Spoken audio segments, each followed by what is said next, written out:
All right, we are live from the Columbia Chess Club. I'm Eric Murrah. Oh, they're on ad break right now. We're on an ad break. Yep. Paul Copeland versus Sean Miller in a chess match!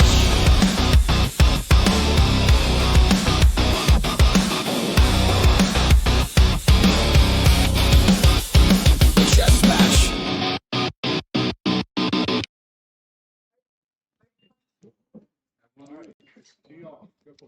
All right, micing up here. All right, good deal. All right, we're live. I am Eric Murrah. This is my son, Tyler Murrah. We're both coaches here at the Columbia Chess Club. We're both Class B players, and we've been playing chess for a while. So we're excited. Paul Copeland and Sean Miller agreed to have us do live commentary for their match, so this should be a good time. We're going to try to discuss some of the ideas as we understand them. Like I said, we're both about Class B chess players. Tyler's a little closer to Class A than me, but hopefully I'm not lagging too far behind. But so I'll tell you what we're going to do in just a minute. We're going to do a little interview with both Paul and Sean.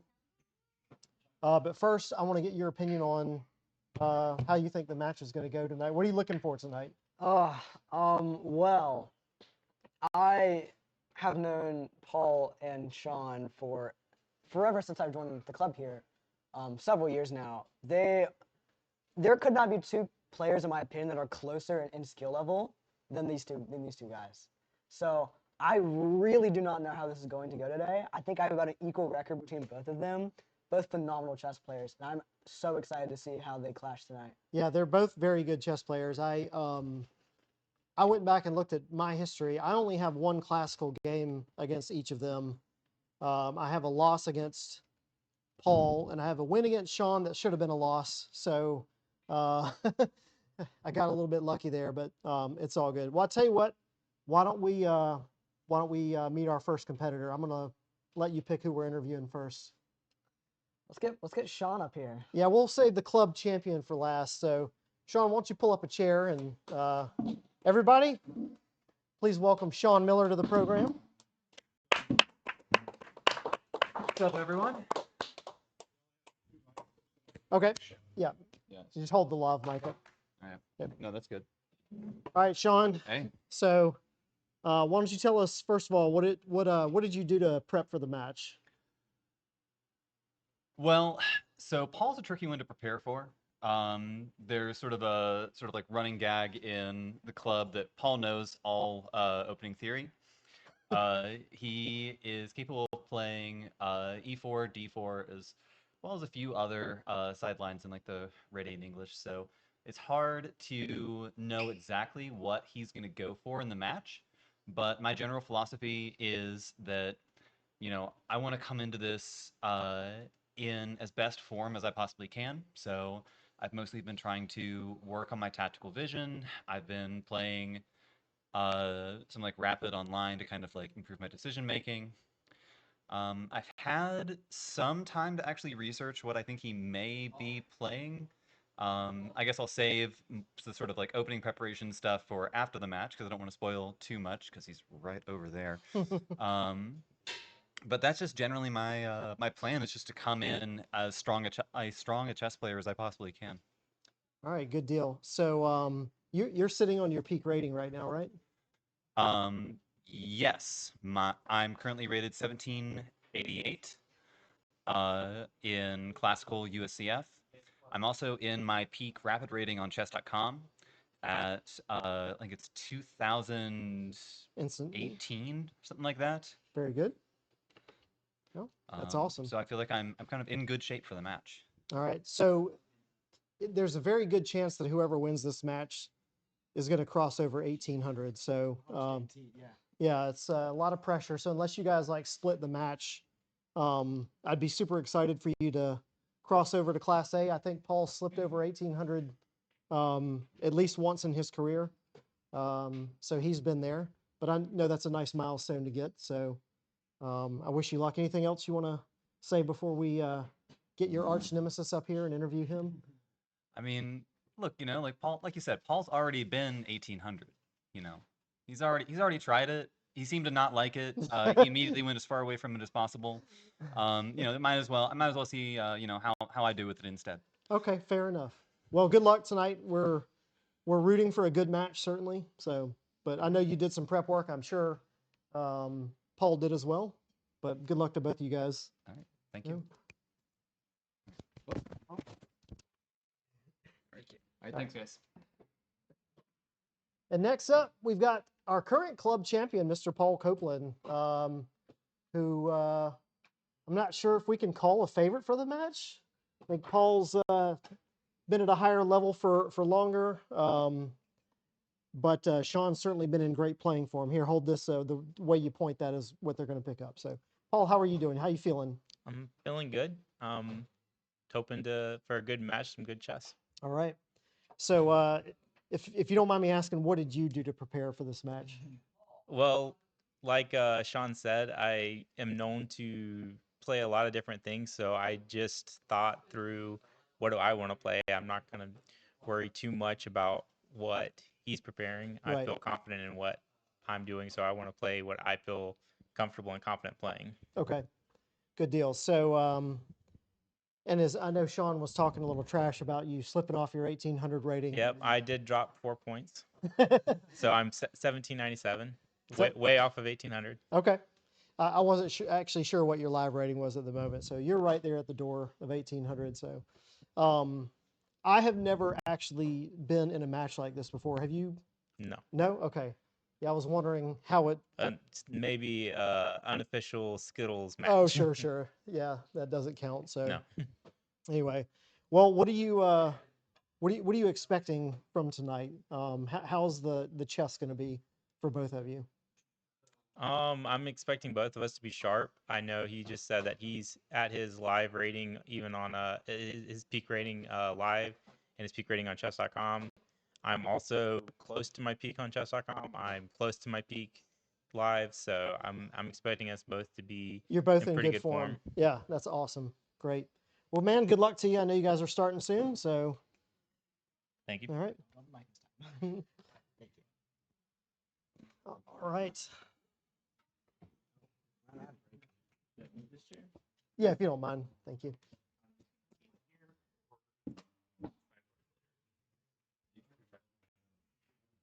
All right, so we're on break.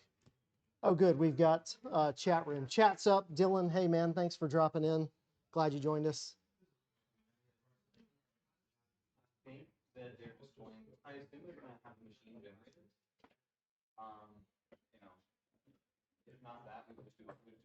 All right, I'm just gonna wait for it to come back from break.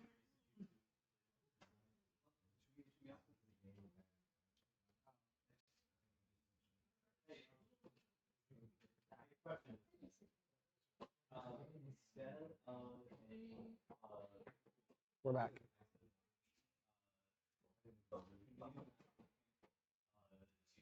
All right. Sorry, I was making a post to get some people. All righty. We are on. So, all right, we've got Miller versus Copeland coming up in about 7 minutes. We have So a start time of 6:30. 6:30, yeah. 6:30. So I'm going to give you my impression of this matchup. So I think first and foremost, yes, I agree with both of them. They're both in great form right now. They're both playing good chess right now. They're like two entirely different players. I agree. So like Paul, my impression of Paul is he's very academic. He's very methodical.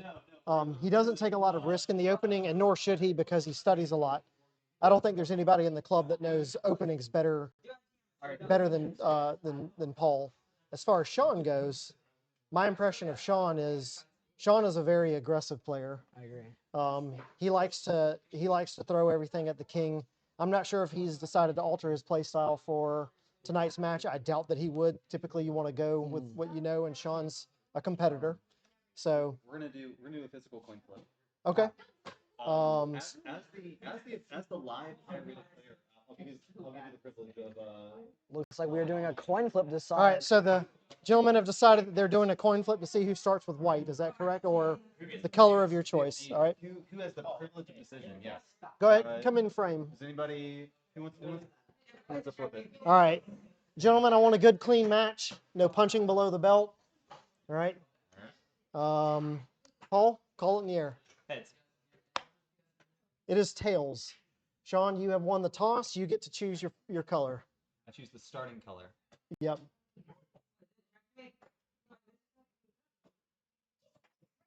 I'll start off with black. Oh, risky Bold choice. A gambit before the game Starting even off started. with black. All right. So This is the kind of unpredictable nature of Sean. is Sean trying to get in Paul's head? That's what I'm trying to figure out. He's got in my head. Who's choosing black first? Is it sort of like is it sort of like football deferring to the second half, or does Sean want to go into the last round knowing what he needs to do to seal the match? And it's not a bad plan, but I mean, I will say, personally, Paul is one of the only players that I'd rather play black against, because if you're playing white, Paul has a response to literally every single legal chess move. right, On the first 5 moves, Paul knows it, right. and Paul has a counter to it. But if you're playing black, you have to make him play his own stuff. So That's a fair point. And again, I think you have a little bit more experience playing both of these guys than I do. I only have one classical game against each of them. I've played Sean several times in rapid chess. Time control, I'm notoriously not great in.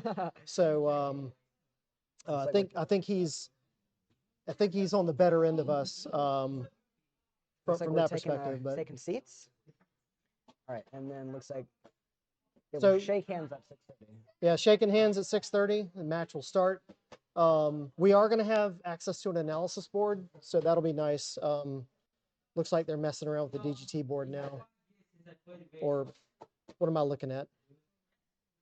Oh, this is an old match.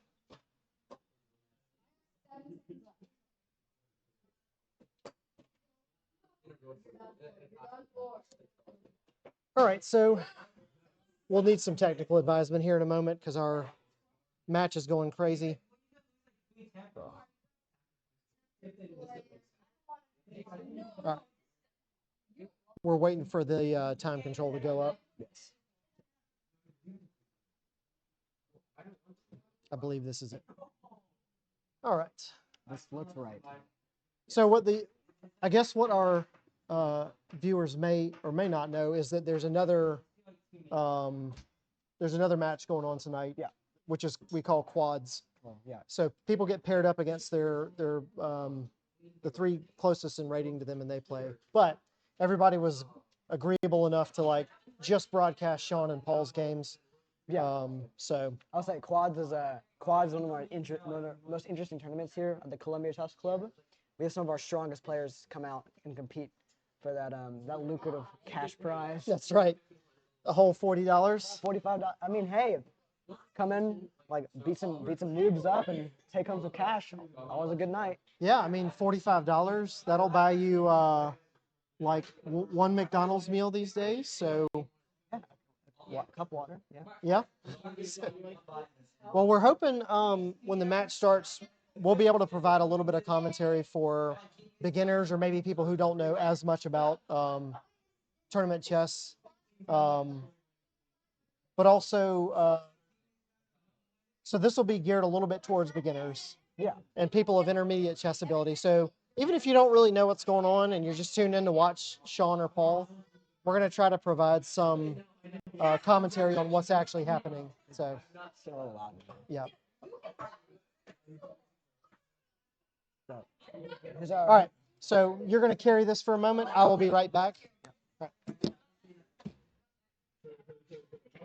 All right. Yeah, I'm really looking forward to tonight's match. I think Paul is, in regards to chess, Paul has the most opening knowledge out of any player I've ever met. As I said before, I'd rather play Paul as black because Paul has such a crazy knowledge of the opening. I'd never ever want to play him in the opening. Sean, on the other hand, I would say has the strongest intuition out of any of our players here. Sean's intuition has almost never served him wrong in these longer time controls. someone in the chat wants to know what's our predictions for the match. What's your prediction for the match? I really would not be surprised to see it go split, just 2-2. split. Yeah. Yeah, I wouldn't be surprised with 2-2 either. Because I don't think I've never really seen the two of them play, and also they have such different play styles that it's really going to be a sharp game. It's a good question, but you know, I'll tell you, you know, and no knock on Paul, but I think Paul has a little bit more of a tendency to blunder in high pressure positions than Sean does. But Paul also is just a solid player from start to finish. Absolutely. I feel like that Paul is notorious for seizing that advantage in the first 10 moves of the game and maintaining it throughout the entire game. Yep. But if Sean can stay on his toes and not allow Paul to get that early advantage, then he can play a really, really good game. Yeah, I think the keys to the match are more or less, like you said, Paul's big advantage is gonna come early, right? Right. He's gonna come out the gate swinging, because I think he knows that in a long, drawn-out game in an equal position, I think Sean has a slight edge over that. Yeah. If Sean can surprise Paul with something, I don't think, but there's not much surprising Mr. but it's hard to surprise right. Paul, right? He puts in a lot of work. On the other hand,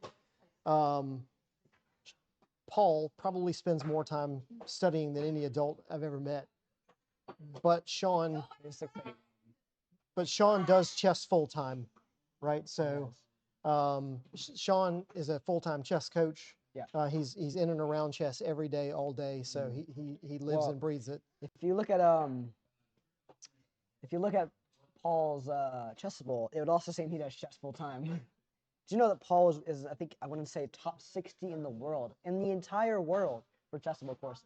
Yeah, for those of you who don't know what that is, Chessable is a training program or a training site where you can buy different courses about chess and play through it in an interactive way. And it's the learning style is I forget what it's called, but anyway, there's a science behind how often they repeat it. So for him to spend that much time on Chessable, that's pretty intimidating. So and let's not forget the other thing, which is Paul's brother is a national master who probably helped him prepare for the match. Yeah. So Paul has that. I think he's got that ace in the hole. He does. They've both been playing chess at a very young age, so there's not really an experience advantage here either. So, but like I said earlier, I don't think there's two men here that are more evenly matched up than Sean and Paul. Yep. Well, it looks like they're getting the pairings together for the quads. One thing I probably starting here. One thing I will say is I don't expect us to see any draws tonight. You don't think so? I don't think so. Okay. If there is a draw, it's going to be by a perpetual check. Perpetual check, Yeah. like in a losing position. But I don't think there will be a grandmaster type draw here. Oh, maybe not. Because these two players have a very explosive chess tendency. Yep. They're not going to sit around and wait for them to make a move. They're going to strike first. Yep. Well, it looks like all the competitors are heading towards their boards, so we expect to be underway. It's a pretty busy night here at the Columbia Chess Club. What's that? Pretty busy night here. It is a busy night. We had kids' night earlier. I mean, there had to have been like what 30 kids here. Oh, easily more than that. Yeah. I mean, we not had, all of them 3 were different playing, but there was sections, it was a lot of kids here. So if you guys don't know, we do kids' night every Tuesday. You don't have to be experienced with chess. Bring your little kids out. We, Tyler's regularly here, one of the coaches. So looks like they're taking their seats here. Yep. All right. All right. So we are about to get underway. They're going to shut the doors in a moment, and then we'll get going. All right. So I'm. What are you calling for? Now that they can't hear us, what are you thinking Paul's going to play? Is it going to be the ready opening knight F3? I think he's going to go with his. I think he's going to go with his standard ready, or I think he's going to go with an E4. Okay. Because if Paul needs to get that advantage quickly, and E4 is the textbook way to do that. So it's like the tension's killing me here. All right. So if you were sitting across from Paul right now, what would you be hoping to see, and what would you dread seeing? I wouldn't. When it comes to Paul, I know whatever he plays, he's not. It's not. Oh, here comes the handshake. Yep. Oh, all right, and we're underway. We don't out of break.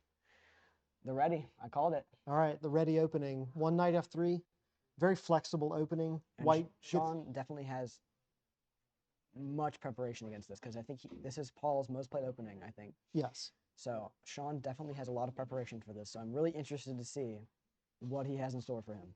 The Dutch. Okay. So he went with the ready. I'm not terribly surprised. Oh, he plays. Okay, he's playing his. Sean's choice of Dutch, I think, did surprise me a little bit. But he's going with E3 or D3. Sorry. Yeah, I think Looks like he's playing on the light squares. typically when if I played the Dutch against Paul several times, he's gone for the straight E4 gambit line. Paul is known for his crazy gambits. I'll tell you what I would have dreaded seeing if I were sitting across from Paul. Something like the English, which he never plays, because Or I the know that Polish, yes. right, because I know that he would have prepared something nasty. So I was going to say, whatever Paul plays, he plays with great confidence and great understanding. And if I saw him whip out something like 1b4, the Polish opening, Right. I would have just resigned on the spot. All right, we have Oh, is E4. he going for like a King's Indian attack here? I'm not sure. So the King's Indian attack, if for white, is a pretty standard setup. It's E4, D3, G3. pawn to G3, fianchetto the light square bishop on G2, castle, and white pretty much does that against any setup that Yes. black throws. It's a system opening, but what I was saying about the ready, Paul opening with knight F3 is probably a good choice for him because it's a flexible Oh, opening. yes, extremely. You have a lot of transpositional opportunities with that opening. Ooh, Sean played a Oh, very very surprising, surprising. pawn to E5.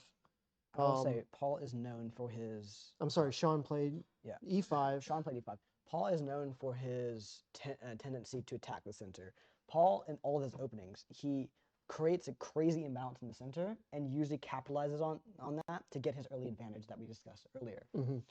So I'm really interested to see E5. I mean, is such a he accepts the gambit. Okay. Let's see. This is obvious. What do you think? What are we expecting here? D5 or knight F6? D5 looks like D5 here. Okay. This So he looks took like, a big center. This looks like a typical kind of king's gambit position that you would see if the colors were reversed. Here, if this was the king's gambit, a white it can play G4, kind of hold on to that pawn, or they might go for. I would just go ahead and follow along. I can't make chess.com on that, so Okay. yeah, if you'll just keep status. Okay, sure. Hopefully it'll start working. We were hoping that the Knight F3. yeah, I'll do it. We were hoping that the Do we think they're still in prep? I think that Sean has prepared for this line, because Sean knows that Paul has played this line multiple times, and I think that Paul had prepared a gambit line to counter this. Okay. So looks like Paul's giving back the pawn. I think that's probably the best approach here. that doesn't surprise me Yeah. because I think at this point, if he's playing E5, D5, getting that strong pawn Okay, center. I don't think that Queen E2 is prep here. However, I do think that because of Paul's immense opening knowledge and his, familiarity with positions such as this, he knows what's good to play and what's not good to play, even if he might not be in book, or he might be, we have no idea. Even if he's not in book, Paul knows how to play these positions like better than almost any of us. All right. So what do you after Queen E2? What do you like here? So, of course, you have the ability to capture that pawn, as well as if we're still kind of looking at the ideas of like the kind of king's gambit position, knight of 6 also looks pretty good here to me.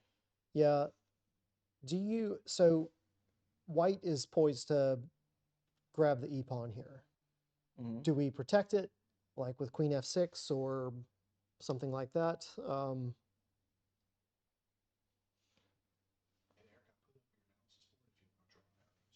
Okay. Do you know how to draw arrows? Yeah. All right. Our face is a little bit tiny on the screen. That's all right. Our personalities will carry the day. Absolutely. You know us. There's only like so much We can do, yeah. of our faces that can be on camera before people will start turning off the we, stream. we can't distract them from the actual game happening. So Dylan had the question which you just asked. Do you think they're still in prep? And I agree with Tyler. I think Queen E2 signals that they are probably not in prep now. But Paul just I think Paul took a pawn and then he's willing to give it back. So I think that means that Paul's he's probably out of book now. Because I will say, when it comes to people that this is the most chess match of all time. Thank you, James McDougall. Yes. This is the most chess match of all time. I have to It is agree. the most chess match. Now, James McDougall is somebody I'd like to see come out to the club a little bit more. So I'm going to go ahead and call him out since he decided to make a smart comment in the chat. James, you need to come out and play more. The club needs you. They'd be better for it. So, yeah, we need some more rating. yep. All right. Let's see. Sean is thinking. Sean's thinking about this, man. Now this is still considered rapid chess, so Sean using up a lot of his clock early is a risky move. Yeah, so I'm going to go ahead and call it. I think think- Sean's trying to decide if he's going to go for something crazy. Knight of six, Okay, so knight of think 6. so. I don't think that we're currently in prep. I think that, I think that these players are both out of book now, and we're playing off of purely opening knowledge now. However, I will say, like I said earlier, both players know how to play openings very similar to this kind of structure. So I think that this will definitely be great. I don't think we'll see any crazy, unexpected moves in this opening, because now we're just playing a typical kind of gambit setup where Yeah.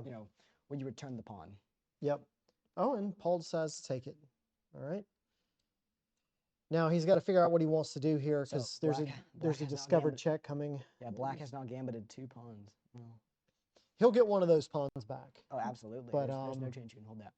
Not Paul. Sean is known for his gambit lines. Mhm. Sean is notorious in the local chess community for the Smith-Morra gambit. Right. If you ask anybody, what is Sean known for? It is the Smith-Morra gambit. One of the most interesting chess openings, in my opinion. Yes. All right. So offering an early queen trade. And it looks like Paul accepts.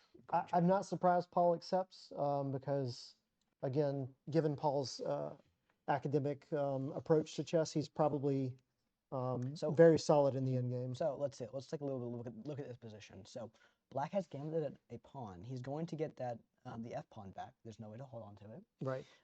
So now black will be down a pawn, but in return, white has 0 pieces developed compared to both of black's. Correct. And also that bishop is going to come out very soon to an extremely strong square. This rook yes, I is was as soon gonna as he say, castles, yeah, he's this- going to be able to play. He's going to get that open line. Yeah, that open f file is a So I think what's probably what I would imagine is going to happen. I think Sean's going to play pawn c6. I think he's going to there's a castle, ad break. We need to take a minute break. and I think that he's going to. No one can see us right now. People with Twitch Prime can see us. No, people that have subscribed to the channel, which I don't think we have any subscribers to the channel. So I say we just take a break because anybody just watching casually does not have a subscription to us. Gotcha. So it's our prime time hour. Let's see.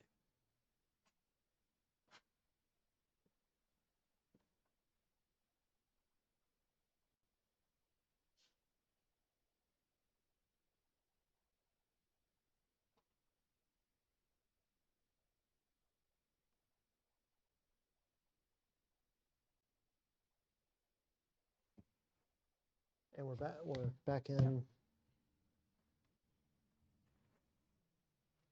This is the most chess match of all time. Yes. Okay. Okay. And we're back. So what I was saying is, I think what Sean's probably going for is put the pawn here, kind of like a Slav or Caracal structure, castle. Yep. Bishop e2. Pressurize this. He's going to get this pawn back with his bishop, and I think this signals that I think Sean's going for a kingside assault here. I don't know. While Sean is a more aggressive player, he is absolutely not in any way reckless. Oh, of course. And some may call like an immediate, kingside attack here more reckless. It is my personal prediction that he will follow Paul into castling. I think Sean. He's either going to take the pawn or castle here is going to be my guess. What did you do here? What would I do here? Well, so right now he's threatening to hold. This move threatens to hold on to this pawn by way of g4. So I think if he's going to recapture the pawn, he has to do it now, and he did. So Um, now he can't play g4 because that square is double protected. So it wouldn't surprise me if Sean castled queenside and went he with took the the assault. pawn. Yeah.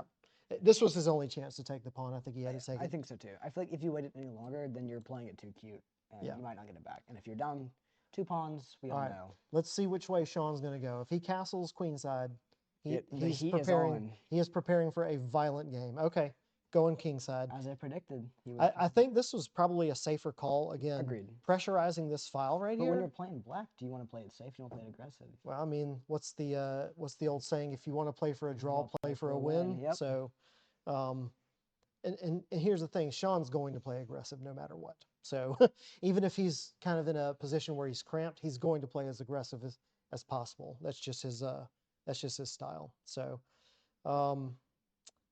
Bishop f3 here. I don't actually like bishop f3 here. I do not care for it. I think that, of course, the advantage that white holds is that extra pawn, and the advantage that black holds is the extra development. And I feel like that as white, we should be aiming to, get rid of that imbalance of the development immediately by developing our own pieces. Now, of course, bishop f3 does have the idea of attacking that pawn and possibly playing a move like g3 and then bishop g2. that's what I was gonna. I think he's gonna do g3. I think he's gonna. Paul does, is pretty famous for his setups of the king cutting the bishop. Also, I don't think we should draw arrows because they can see the board. Okay. We should probably ask them to remove the analysis board. Oh no, that's okay. I'm glad you pointed that out, but we'll keep an eye on that. But So no, there's no reason to have an analysis board if we're just gonna make moves in it because it's the same as this. So we should remove it. well, we can talk about that in the next commercial break. But yeah, we'll keep an eye on that. So I think that this was a tempo gaining move, bishop f3. So here's the thing. Now there's going to be a scramble for establishing dominance over this e file, right? So and there you go with the move rook a to e8. Personally, I would think that the move here that Sean would play was c6. Well, the pawn's already protected. Well, I'm aware, but you don't want to be protecting that pawn with But just a no, piece. Paul is definitely trying to establish his share of the e file, and I think that was the point of bishop to f3. I agree. The point is to bring the rook to e1. But he doesn't have to make a time-wasting move like c6 because the knight guards it. So yeah, white's definitely behind in development here. I'd say black. I think gambling that pawn was justified. Oh, for sure, it was justified. And I think now c6 is an extremely natural move, preventing the knights, advancing to say the b5 square, as well as reinforcing the d5 square. Yeah, so c6 looks like a reasonable move I predict here. that we'll see pawn to c6, and then I think both sides want to establish their bishop on the b1 h4 diagonal. Excuse me, the b. Let me say it again. That the b8 g3 line, or the h2 line. That's a very good diagonal. That both dark squared bishops I think are seething to get at. I think that I think this, you're right, that is a good diagonal. So yeah, The c6. bishop on b4 is also a pretty good diagonal, threatening to disrupt that pawn structure. The only downside to that is this is going to be black's good bishop, it looks like, for the game. So he does play c6. So what this means, for those of you who are not as familiar with chess, whenever you have pawns that are on the same color like this, typically the bishop of the opposite color is one of your better pieces, and I would agree with that here. So Sean is not going to trade, say, this bishop for this knight. So I do not expect him to play a move like bishop to b4. Oh, no, do I?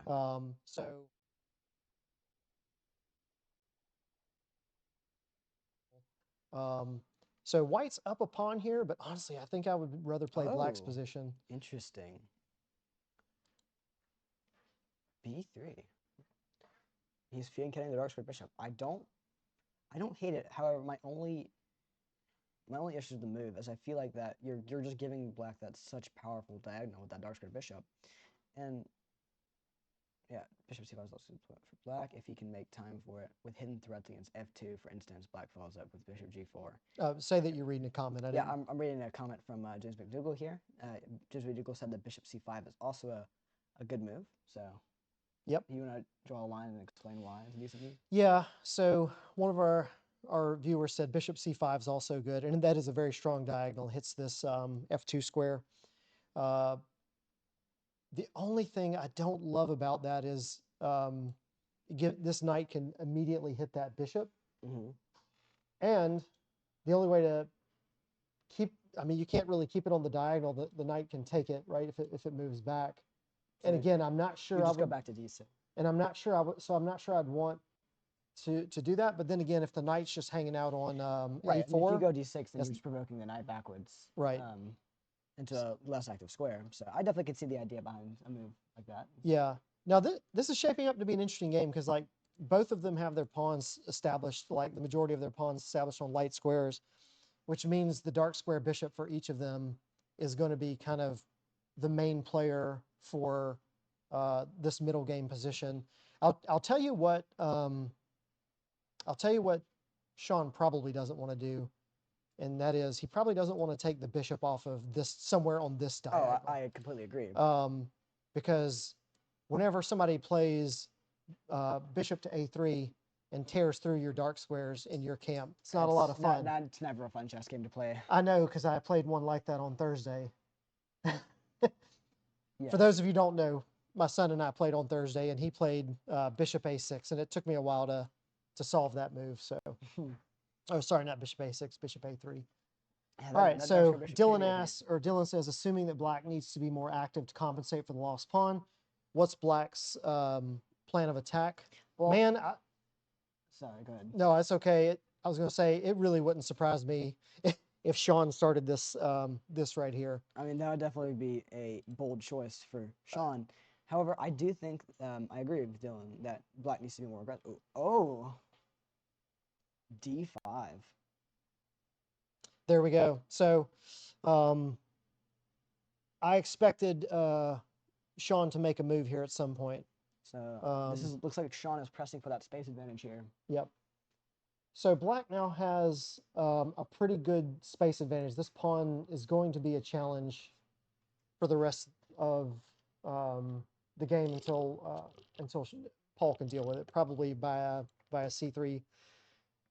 On the other hand, black may have some trouble defending this pawn because he can't step that forward straight away because this pawn on b7 is hanging. Yeah. All right, so I think this was the right move, attacking the pawn right away, putting the question to black. What are you going to do about this? And like I said, he can't advance or he's going to lose the b7 pawn. So, nope, that's not the move. I think he might have to play rook d8 here. You don't want, I don't think you necessarily want to play something like this and make that bishop a tall pawn. Yeah, I don't know. That was a risky move by Sean. It was definitely risky, I agree. Because this bishop is about to come down and put pressure on this. So, I mean, man, what are you thinking from this? I don't know. Also, white's got several active moves here. He can play knight g3. I think d4 looked aggressive, but I think it kind of hands over a little bit of the. Perhaps if early on he had moved the f rook to e8 instead. Yeah, this is. So we're not really playing with engine analysis, but I just flipped it on, and the engine likes white's position by about 1.5, which again, Sean gambited a pawn, so there is that. We figured that the analysis board was on in the playing hall, so. Yeah, it's been Okay. Paul was Yeah. Okay, it looks like we can draw arrows now, guys. Oh, are we? But I don't think it's going to be available. We're gone from the screen. No, it's still on the stream. Okay. Okay. Locally, it should be. Oh, so it's still showing it on the stream. Yes. Okay, gotcha. Okay. For the, so Temporarily, because I'm asking permission to delete it to see if I can get the game restarted. okay. Hmm. Oh, asking us permission? Yeah, because I know you've made progress. Oh, I mean, No, go ahead. yeah, we can set it up again. For those of you at home watching, first of all, thanks for tuning in. Y'all are awesome. This is what the chess community is about. What we had, for those of you who have been at the club, what we do is we run our live stream on the televisions here at the club. And what was happening is our analysis board was showing up in the playing hall. I have a fun idea. So we decided to like, let's cut that out for a minute. I have a fun idea. Here, since we have a tournament going on currently here, so let's move a chair here for a second. We're still on. Thomas Jr. Thanks. Here, grab the chair. Okay. You think that fixed it? It's games now? So just go back? Yep. Okay. Look at that. All right. Here, would you move your chair a little bit? Sure. All right. We're going to invite somebody to the microphone. Young up and coming player. Come over here, young man. We're going to interview you. This is Thomas Kemp Jr., rising star in the Columbia Chess Club. Thomas has played both of these guys several times. So Thomas, why don't you give us your opinion? What do you think is going to happen in this match? Hold the mic up to you. Honestly, I think that both players are very good. You know, Paul has a very good skill level. I played him several times. And mainly, I think that Sean is also very well in playing these games. Because Paul also plays well when it matters a lot. So I think it's going to be a really good game, and I'm excited to watch it. But if I had to choose who won, I think I would say Sean. Okay. I think. Sean's been playing, like, nobody's been playing better chess than Sean, right? Like, Yeah. in the last month or so. Yeah. Sean, earlier this year, was down in the 1500s, and now he's almost up to 1800. So that says a lot. That is not easy to do. Well, thanks, bud. We appreciate you stopping by. Yeah, Thomas Kemp Jr., one of our rising stars, another fellow Class B player here at the Columbia Chess Club. Good luck the rest of your tournament. Pull that chair off if you don't mind. Wait, did we already read the comment from Dylan? All right. Yeah, so I'm not sure what was going on with Bishop B4. I think maybe Sean, maybe he is feeling that he's got to do something here. Maybe he's trying to confuse the position. Is he giving up the other pawn? Yeah, he just gave up this pawn. Maybe to establish permanent control of E1. So I think that could have been his idea here. Is because sure, you get the pawn with tempo, right? Because you got to move this bishop back. But at least for a while, you're going to have control over this diagonal, and it's going to be hard for him to put his rook here. I think Sean's giving up another pawn in order to try to get to win the battle of the E file. Now, whether that is advisable or not, hard to say. I'm gonna say it. I agree with James McDougall here. So far, the performance of this has not been great from Black's play. But I feel like White's gonna go up two clean pawns here, and there's not much you can do to justify it.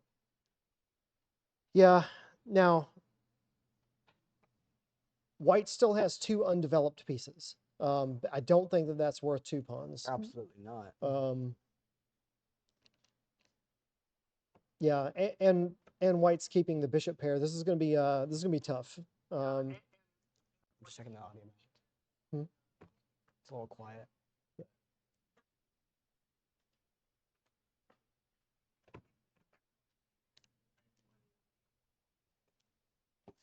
Let's see. What's the best that Sean can hope for they're here? talking a little bit here.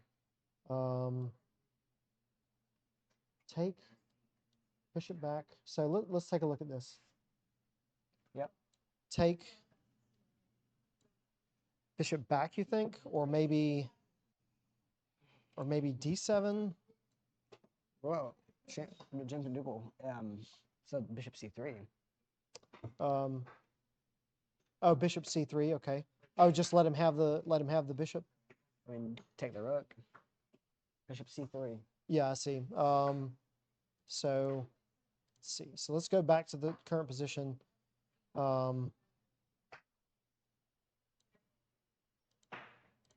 Bishop b4. So James is thinking something like this. Knight takes f5, bishop takes a1. Okay, so You have to take the knight. Okay. Knight c4, what's bishop- white? It's white's move. Yeah, I think just do this. Yeah. Interesting. He played bishop b2. Maybe, yeah, bishop b2. He played bishop b2 here. That looks like it gives up a big chunk of advantage here. So yeah, the computer. Yeah, the computer wanted him to go ahead and take that pawn, but I guess it's hard to see a way out of it. Sean looked like he was setting up a little trap there, but I think, I think Paul got scared. maybe so. What I mean, it is a high stakes match after all. Absolutely. Dude, Um, if I'm these men, There is night. they've got great control of their nerves, but man, the pressure's on them tonight. Yeah, for sure. C5 out the bat. Sean, he can play C5 because he can't take that B2 pawn because that knight on E2. So yeah, Sean's definitely pressing for it now. Yeah, I see that. So yeah, I guess. Yeah, Paul's pushing him away. So Here I'm thinking, all right. So what do you do after knight G3, right? I mean, the problem with the taking the pawn is that the knight is hanging. So what about if we attack the knight first? I mean, attack the bishop with the knight. yeah, so I think what's going to happen is here and then maybe here. So he now has the unpleasant choice. He went immediately to bishop D2. Yeah. Interesting. Yeah, I guess he's just looking to redeploy the bishop on this diagonal. Not a bad idea, honestly.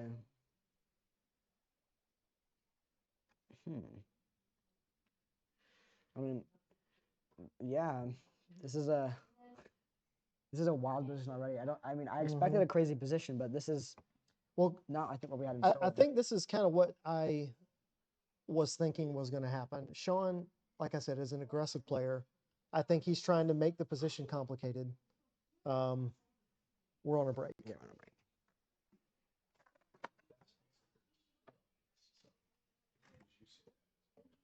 I had it on my phone. It said, Hey, maybe not right now. Maybe dude, between I'm matches. hungry. Just between matches, please. Can't take a bite right now.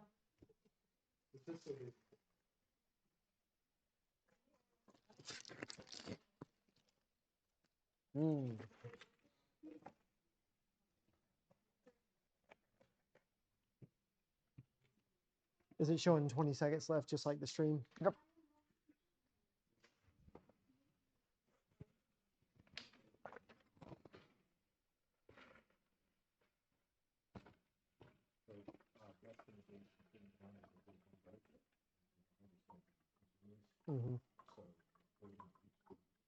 Yeah. Alrighty. So our technical engineer just informed us that we should probably just continue on through the breaks because we can pull the stream down without any interruptions and throw it on YouTube. So Oh, okay. so we'll just continue on for the rest of the evening as if nothing happened here. We'll talk straight through the breaks. Okay. So anyway, as I was saying, I think what we're looking at is Sean playing how I anticipated Sean playing, which is making things complicated and messy, right? I like this move a lot because it now gives Sean or Black the unpleasant choice of pulling the bishop all the way back to protect this pawn. Or gambling yet another pawn. Well, he's only gambited. He's only down one pawn. He could have gone up another one. Yeah, that was an interesting move, bishop b4. I'm not sure I would have found that move but it still apparently was really good for white. Although I didn't see the tactical justification straight away. So I mean, this is exactly I think what we talked about earlier to see him. Like Paul is going to get the advantage early in the game. That's what we both agreed upon. Yeah. Right? We both agreed that Paul. Now we see Bishop C8 here. Very natural move. Paul is going to get a strong and swift advantage out of the opening, and he might lose a little bit of it. But again, these are the kind of positions that I have that I've played against Paul, where he's just blundered a flat piece. Yeah, that That is honestly how he plays. if there's one leak in his game, and again, we all have weaknesses, so Of I'm not course. dunking on him so nobody take it that way.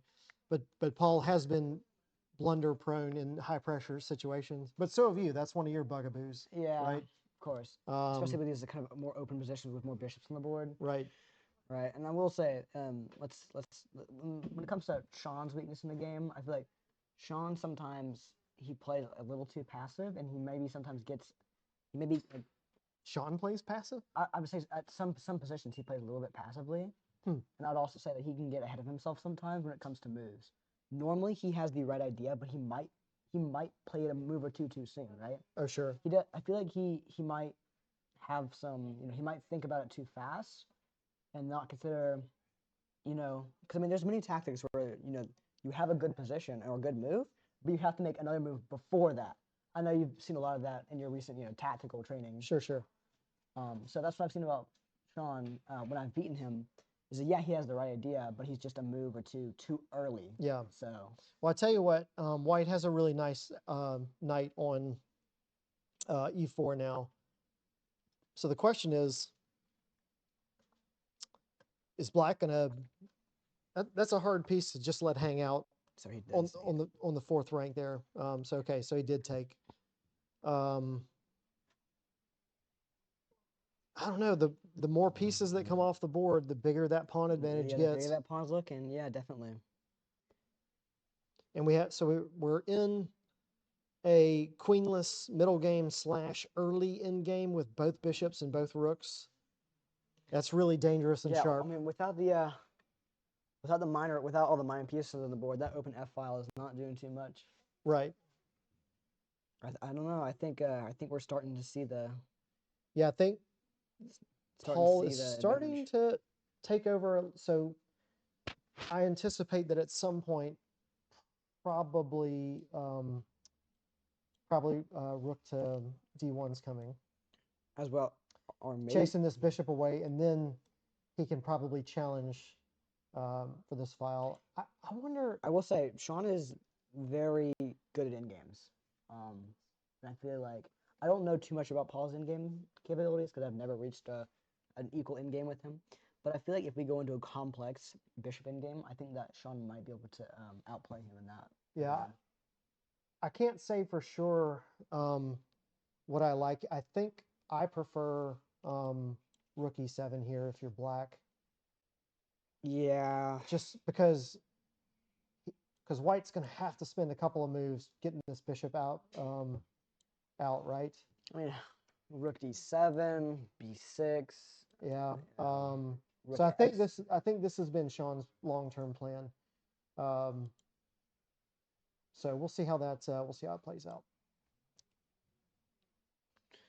How much of a factor do you think clock's going to be, if any? In a time pressure, I have seen that Sean, in an equal time scramble, Sean consistently outperforms his opponents. Mm-hmm. Sean is surprisingly good in time pressure, actually. Mm-hmm. He's someone that you wouldn't expect to be good in time pressure, but he is good at speeding up his thinking process. All right, so b6, I'm not terribly surprised by that. No. I like rook e7. I felt like if you're going to get the rooks doubled up, it needed to be pretty quick. Now white's going to get a couple of moves to try to organize his pieces. So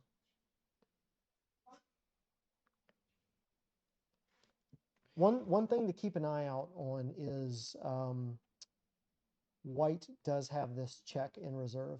Of course, yeah. Again, not right now.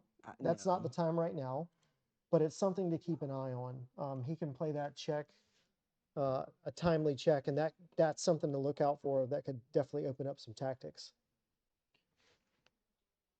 1 moment. Yeah, I'm making sure the live stream's good. Hold up. Yeah, I agree. I mean, that's always something you have to be aware of. Is like, what are some things I have in my back pocket? Yeah. And again, I agree with you. As the game progresses, we're starting to see that maybe giving up that pawn was not worth it in the long term. Well, it could have been worth it. Let's see. From Dylan, should white trade off the dark square bishop or leave it on b2? That is an interesting question. Oh, b5. Interesting. Interesting. Is he? How did that get a question mark notation on it, or is because I don't have the analysis up? Did you see that? Yeah. Did the computer just? I don't know. What's the? I don't have the analysis on. Gonna move. Hmm? Gonna move. Scroll up. Try analysis. Curious. Weird. Yeah. How'd they get there? Yeah, the computer did not care for that move. I mean, Not it's at all. fine. I'm just not sure it's the right idea here. Yeah, so again, now look at this. So this move prevents a rook coming to chase away that bishop. Oh, he can't play f3 because of bishop e3 check. Right. So this move is absolutely trying to provoke Paul into playing f3 here. I agree. Because if he does that, but if you leave the bishop on g4, you're not going to have an easy time removing it either. Right. So something like this, I don't know. I think again, another move that doesn't surprise me. I really think, and I have been thinking for a while now, that Sean's attempt has been trying to seize control of this e-file with both rooks. Yeah. And this seems pretty consistent with that. I mean, I definitely think, I don't know, I don't really understand the idea of b4 from Paul. I think that was a little too premature. Oh, he did. He played it. He played F3. it. Wow. Interesting. So what do you think now? Do you think bishop check, or do you move the bishop back? So you don't have to go for that check immediately, but. So Dylan asked before a flurry of moves here. Yeah. Should white trade off the dark square bishop? Well, I would have told you a minute ago. I'm not sure, but now I would say if absolutely. he gets this bishop on this diagonal, then yes, I think that this is absolutely in order, because that thing cannot stay. Oh, absolutely not. It cannot stay there. I don't know. Yeah, I think this this pawn move just gives black some options. I do have a question for you. What is your opinion about maybe a move like bishop f5 here? Because white's light square bishop here is dominating the black's entire queenside position and the center here. Yeah. And I feel like if you could play bishop f5, you can maybe get rid of that. I think what's probably going to happen is, I would be surprised if Sean played anything other than bishop to e3 check here. But long term, yes, I think after bishop e3 check, bishop f5 might be my next move. Let me turn the analysis on. Actually, the computer likes both moves, but it does prefer bishop e3 check. All right, let's see. We've gotten down to Sean is using a lot of clock. He plays bishop bishop d7. Yeah, that's a really surprising. Bishop d7. Okay. Wait. We have a DDT glitch. It's good. It's good here. It'll take a second to catch up. Okay, we're good. Yeah. We're good. Yeah, because it stopped on e6 for me, and I was wondering, like, bishop e6, what? Because that is not playing for control of the e-file at that point. I think he's going to come over here and hit this pawn. The game has definitely gotten more exciting. However, I'm still not sure about the gambling of that pawn, if it's justified or not.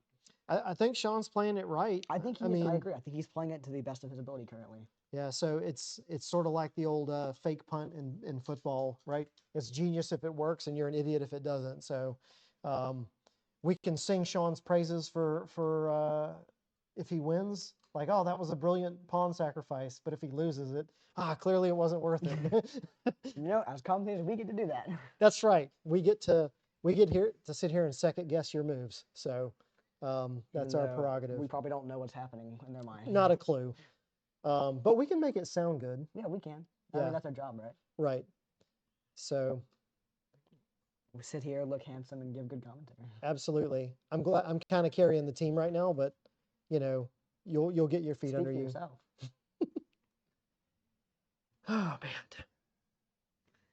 Interesting. I will say that clock is going to start being a factor here to consider. Yeah. Now that Sean's done a good 4 minutes. I don't really know how to explain it, but like for the chess players that are like watching the stream, I know that you guys are going to know what I mean when I say what I'm about to say. And that is, there are moments in the game where you just know that this is a critical move, and I feel like that this is a critical move for Paul. Yeah, one is unspoken, like, you got to get it right. Like, I expect Paul to take a little bit of time here just because it felt like with bishop to d7 that Sean's initiative has kind of cooled all of a sudden. I'm really I did think that bishop e3 would have been a lot better. I'm really surprised he didn't play bishop e3. But I think his initiative has cooled a bit. I think he's going to have to figure out how to deal with this problem. Man, it would be nice if Black had an F pawn right now. There'd been a lot of ideas with pushing that pawn. Yeah. So I think Paul's trying to figure out. He realizes that Black is probably coming here next. Mm-hmm. And is there a good way to stop this threat? Right. Also, with that bishop on d2 controlling the rook squares, a little bit of an annoying position here. Yeah. But what do you do here if you are? I don't know. I think you're almost going to have to. I think Sean's waiting to play rook e1 for. I think he's waiting for this. You think so? Yeah, I'm sorry. I think he's waiting to play bishop to. Sean's waiting to play bishop to e3 after White hits him with a rook. Right, but what about moves like bishop c1, which I wouldn't be incredibly surprised to see here. I sort of feel like bishop c1. I think it's a little too slow here, but I don't know. But I think it's definitely on Paul's mind. It's got to be on Paul's mind. Yeah, this diagonal is just it's too fierce. good. And also, again, that bishop is just like has the rooks in handcuffs right now. Like, I mean, I have honestly no idea what I would play here. Yeah, I'm sure that it is going to be I'm sure I agree with you. It's a very important move that will decide the kind of rest this middle game as we transition into the end game. So the engine has White at a plus 0.99 or effectively plus 0.1 or plus 1, which is exactly the value of the lost pawn. Of the lost pawn, right? So otherwise it is considering this positionally even, right? If not for the lost Interestingly, White has this really good bishop, and typically bishops on the same color as your pawn chain is considered not great. Mm-hmm. However, this bishop stands really well because it is outside the pawn chain. Right. It's like a pyramid of pawns and bishops. And he can't chase it away with f5 like you were saying. Exactly. So this bishop is absolutely the best piece on the board right now. That's what I was strongly considering bishop f5. So I mean, even if you give White that passed pawn, that bishop is more of a... I would have bet money on bishop e3 check followed by bishop f5. I'm really surprised to see bishop d7. As well as that. So Paul has been thinking for almost 4 minutes now. Yep. Has got it down to an even time. Wow, this is shaking up to be a really interesting first match. Yeah. So both sides came out the gate swinging though. Yeah. Which I would have expected no less from two of our finest players. Absolutely. Yeah, Paul's got so funny enough. The top 3 engine moves right now are, get this, bishop c1. Oh, takes. Oh, he takes. Okay, that was the second engine move. Let's turn off the engine. Well, I've just turned it on. But then the third one was king to f2. King to f2. So I only mentioned it because that is 3 vastly different moves. Absolutely, with all different ideas, Yes. which really goes to show the complexity of this position. Yeah. So I mean, you got to take the pawn back, right? If Sean doesn't take the pawn back, I feel like he's just being a bit saucy. I agree. He's just like a he's just being a little bit weird about that. But I think he's gonna take it back. There's not a world where I would see myself doing anything else. I don't know, man. You're looking at bishop a4, weren't you? Yeah. I mean, I was considering it, but I feel like now bishop he took it. now bishop a4 is looking like a really big consideration that white has to deal with. I really feel like the only good move here is going to be bishop c1. Bishop c1. Mm-hmm. Yeah.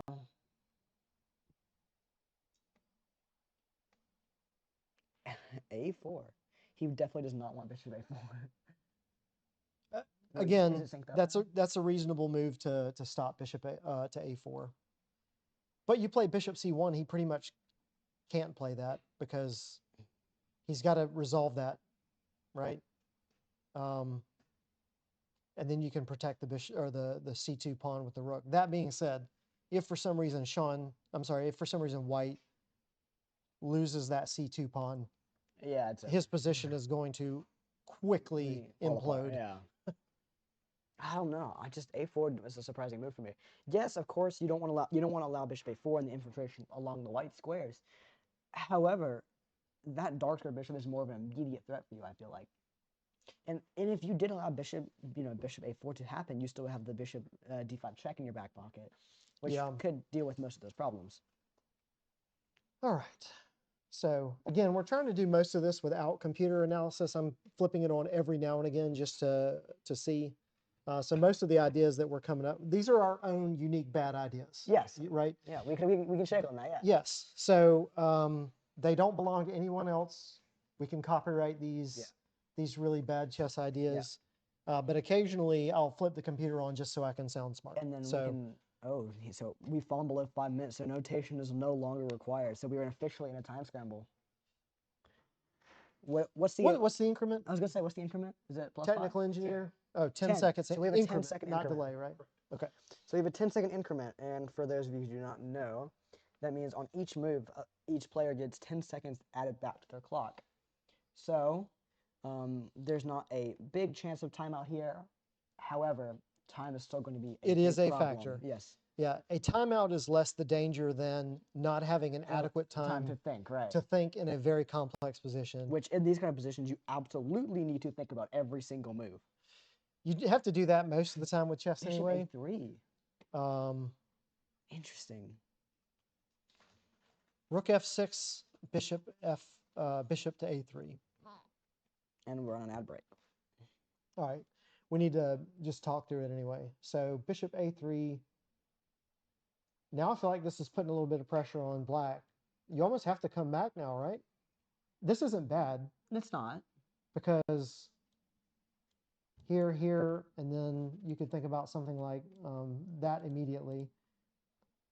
White might play that to prevent you from protecting that. But, I mean, this is even, but again, every piece trade is going to favor white at this point.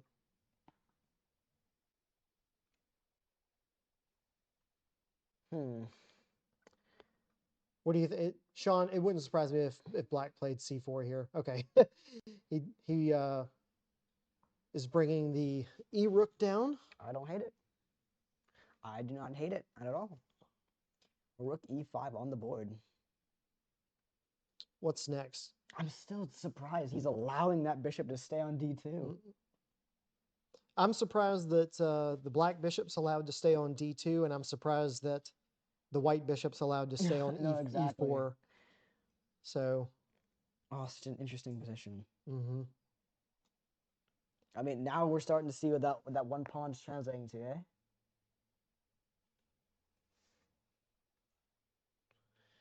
Interesting. So, yep. Black's down to 3. I was wondering if this is that pawn not hanging? I think it's a blunder. think, F4 blunder on the board. Paul has blundered.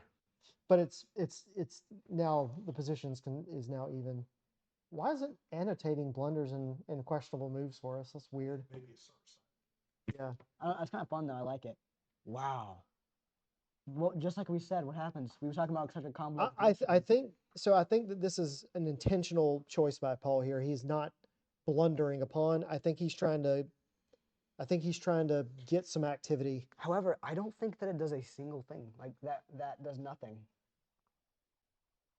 Because you're not simply giving the pawn back. You're gonna like the bishop's gonna take it, and Mhm. then the bishop can just go back to e3 when he pleases. Right. So, but But Paul wanted to challenge this open line. So yeah, he's getting his rooks on open lines. we're down to 3 minutes for black. Oh, the computer did not like that at all. I'm just thinking immediately. I'd play bishop e3 here just off my intuition. Sure. What do you think, bishop e3? What did the computer want You instead think of? bishop d3 trade off the rooks? I don't know. I think Paul's starting to feel it here. Yeah, it really hated rook a b1. It wanted rook f b1. Interesting. Oh my gosh, a pawn. Oh, the a pawn's hanging. Wow. Yeah, but 2 blunders in a row. well, again, this is Oh. so the computer's calling that a miss. For those of you who don't really know what the miss is, that means that you had missed a tactical opportunity or An opportunity to opportunity seize to seize an a advantage. big advantage. Yeah. But here he did not capitalize on it, but he definitely has a plan. And I mean, this might be scarier to me than just taking that pawn. Yeah. Actually, so he's got a concrete threat on the board, which is bishop to e3, and then king over. Oh, so let me back that. Let's say he does this. So the threat is check. No, the threat's to take the pawn. Hmm? The threat is to take the pawn, not to give the check. No, but check this out. If he moves out of the way, then I think we've got check, take. Oh, no, because he can come out on the dark squares. Never mind. Come on, man. Hey, I said I think. I said I think. I'm kidding. I'm kidding. It's okay. But yes, this pawn is still hanging. H3, not And h2 is hanging. actually not unexpected move. Now we think we'd take the pawn, or do you think? Okay, what would you do here with black? Would you take the? So we provoked h3 here. So there's now a dark squared weakness on the king. Would you play e3, bishop e3 to capitalize on that, or would you take the pawn immediately? Personally, I think I would play bishop e3 check and then take the pawn. Yeah, I kind of like that too. Yeah, bishop e3 and then taking the pawn, and black is clearly in the driver's seat for the game. He's got the pawn back. He's even up a pawn at that point. He's got this outside passer. I mean, yeah, I mean, and we spoke it into existence. Think about what we said at the beginning, what we expected. You know, we expected Paul to come out with an aggressive opening, which he did. Sean to have some preparation, which he did. Paul to capitalize and gain the swift early advantage, which he did. And then Sean to play aggressively Play a good active game, and then Paul to blunder away his advantage, which currently he did, and he's actually in a slightly worse position now. That was the danger for Paul. I think he went into this knowing that as well. Yeah, and again, I'm not sure that Paul is intentionally dropping these pawns. So he took the pawn. I think Paul is trying to play for activity. I think so as well. Yeah. But I think also that maybe Paul's nerves are getting to him because. Well, we'll see. Black's up a pawn. Black's up a pawn. I don't. But it's still really even. Really weird. It's still really even. This is a really tricky position. Yeah. And with 1 minute remaining on the clock, this is gonna. Yeah. We're gonna have to start blitzing out some commentary. No pun intended. Yeah, and also, this looks really good. Right. Right. But there's a danger of pulling this rook off the back line. Right. Back Which is rank. bishop e3 Which- check. No, Revealing. it's also this as well. Or right. bishop e3 check accomplishes the same thing. Yeah, or here, and then he loses the rook without this rook guarding on the back rank. I don't know. So Both players, Sean, under a minute. Paul is, but I think he's gonna. Oh, Rook F3. so it's going to be. I think Paul's going to want to. White's going to want to stay ahead on the clock I don't here. know about man. There's another pawn hanging. Here, you missed a move. Okay. Paul, for the third move in a row, drops a pawn on C2. Rook F3, computer blunder. Hmm. Our third blunder from Paul. With the door open, be mindful. All right. Yeah, just blunders another pawn, but even still, that's not a decisive advantage. It's not. Hmm. I mean, you don't know it. Sean's down to 30 Sean's down to seconds. 10 seconds. 10 seconds. Oh my. Yes, he is. Oh no, that's what I'm showing on the live stream. Sorry, or on the analysis board. Which one is it? All right, so Brandon, is it? What is on the this is screen? yeah. What's on the screen is more accurate. Okay. All right. So he grabs the pawn. Clock ticking down for both of them. What's going to happen? I think Black is now up 2 pawns comfortably. I think he's gonna maybe consider playing this, which is not a bad move. It's not. I mean, you got to fight here. There's Yeah. nothing else you can do. I mean, I don't hate Paul's approach. I mean, I think maybe that was an intentional like sacrifice of a pawn. He goes bishop. He goes rook b7. He's pushing for that advantage. And with the low time on Black's clock, you never know what can happen. Right. I've had so many games where people have been down pieces, and time pressure has just caused them to blunder checkmate. Yeah, absolutely. Yeah, I heard the other day that when you get into your increment, and what that means is if the only time you have left is on your increment, Right. then you're playing at like a minus 500 point playing strength at that point. We're down to 10 seconds. Under 4 seconds. We're back up. Wow, this is an amazing Oh, position. They're gonna start blitzing this out. yeah, Sean's gonna have to start moving fast here. And I mean, here's where we really see if it comes into play here. This is the most crucial point of the game. Computer gives a blunder. C4, double question mark. Giving Paul near a decisive advantage here, actually. What's the move? Rook takes F4 is the move. He captures on A7. Paul's gonna move. 10 seconds left. 5 seconds. 4, 3, 2, 1. Oof. In the second of time, Paul had remaining. He made his move. Sean. Yeah, it's like Paul is making Sean move. He's making him move fast. He's like, you know what? You're gonna get this advantage. I'm gonna start checking you. Oh, Yeah, looks are exchanged. I just hate that after such a good game it just comes down to time scramble. What do you think? C takes D3 here. I mean, you got to take the pawn. You gotta take the pawn. So Black has a decisive advantage. Black here. does have a decisive advantage, but he's only Bishop got takes. but he only has 15 seconds. Oh, gives it a brilliant move. A great move from chess.com, an exclamation mark. Yeah, I mean the only threat you have here to losing, like other than clock, is checkmate here, and that light square bishop. He goes for a check. What's it gonna be? Is it gonna be rook a7 check? He's gonna start going for the check time. This is what you do when you have an opponent who's low on time. You start giving them checks. Yep. You start making threats, and you just pray to God that they blunder, and there's a good chance they will. That's right. Yeah, Sean has a decisive advantage here, but that low clock, man. That low clock. Sean's got to find like great moves under time pressure. So I think the simplest plan here for Black is just push the pawns. And then, yeah, White's got to keep checking. Check. Yeah. Check. King d7. King d7 expected Sean down to about 15 seconds on his clock. Well, here's what you were saying about Sean coming in playing in time pressure, right? Sean's really good in time pressure, so we're going to see how he holds up.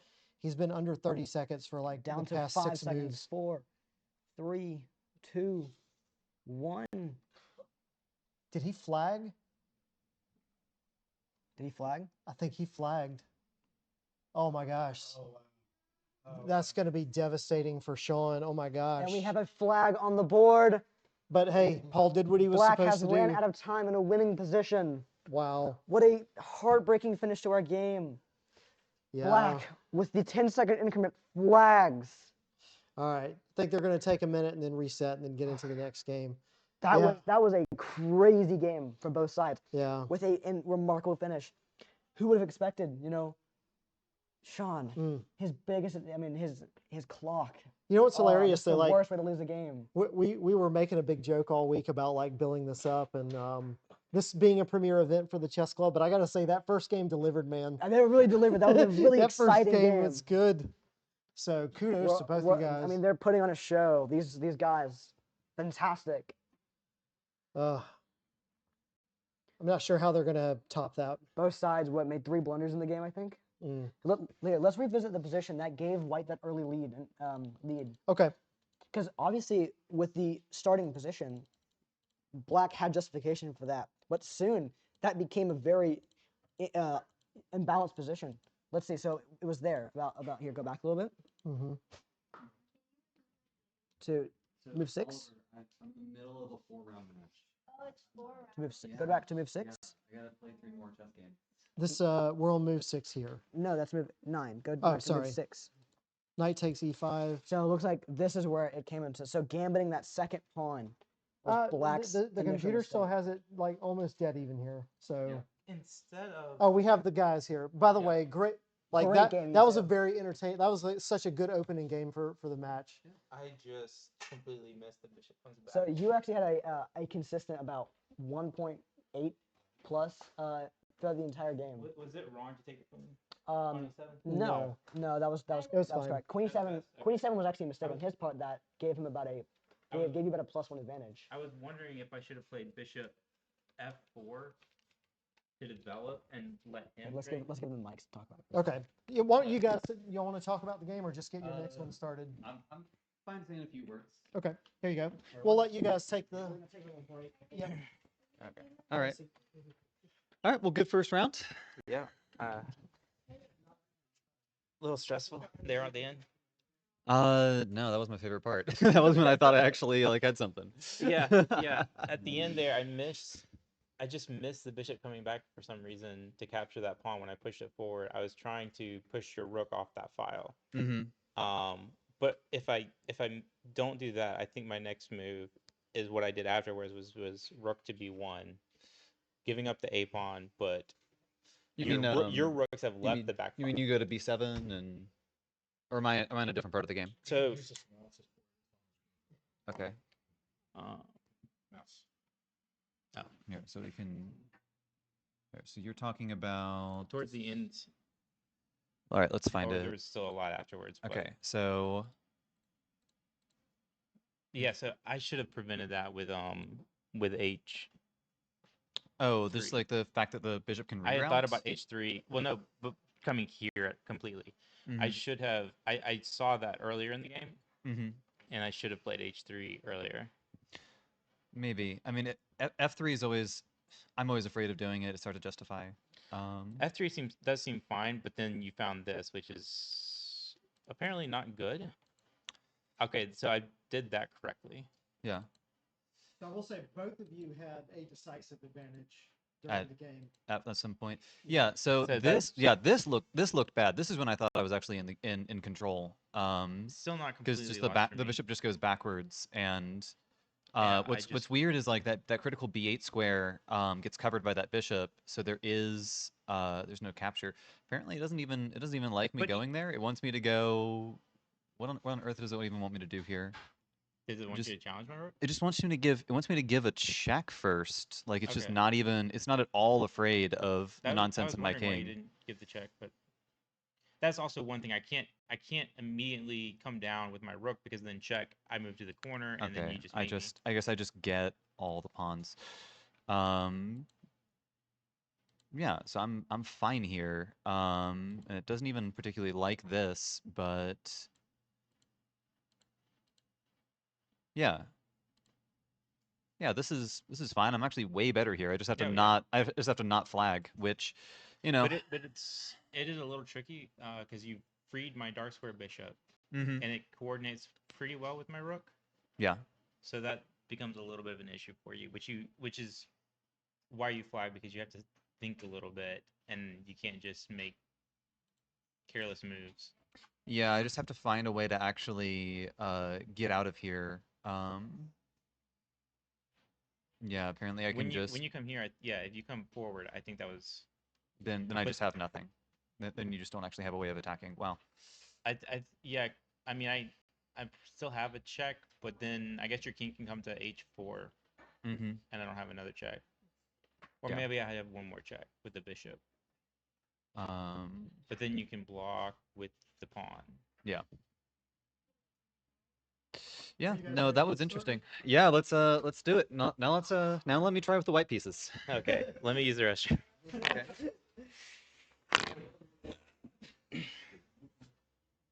All right, guys. I was here.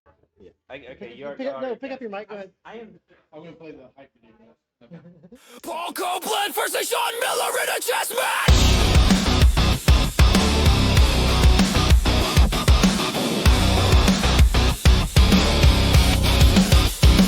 Chess match!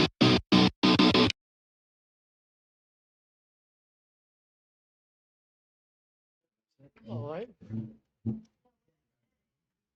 We've got 2 400-point upsets in our plot. Just like an announcement. Mike Saylor. Gifted subs. Hold on. Mike Saylor gave 5 gifted subs to the people in chat. Thanks, So- Sailor. So I will say that was sort of the kind of position I enjoy, of like just having like more activity. I think if I didn't flag, I would have done well. So Yeah, I just need to get my energy up. Yeah. Funny enough, Tyler and I were sitting here saying, Tyler and I were saying before the match, so we expected you to play aggressively with pieces around. It doesn't surprise me that you gambited a pawn. So quick. that was about what I expected from both of you, I think. But good match. So That's round 1, baby. We got 3 more of those. all right. Let's so yeah, definitely a huge shout out to Mike Saylor. So Mike Saylor is actually a local That's mine. national master That's mine. here at the Columbia Chess Club. Mike is a very active member of our chess community. Mike, we love you so much. Thank you for all the support and all you do. Yeah, agreed. Great to have you on the live stream. Hope you enjoy. Thank you once again to National Master Mike Saylor for the gifted subs. Gifted subs. So Tyler and I, in preparation for this, prepared a couple of our favorite chess stories What's just up? to kind of First up- fill the time. Yeah. So, But first, I would like to so we actually let's take a little bit of a side note. We have some updates from our quad tournament that's going on tonight. I want to give out a couple of congratulations. First of all, to Tucker Norton with a 400-point upset tonight. Impressive. Very impressive, as well as Brian Chosey with once again a 400-point upset in our quads. So not only are we having some very interesting and unexpected games from Sean and Paul tonight, we're having some awesome quad Hey. games tonight. So we'll report. We expect that the quads are going to finish up before the match tonight. We're going to be here for a little while, Yeah, but I'm but, excited. This is fun. This is a great Okay. night. We'll be keeping you updated throughout the night. All right. So You're saying? yeah. So we prepared a couple of chess stories. Let's flip a coin. Who's going to tell one first? Are you going? All right. Well, okay. Which story should I tell? I don't know. I don't want to you prepared. Oh, well, I'll tell you this. First of all, hold on. Oh, Cheers to a wonderful night so far. cheers. This is brought to you by Liquid Death. This is Hashtag not sponsored. Tea and Lemon. This is sponsored by Mike Saylor, donating subs. That's what this is sponsored. Thank you, by. Mike. All right, our favorite chess stories. Favorite chess stories. During my chess career, I have seen nearly 3 fistfights at tournaments. Are you serious? Yes. 3. Okay. Yeah. What a crazy way to start. Let's People take that pretty seriously. It turns out that people take chess seriously. Who would have thunk it? But one of the more interesting chess. It's like we just had the handshake. All right, so we're going to get started. So go ahead. I'll tell a couple stories here during the. A Sicilian, Sicilian. By Paul. That is Were we expecting a that? bold choice. I'm expecting a Smith Mora gambit here from Sean, But but Sean, Paul may have as prepared we said, something. Sean is the master of the Smith-Morra Gambit. If there's anybody here that owns the Smith-Morra Gambit, it is Yeah, Sean Miller. that's for sure. And Paul, playing the Sicilian, has to go in knowing that. Oh, he's going Knowing for the Grand Prix attack. Okay. The Grand Prix attack. So is, Sean is decides to awesome. sidestep Paul's preparation here. So what do you? Okay, you think expecting from Paul just to? Oh, now he's playing the Owens, right? Isn't that what it's This is- called? okay, so Paul has transitioned into the Nidor Sicilian here. No, this is not quite the Nidor. I know, is it not? I- A6? Maybe Mike can correct us. I'm trying Sorry, to I do this forgot. off the top of my head. Chad, if you know the answer, I think it's wait, no, I think it's just a weird variation of clothes. Because Um, the Nidor has more moves. I forgot. I don't play the Sicilian. I wouldn't know. yeah, this is O'Kelly? Oh, Kelly. Thank you. I couldn't think of the name of it. So this was championed by a British Grandmaster from back in the 60s or in the 70s. But basically, Grand Prix attack is on the board. So quick. So we actually are so excited to bring you this game too. we can tell you a little bit about the So- Grand Prix. Yeah, both of us can. So for some background information, we both play the Grand Prix attack exclusively against the Sicilian.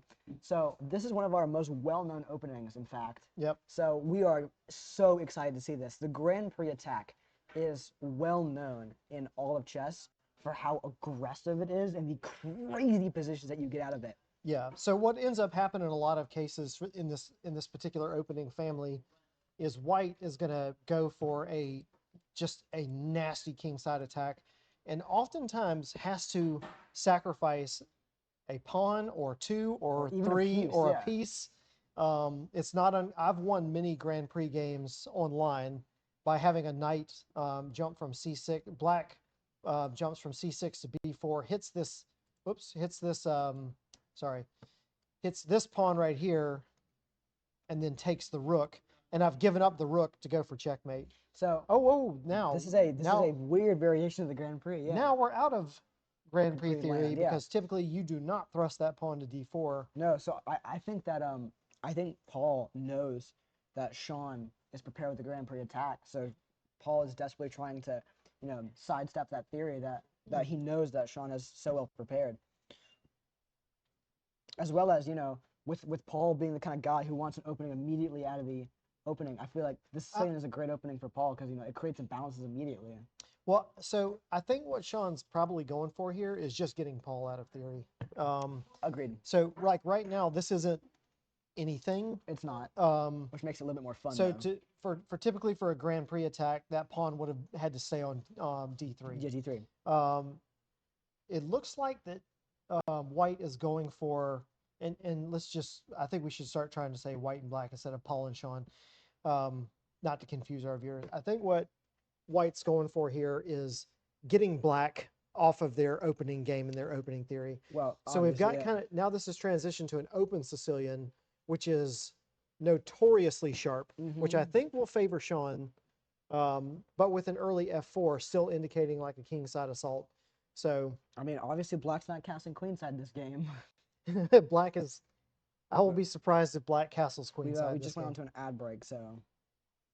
Yep. I know. I'm just saying, let's not go anything too crazy for our viewers on Twitch.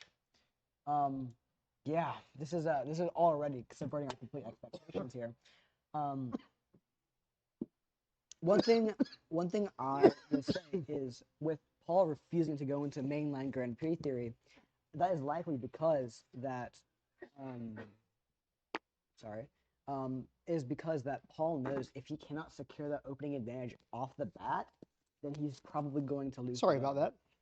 So by just absolutely going for it in the beginning, I think that's Paul's best chance to play against Sean, or Black's best chance to play against White in this specific opening family. Well, White just dropped a pawn here to a fairly common trap, which is pushing this knight away, and then grabbing here on e4. Yeah, well, you get the pawn back on the c5. Oh, this does end up being better for Black, yeah. But no, but it says White. So here, White has to play knight a4 here. Excuse me. Our stream's lagging behind a little bit. That's okay. All right, so fist fights in chess. Yes, fights and chess. two things that wouldn't really mix, but chess boxing exists. So And I don't mean in the context of chess boxing. So funny enough, I'm not going to say any names, of course, but there was a guy that used to frequent the scene. I have not seen him in more than 10 years, but he was notorious hothead, but he was a good guy. And he was paired up at a tournament with another fellow that I knew, and they got into a disagreement about the position. 94 on the board. And Mr. Hothead did Mr. Hothead things and provoked the other guy. Oh, computer's calling that a great move. Exclamation mark. I think that's the only move that doesn't drop the advantage. Hey, good Good on find, good good on find. white. Yeah, good find. But anyway, they started hemming and hawing and started yelling, and it almost came to blows. Well, anyway, Mr. Hothead left the. Mike Saylor says D5 for white was necessary a move or so ago. All right, appreciate the commentary, Mike. As always, that's helpful. Yeah, Mike is always welcome to provide his insights because, Yep, of course, he knows a lot more than we do. yeah. Mike knows a lot more than we do, but I think it's fair to say that he's lacking the riz that we have, and we Can bring we to just the. like All right, so I'm still trying to figure out how to work in 6-7 to the broadcast, so in a smooth I way. will stand up and walk out the door. Don't provoke me. Yeah. So anyway, Stop trying to appeal to younger audiences. Mr. Hothead leaves, Mm-hmm. right, the playing hall, and storms off, and he's going to quit the tournament. Sure. And I told the guy, I was like, look, he's a good guy. He just lost his temper. It wouldn't surprise me if he drives back here and apologizes. And while I was telling him that, dude walks back into the lobby and yells from across the lobby. It's like, hey, I'm sorry for being a jerk. I shouldn't have done that. So it was just hilarious that I was like, yeah, he'll come back and apologize, and he did. But yeah, we have a very important chatter that just oh, we do in the chat. Queen Murrah, shout out to my mom. Thanks for watching. Tyler's grandmother. We love you, and the food you made for us was great. Thank you so much. And please feel free to make that anytime. is that not mom? It's my grandmother. Oh, I don't know. It's either my mom or your mom. I don't know who the moniker is. Somebody just made it. So, So all right. So he did snag the pawn on e4. Okay. So I think it's fair to say that we are now in wide open Sicilian territory. oh yeah. So This is open this is as open as it gets. so let's talk about that for a minute. This is a family. It's your wife. Okay. Thank you. So this is my wife, your mother. My mother. My wonderful mother who has sponsored both of our chess journeys That's right. Couldn't ask for a more patient and supportive. matriarch of the family to support our silly habits. But anyway, so let's talk about the Open Sicilian for a minute. For those who may not be familiar with it, this is a family of openings that is notoriously wild and aggressive. What you're going to probably see out of this, unless they just decide to trade off a bunch of pieces real quick, is this can get real crazy real fast. And in that regard, I kind of think that it would favor Sean as a player, not that Paul isn't capable of whipping out some incredible combinations, because he certainly is. I think everybody at this level is. Absolutely. But I got to feel like that with Sean playing white in a tactical position, that he would probably have a bit of an advantage in open Sicilian type positions. So, I agree. I think that Sean's playstyle more reflects the characteristics of your typical open Sicilian player. And the kind of ironic thing is that we started with the closed Sicilian, which is notoriously the opposite. that's right. And we quickly transposed into a more open Sicilian than what you would normally see. As a matter of fact, I was getting ready to comment. I know that we talked about him going into a Grand Prix attack, but I was going to say, since Black played an early A6, we can expect a closed Sicilian, which is a bit more positional. But Sean playing the white pieces blew that up by playing D4. Like, what an unexpected move. And again, I think Sean's just trying to get Paul out of his preparation. I agree, yeah. But I mean, already off the bat, we are 9 moves in, and this game is is equally interesting, if not slightly more interesting out of the opening than our previous game. Mm-hmm. But I do think that Sean You know what? I don't honestly know if Paul prepared something for. I know that I know that Paul playing the black pieces in this game knows that Sean likes to play the Smith-Morra gambit. But I think he also knows that he's not going to play it because he knows that of Paul's. So I mean, you've got like doubles upon doubles. yeah. So for those not aware, there is a little bit of a game within a game, which is both players know the openings that the other player tends to play, and so that gives them the opportunity to go and do some prep work at home. I mean, and these but- players have been studying hard for the past few weeks. They have been. They both So, taken preparation for this match seriously. Tonight is a culmination of the efforts of multiple weeks of hard dedication and practice from two of our most dedicated players here at the club tonight. Yep, absolutely.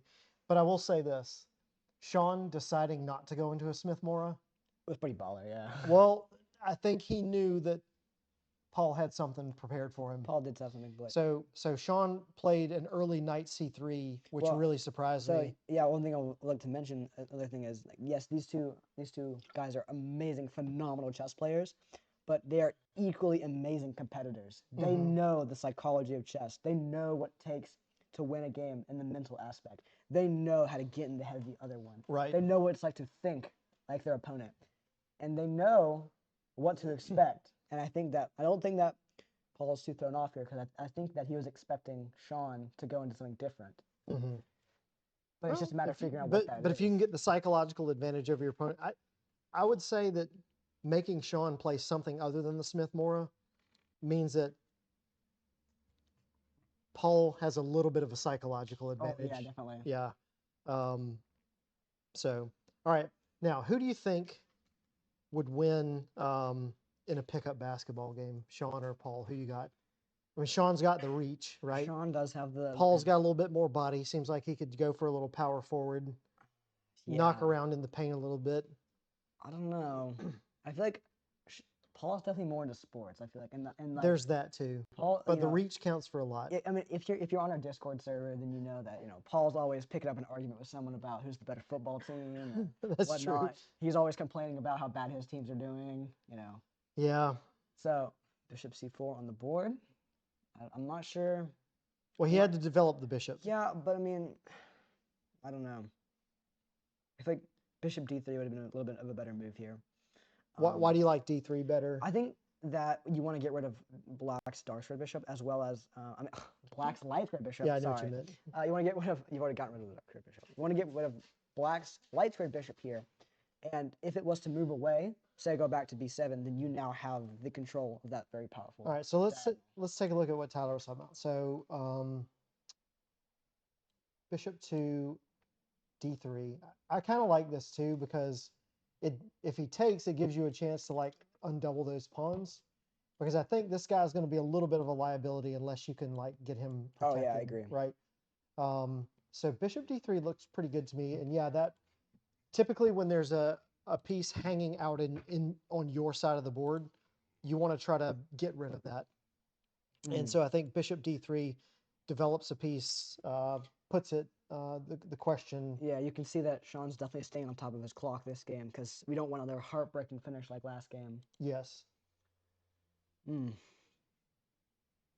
This is again, this is already such an interesting position. Mm-hmm.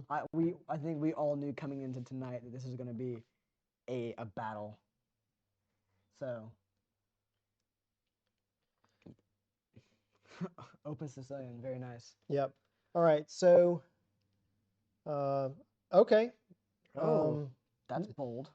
Now, I don't like white taking here No. because if white takes this bishop, then you're putting this knight on a very active square with tempo. I'm thinking Queen E2 here, personally. So you like Queen E2? Mm-hmm. That's not bad. Only problem with Queen E2 is that if you were to exchange the bishops, then the knight would come to D5 anyways, hitting the bishop on E3 with tempo. So maybe it is better to just take the bishop now. Instead of Queen E2, what about Queen D3? A little bit, gives you a little bit more activity, kind of centralizes your queen a little bit better. With sort of the same idea. I guess the benefit of Queen to E2 is it does line up with the enemy king, so that then there is now the threat of something like this. And if he takes back with the pawn, which I don't think he would do, Yeah, no. but if it holds down the knight, queen e2 holds the knight on f6 at least temporarily. So I think, as Mike Saylor likes to say, it's not that one move's good or bad. Both moves, like every move, has Yeah, of upsides and course. downsides. I mean that's true of every chess move. Yep. It's just up to you as the player to decide which move has the most positives and the least negatives. Yep. And that's how we win a chess game. All right, so not Paul, White is taking some time to think about this move. So I don't think that almost anything other than taking the bishop is a reasonable move for him here. I think so too. Again, the opportunity to trade the bishops would have been on this square, and not where you allow him to get a piece further into your or closer to your territory. So, all right, now I think it's your turn for a chess story. The Yasser Seirawan story. You can start with that one. So, All right, so for those of you who don't know yeah. Yasser Seirawan, start there. So for those of you who don't know Yasser Seirawan, he is one of my favorite chess players of all time. He is several-time U.S. champion, currently Super Grandmaster, and one of the most delightful men I've ever been in a room with. This guy, you know, he'd walk into the room with a smile on his face and just light up the entire room. He was the most gentle, like one of the most gentle men I've ever met. You know, people regard him. He's really warm. He's really warm. People regard him as the best storyteller in all of chess. If you've ever watched one of his lectures, he'll just go into these random stories, like off of like absolutely nothing, and they're just the most amazing, like comedic stories that you've ever heard. He's like the grandpa of chess. He really is. That's a good comparison. Right quick, I did want to mention that we threw knight e5 up here. I actually do like this move for for white.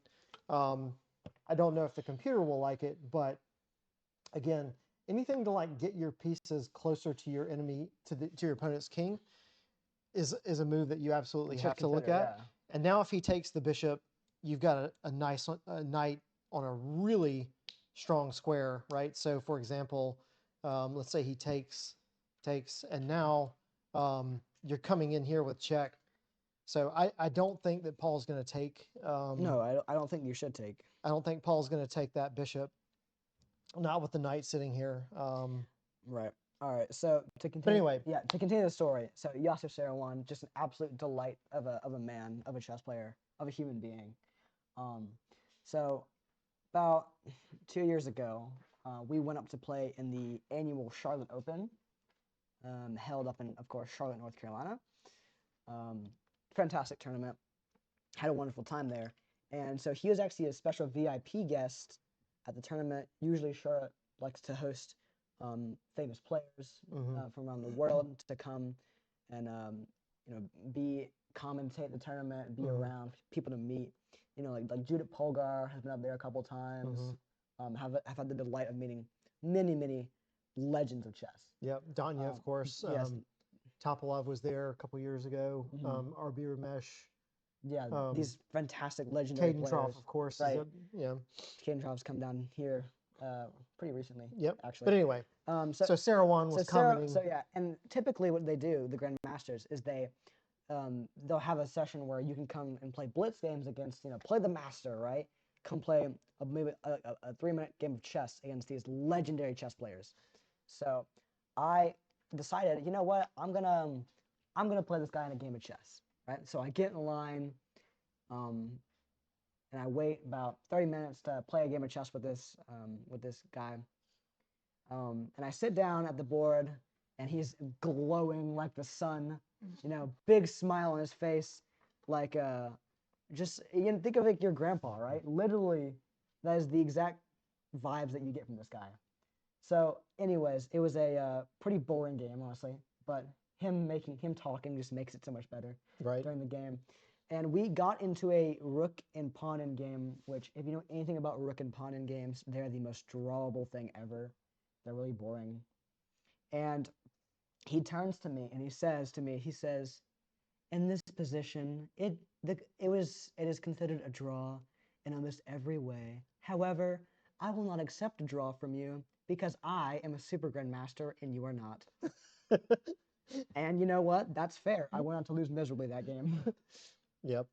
So But that's just imagine like he's like the Bob Ross of chess or absolutely, the Mr. Rogers of chess. What a cool guy. And then for him to just smile at you and say, I will not accept your draw offer because I am a super grandmaster. I thought I would never offer him a draw because like that's awful. Yeah. Um, All right. So Paul wisely castled, Sean wisely castled. I don't know. Do we have open violence on the menu still, or are we Well, gonna start transitioning to more of a positional violence is always on the menu for a game of chess. game? All right. So let's talk for a minute. I think this pawn's going to be a long-term liability unless he can do something with it. On the other hand, Currently, it's a annoyance. yeah. On the other hand, this pawn is backwards, and it's going to be a weakness as long as that C pawn's allowed to hang out. Call it So chess. Is that Brandon? Looks like our own Twitch channel was commenting at us. I like how cramping the C5 pawn is for white. And yep, we agree. We just so again, strengths and weaknesses. I think the game's going to revolve around can black win this C5 pawn, or is that going to be a thorn in the side of black for the duration of the game? But if he could somehow get that knight up here, knight C6 on the board. yeah, I don't know, man. If I'm white, I'm strongly considering moves like bishop to b3 with an eye on bringing the knight here and then up here.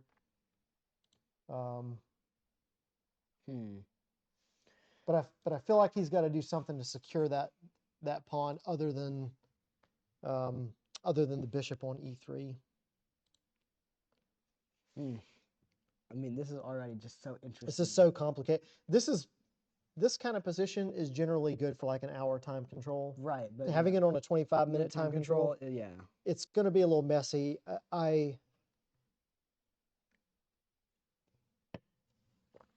So, okay, there is a threat on the board of takes and then snapping off the bishop. Don't know if that would come to fruition, but let's just say that he makes a nothing move. Takes. No, it's not that big of an issue because you take the bishop first and you take the knight. So you take the bishop first, you're saying? Yeah, take the bishop first. So knight takes knight. Whoops. How did I get off this variation? Man, come on.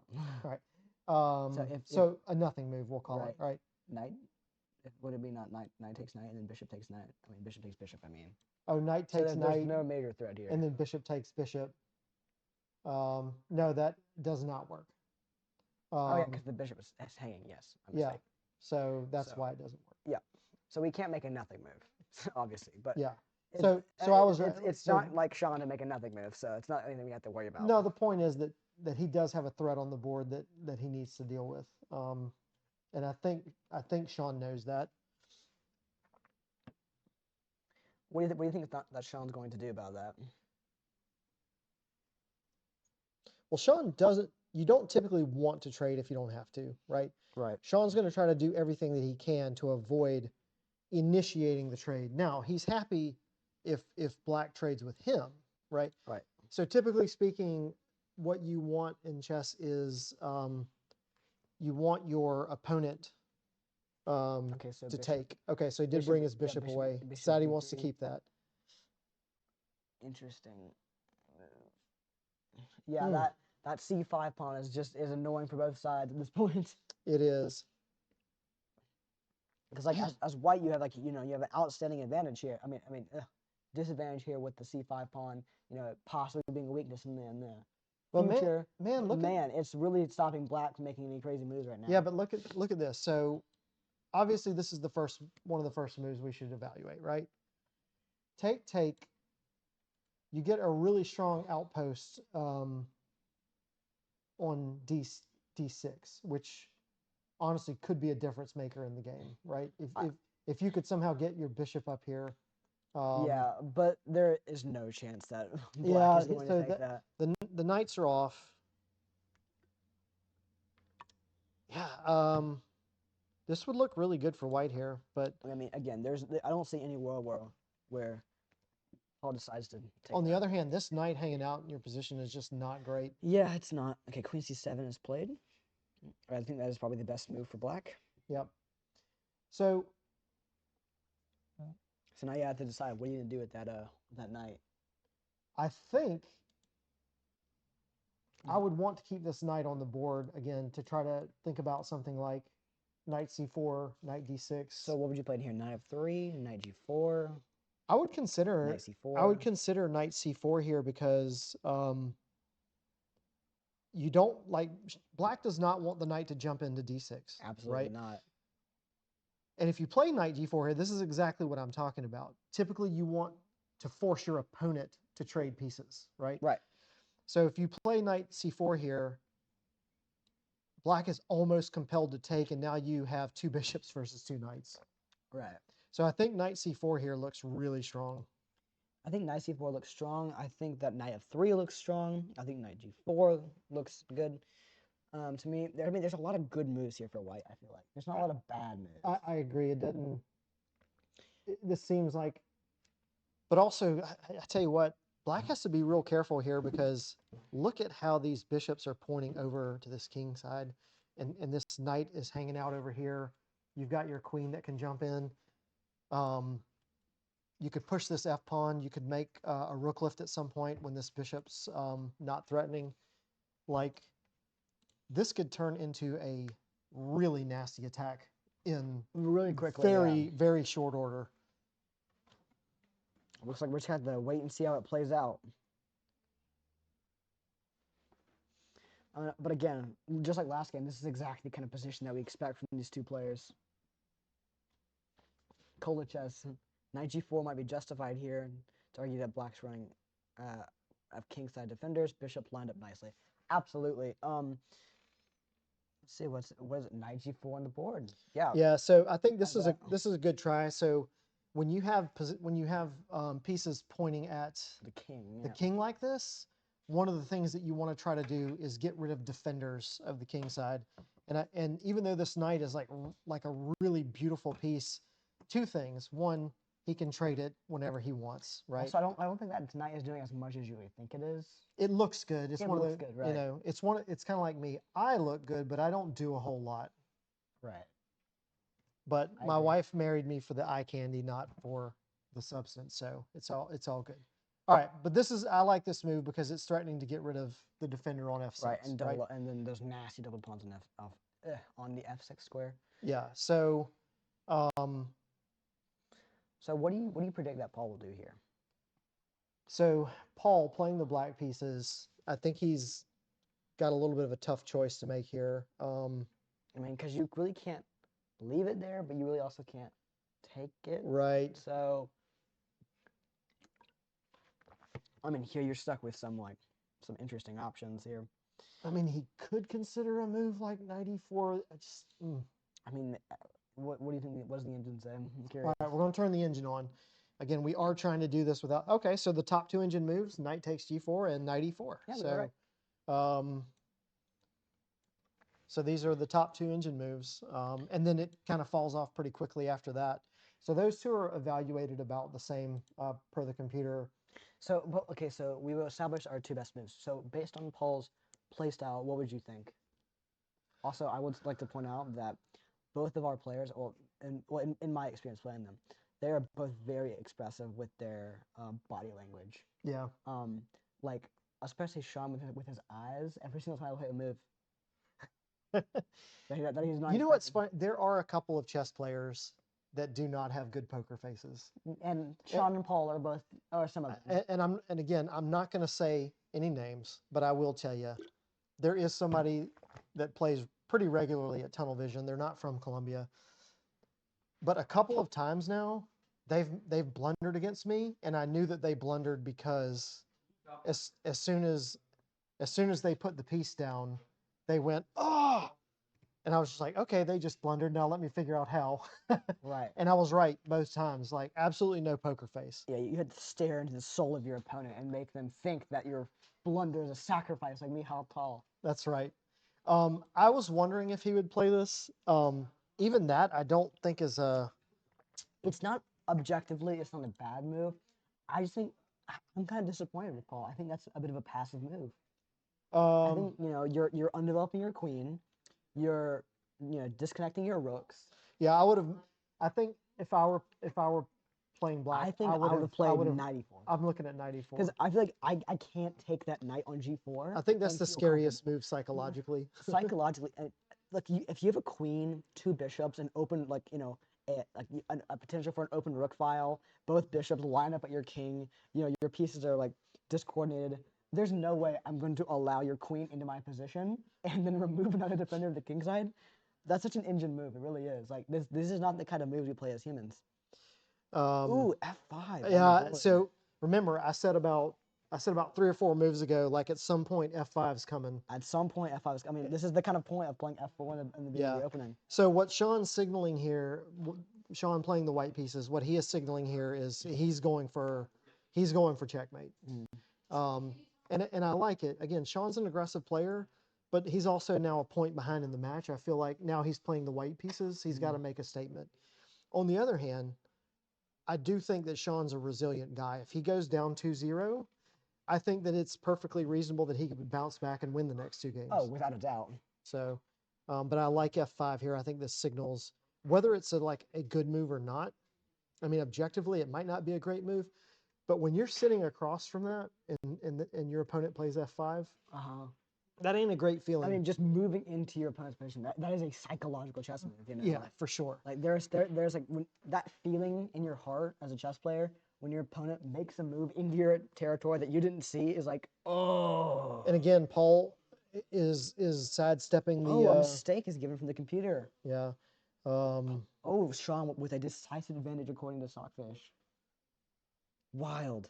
Oh, the pin. The pin. Okay. Okay, draw the line. So the problem with this move is it allows. Oh, you played it. Yeah. Is that a great move? I think it's a pretty nice. Exclamation It does mark. give it, yeah. Bishop g5 exclamation mark from the computer. What a fantastic move. So even though we don't have the material, he doesn't have the material advantage. The computer is actually giving him a decisive positional I think I advantage. know why.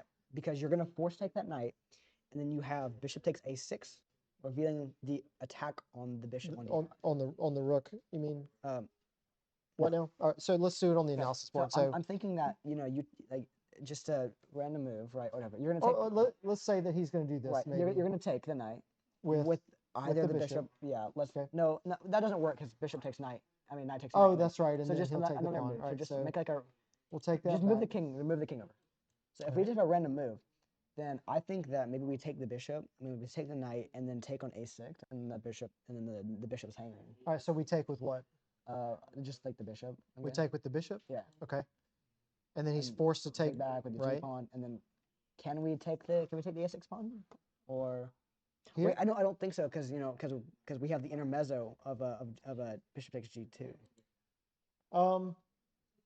Yeah. Weirdly, I think James, this ma- looks Ja- bad, but I think black's okay here. I mean, yeah, better than earlier. I agree. I forgot that the bishop could take on g2. That sequence that doesn't really work. James McDougall says, I think it's just bad news after bishop takes f6 with the threat of knight h6 and the black king is in dire straits. The only reason I would agree with you, James. The only reason King so H1 he did play king h8. So the only reason I'm not sure king he's in H8. dire straits is because these pawns are about to get doubled up, and this white bishop is not really going to be Yeah, participating. Yeah, I agree. Now this looks scary, but this is survivable. It is. The real danger is going to be this kind of rook lift maneuver and getting the queen over All right, here. so immediately, what are you thinking here? What do you think? Well, I think that black's fighting for his Reset. life first of all. Reset. I think Absolutely. black's definitely fighting for his life here. Sean has clearly taken over the game. So engine back on. Top engine move. Rook F2. Yeah, just we're not Like we're not what? even going to talk about that. Okay, computer. Okay, Stockfish. Queen E1. Dude, Mike beat me to it. I was going to say it. You know, in these kind of positions where you have your F pawn gone, Queen E1 this is a pretty is common. an insanely Yeah. popular thematic move in these kind of Grand Prix setups, and even the openings I play. I play a lot of flank openings that have to do with the F pawn being gone. And once you did that and you attack on the queen side, Queen E1 is a very thematic move that allows you to slide your queen over to H4 or G3. Very, very slick, very easy, clean maneuver, which gets your heaviest attacker, the queen, into the attack. And if we can put the queen in H4 and add yet another attacker to that square, black is busted. Yeah, and it's going to be hard for black to chase this away because even with a move like this, that just ends up dropping a pawn. So I'm fully expecting to see Queen E1 here from Sean, knowing that he spent much time preparing the Grand Prix attack. Then we know. Do you think Sean actually played for the Grand Prix? I think Sean was planning. I think we're going to ask him in the post game. We're definitely going to ask him. He may not answer that yet because they still have another game to play as white and black. But I'm curious to get a quad night interview with Carson. You want to do that no. later? Because it's an interesting position. All right, so Mike Saylor's calling for Queen E1, which is funny because you were thinking it, and I was about to mention it as well. You're right. We both played the Grand Prix attack. Very Grand Prix type. He relieved the tension and took. Okay. So he's got to take back. I don't know. I don't think that's great for. I think this was a much stronger idea. Because there's nothing. There's nothing. It's like Lasker said. Why do in one move when you can do it in 10? Right. Yeah. Right. Just keep piling the pressure on. I think that this move just relieves that tension too early. I think if I'm Paul, I'm actually happy to see that move I think I'm happy to see that too, because yeah, it looks dangerous, but there's really no immediate threat on the board here of like checkmate or winning a piece here. Yes, obviously white is still doing better here. However, I feel like that white lost a good chunk of his advantage. Yeah, I agree. Actually, and the computer agrees with us. So it didn't call for Queen E1, but I think it had a similar idea with, is it calling for Rook F2? We already agreed we didn't care for that. Oh, it liked Queen D2 though, because I think the idea is to take on F6 and then bring the queen James up here. McDougal says black still doesn't have enough time to defend the idea, though. I don't think. So I just looked at the computer analysis. The computer did not like this. So the position went from basically +3 for white to +1.5. That's a big swing of the board. That is a big swing. So, but I mean, in these kind of positions, those are exactly the kind of swings that you see in the analysis. You know, we go from, white clearly white had the decisive advantage earlier in this game with +3. Like that is considered by far a decisive advantage. There's Queen E1. Queen E1 on the board, like we discussed earlier. I mean, with these kind of open positions, specifically with the open Sicilian, these are the exact positions that you see with like the eval swing, right? We swung from +3 to +1. That's a huge swing. A mistake on the board by Sean, Queen E1. Mistake. Interesting, because I don't see any other way to try to get an advantage other than like Queen E1 from here. No, I think predictably Rook to G8. That was coming. I figured. Yeah, I think everyone saw that coming. I think Queen H4 now. I think your mom saw Queen E1 coming. She's watching the live stream. I had to get a your mama joke in. Well, I'm about to punch my dad. Oh man.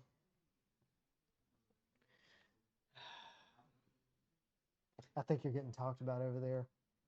I just heard some of the people participating in the quad said he plays the bird every single game. Deal with it. Technical engineer, everything going good on your end? Awesome. Our wonderful technical engineer. What do you think here? Queen H5 anyway? Or Queen H4 anyway, I mean? Queen H4. Solid a mile away.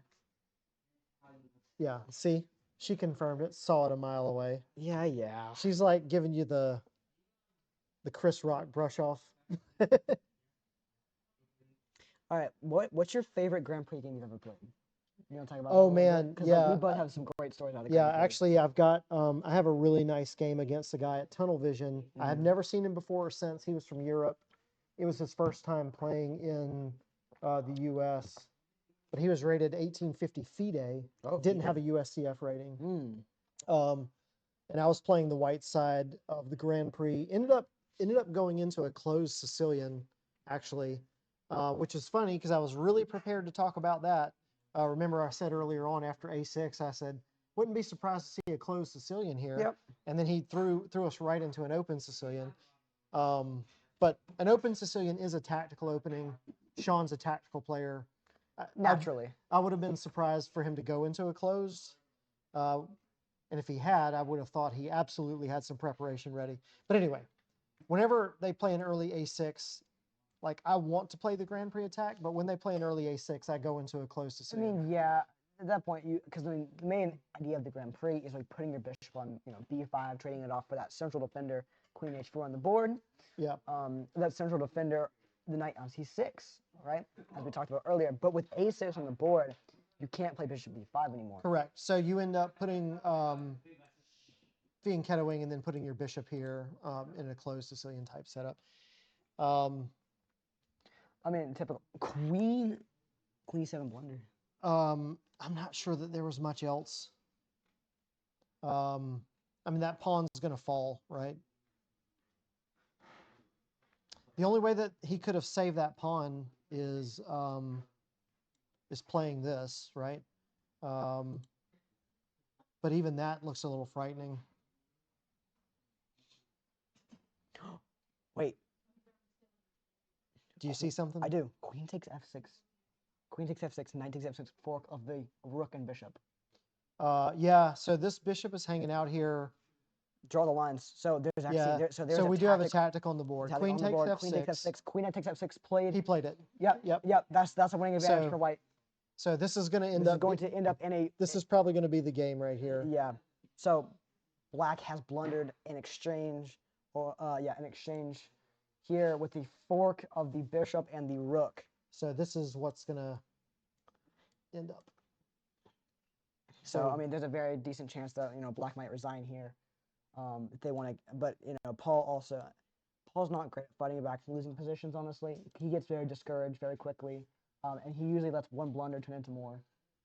Well, we'll see. And Sean actually gets invigorated by his moves. So Well, Sean's doing okay on clock here. I think Sean's got a decisive advantage. oh, absolutely, Sean is going to be up in exchange after this series of moves because you're forced to take the queen here. That is engine forced move. Queen takes queen, knight takes queen, fork of the rook on G8, and the bishop on D5. Right. Wow, what a crazy move. So theoretically, it was as we saw, it was survivable.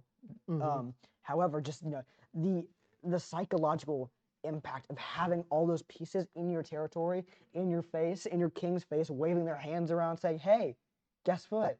Knock knock, buddy, I'm here." Right? I mean, what are you gonna do about that? You're gonna blunder, right? Especially in a 25-minute time control. Especially in these quicker time controls. Absolutely. So I was wondering if the quicker time control was going to favor Sean,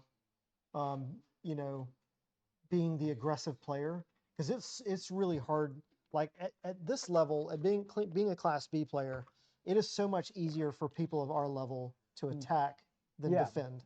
Yeah. Right. And Sean is an attacking player. It's a 25-minute time control.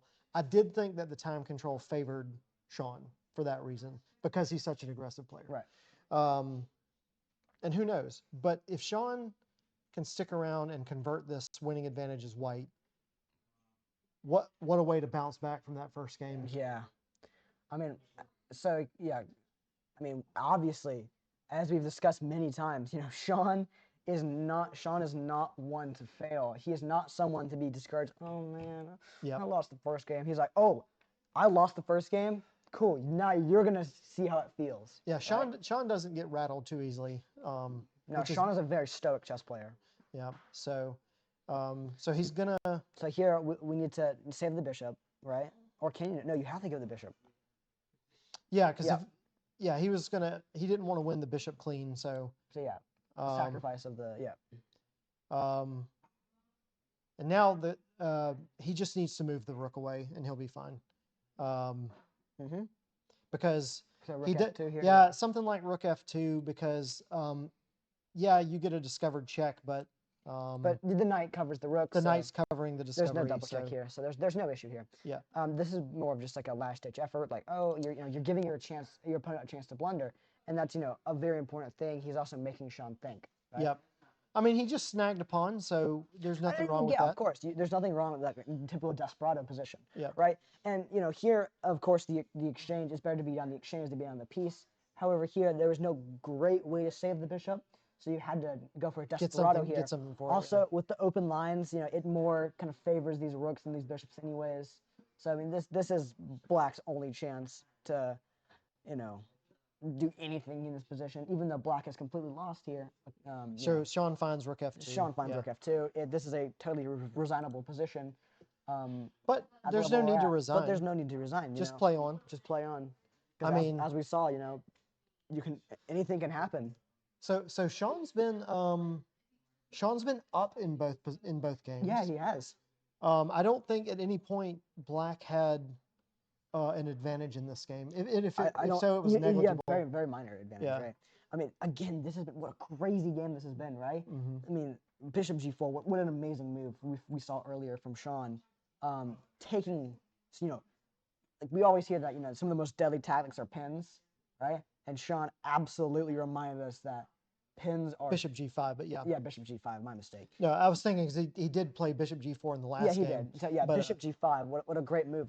Even computer even gives an exclamation mark. And a natural move too. A natural move at that, right? Yeah. I mean, and this is why that Sean is such a wonderful player, because all these amazing moves come so naturally to him, and I would expect no less of such a phenomenal player. Mm-hmm. All right. Well, we'll see what happens here. I think we're getting pretty close to the end of this one. Yeah. Um, Yeah, bishop moves away, discovered check. So knight is going to take. Yep. And there's no threat at all because king steps to h1, nice and safe, tucked away in the corner. Yep. So he is going to get a check here. Right, but Yep. we're not playing for check. We're playing for checkmate. That's right. And really, Yep, king h1, only move. And really, he can make this pretty easy by bringing the rook over to g1. And then that pawn on a6 is hanging too. Like, Yeah. these pawns all over the board, they're not great. I would like to point out this pawn is still backwards. And I said that was going to be the difference in the game. Yep. So I mean, that pawn, that we saw that earlier, and we discussed about, maybe move a d6 earlier. Maybe yeah, you're underling the pawn. However, you're opening the center lines. Right. And we're just really saying, the power of the backwards pawn here. That's right. I would like to point out that I mentioned that these two pawns were going to be, yeah, that could decide the game. Yeah. And look how right I was. Okay, well, you are a connoisseur of the Sicilian arts, so. I'm joking. I couldn't have been more wrong. I'm being facetious for our followers not picking. Everybody who is not my wife might have missed that I was being facetious there. Right. But anyway. Okay, so he's continuing to play on, not going to resign. Don't blame him. Nope. Knight d4, absolutely. I will say I have come back against Sean in several positions, like completely easy positions. Yep, rook g1, very natural move. Saying, hey, do you want to trade rooks? You only want to trade rooks, don't you? Because as we all know, very common chess knowledge, when you're up material, you want to trade Pieces. And when you're, trade pieces. And when you're down material, you want to trade pawns. Yep. Right? And of course, Black knows he can't be trading rooks, so he slides his rook away very naturally. Let's see the continuation here. What do you think? Would you snag that pawn on a6? Probably not. Oh wait. Yeah. Rook g3. Does that trap the bishop? I was gonna say that that he needs to. Yeah. Yeah. I just turned the engine on. White's nearly. We both missed it. It's nearly +5. Well, I was thinking that he was going to needed to try to double up somehow and, hit the bishop with tempo. Funny enough, I was looking at how to get the second rook in the game, we both and I overlooked overlooked the fact that the bishop's trapped. Yeah, So I mean, Wow. Yeah. So we will probably see a resignation. This is probably going to be a resignation. We'll probably here. see a resignation Yeah. here from Black because Black. Oh, is, Dylan called us on it. yeah, Yes. Dylan did call it down. Yeah. You know, it's funny, Dylan. I saw him hitting this with tempo, like I said, but I immediately turned my sight to this rook to see how we were going to get this guy doubled up, and just totally overlooked the fact that it was That's trapped. hilarious. Yeah. We're both looking at the wrong side of the board as always.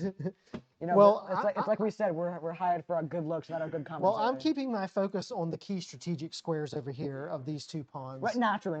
Right. So of course I'm going to miss something So- that doesn't matter, like trapping So the bishop. here we see a there's the we see a resignation. So Another phenomenal game, right? way to bounce back for Way to Sean, bounce though. back from Sean there. Yeah. You saw strike me down, I shall come back stronger Even and harder. stronger. Right. What a great game. Yep. And I mean, this is the kind of stuff you'll see from like the Grand Prix structures. Yes, we got an open Sicilian, but we got a nice hybrid between the open Sicilian and Grand Prix, which led to about the most tactical game you can possibly get here. Yep. And I think we'll probably I don't know if they're going to want to comment on the game or not, but we'll give them an opportunity to if they'd like. The other quads are still going on. I'm curious to see our current quad report. And I tell you what, if we get the players to discuss that second game, we'll go get an update on the quads. I'm gonna go take a look right now at the standings Okay. of the quads.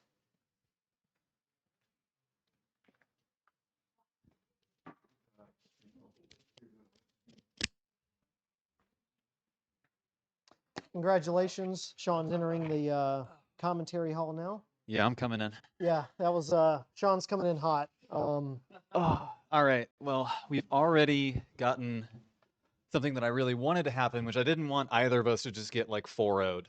Like, I don't know. I don't want here you go, to. I don't want to do that to Paul, and I definitely don't want Paul to do that to me. So I'm happy that we're staying competitive. Yeah. So I assume you played. I've never seen you really play much Sicilian. I assumed you thought you were going to face my Mora. I thought either the Mora or I thought knight f3. I was not thinking knight c3. So Tyler and I were debating if you prepared the Grand Prix or if you were like, I know I'm not some- going into his Smith-Mora prep. I'll let you know after the match, but just know there's a I'll play whatever I want, man. I just need a chance to fight in the middle game. I'm not completely oblivious to the Grand Prix. Sure. Okay, so yeah, right there at the end. Yeah, I'm definitely back up, better. back up. So there's actually I thought you would go into this thinking that you had rook takes g2, but like the problem is that even after I go king h1, any discovered attack you do, I still take the bishop with the knight. Yeah. And so like sure. So what I was yeah. Sorry there.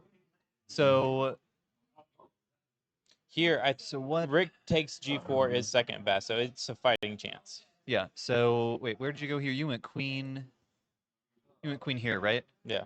Okay. Which only move is queen takes f6, which I saw after I played it. Mm-hmm. That's not a super easy move to see that you're gonna just take it with the queen. Yeah. I'll just do this anyways. And it actually really looks like at the end of this, you have this save where you check me with like a discovered attack and like I go here and it looks like, oh well, you can go somewhere and like, try and like win something, but like, anywhere you go, I actually just take the bishop with this backwards knight move that ends all the funny business. I did see that, so I avoided that, but I thought after the bishop takes, I did not.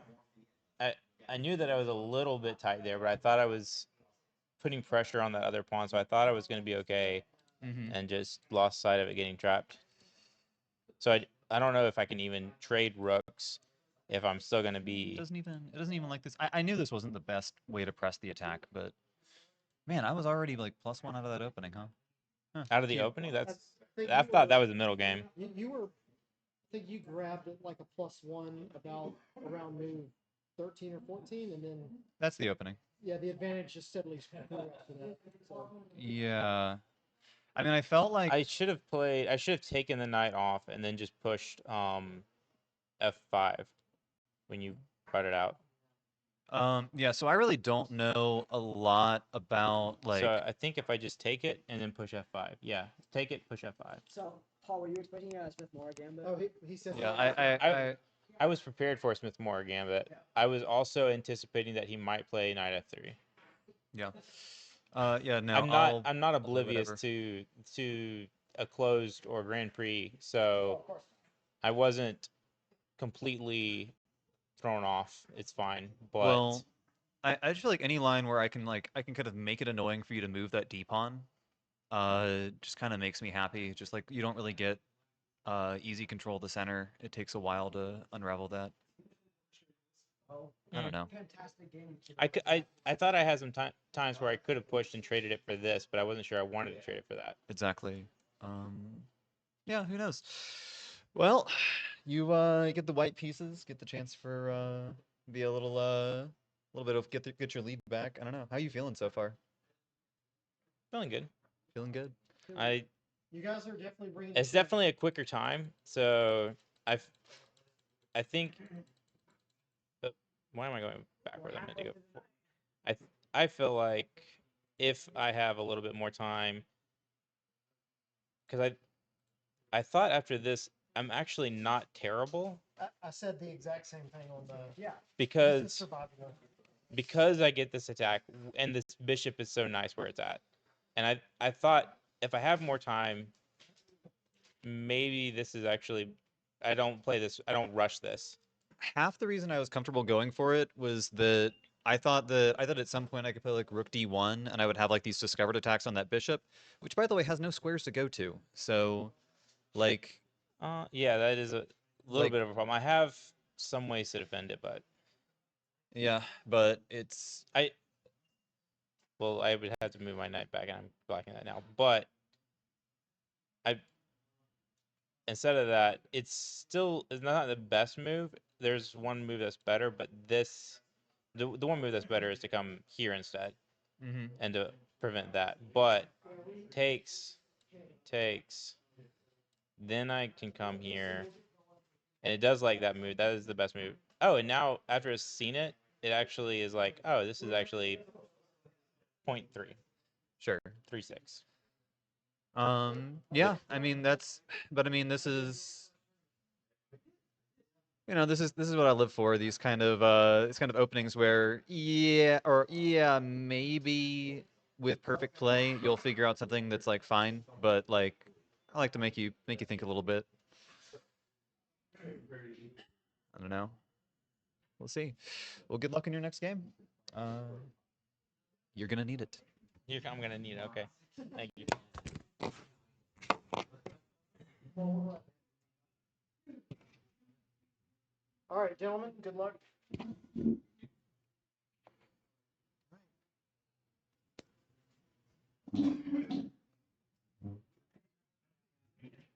All right, I'm gonna throw somebody else in the interview chair here. We doing? We do close.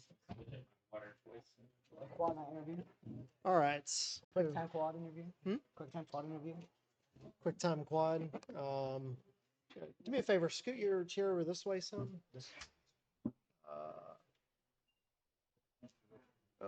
Or no, you've got a lot of space on your left. Yeah. Yeah, you come closer to me. Yeah, I think that's what we need. Okay, we're gonna in between games here. We're gonna grab a quick interview.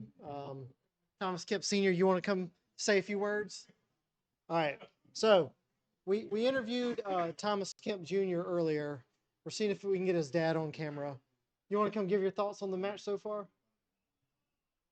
Your son gave an interview. Maybe later. Okay.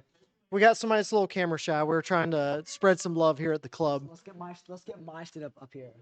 All right. Huh? Promo. Oh, okay. Oh, yeah. We need to roll the hype video.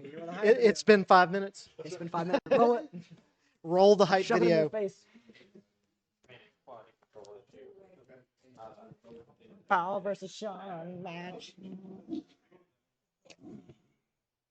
No interview? No hype video? Oh, okay. Yeah. Thomas Kemp Sr. was being a little camera shy, so we'll. All right. That's all right. James in chat says, good job on the commentary. I Oh. mean, Naturally. so. All right. Oh, they're not back on the board yet. Probably still taking a quick break. Yeah, gotta say, being able to bounce back from a loss It's like not that, easy. Yeah. it's not easy. But again, I know Sean's a pretty resilient guy.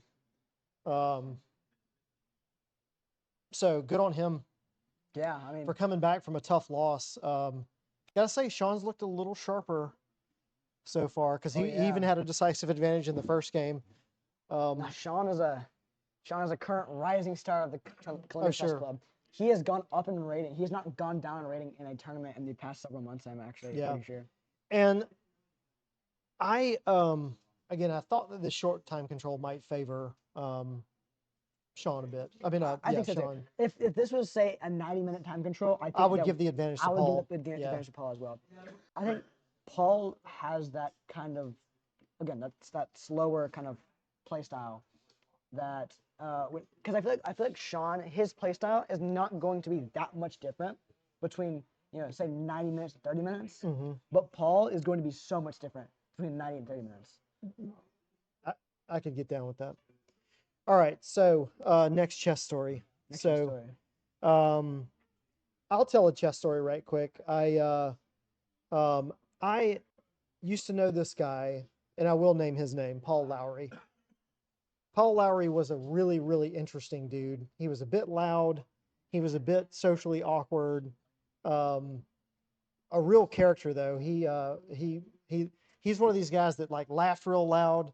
He didn't have a license, so he always would ask for a ride everywhere. And like I said, he was a little bit socially awkward. I never had like really made friends with him, but he asked me if he could ride up to Charlotte with me one weekend to play up in the reverse angle up there at Charlotte Chess Center. This was back when they were still doing reverse angle at UNC Charlotte before there was even a Charlotte Chess Center. So Yeah. I'm dating myself a little bit here, but anyway. Old. Yeah. But I threw out at the club one night, hey, if anybody wants to go up to Charlotte, I'm driving up there, and I was kind of hoping to get a strong player like James McDougall, right, or Edsel Pena, who just won the senior championship this Shout out to weekend. Edsel. Shout out to Absolute Edsel. legend. What a great tournament that guy had this weekend. But anyway, Paul Lowry, this weird old fella, he ended up being one of the only ones that was like, oh, You're my I want to go up there. And I was just like, oh man, I don't want to take this guy up there. This guy's so weird. And he's a bit awkward and all the things. But anyway, Paul and I rode up, and for the first half of the trip, to be honest with you, I was a little bit of a jerk. I just was kind of like, I don't want to be in the car with this guy, but I offered. So, sure. but anyway, on the way back, I was just like, he kept making a couple of comments like, oh, that was really funny. That was funny. And before I got back to Columbia, I was cry laughing in the car. This guy was hilarious.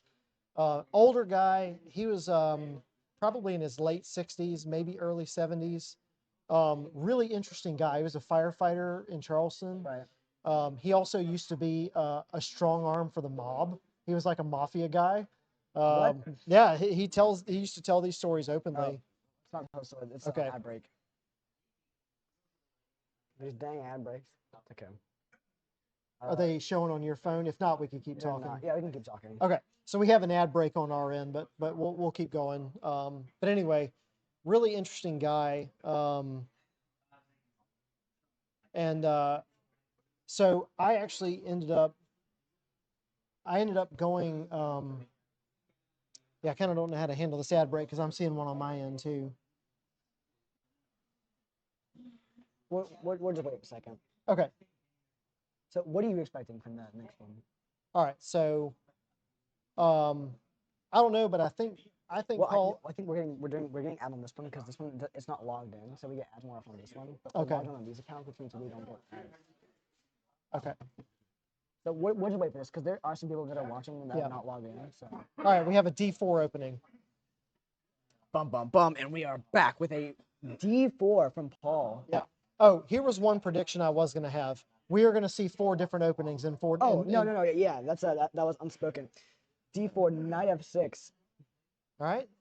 So D4 openings, we don't know what opening this is going to, funny enough, we don't know what opening family this is going to go into yet. Right, And that's just the nature of D4 openings. right. D4. They can go into a couple of different ways here. Looks So, like knight f3 is on the board now. oh, we Black, might see a London. Black has an idea. Black can go for, G6. The King's Indian setup, we can go for a D5, more of a symmetrical position. I think Paul's going to go for a London. I think Paul is going to go for a London because I think Paul wants to get a nice, solid game now. And, even though the London's terrible and it's the worst opening in chess and you should And never, don't ever play it.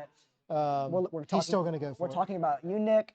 Yeah, he's still going to go for it because, if you want a slow, boring game, the London's way to go. I think D6. I think he's already preparing for the London. Yeah,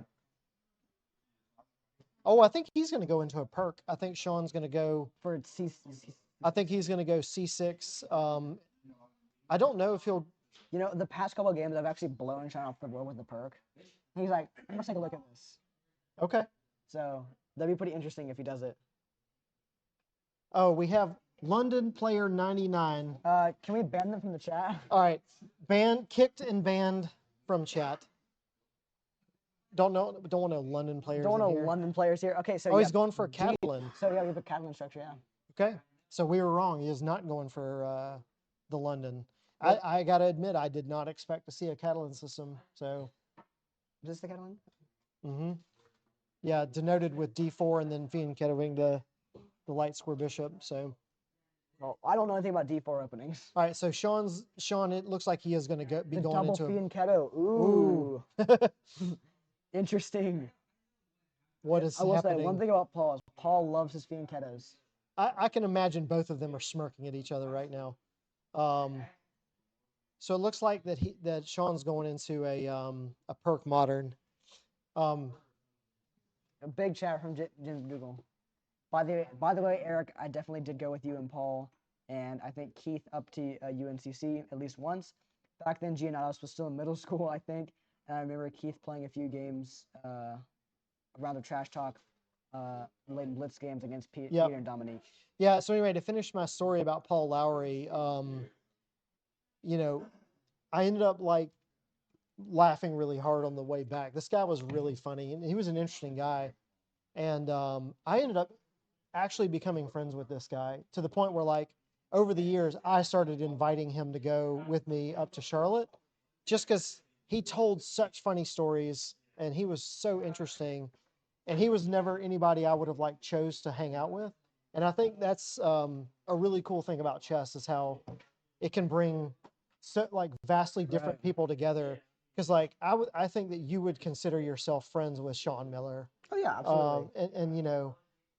And in the other context, that might be kind of weird, but for all of us to be in here competing together and spending time together and training together. Right. It's one big family here. And it is. And the nice thing is you're 15, but you can still hold a good, intelligent conversation and teach these guys something about chess. No, definitely. Right.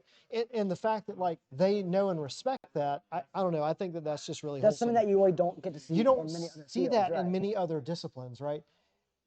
I taught Tyler how to play chess. I trained him from a young age, but now we're at an age where I get chess advice from him and he gets chess advice from me, because and I was telling We're equals.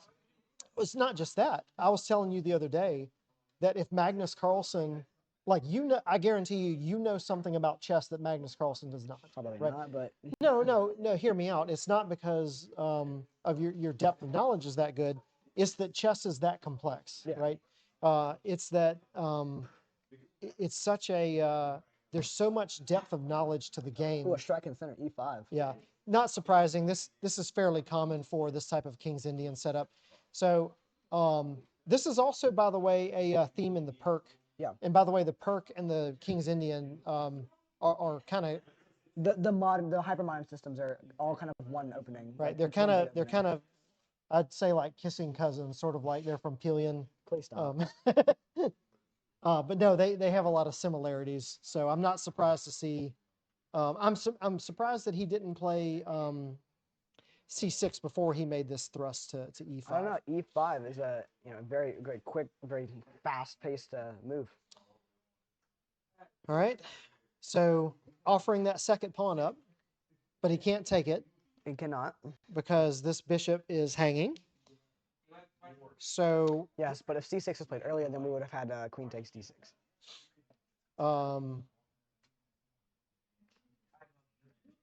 yeah, so this is I guess we can officially call this a King's Indian. Yes. I thought Sean was going to go for a perk, but just a straight King's Indian. I'm not sure how I feel about the pawn, like just like giving up the pawn for some reason, but I mean, you'll get it back. So Yeah. there's that poor bishop on like, c8.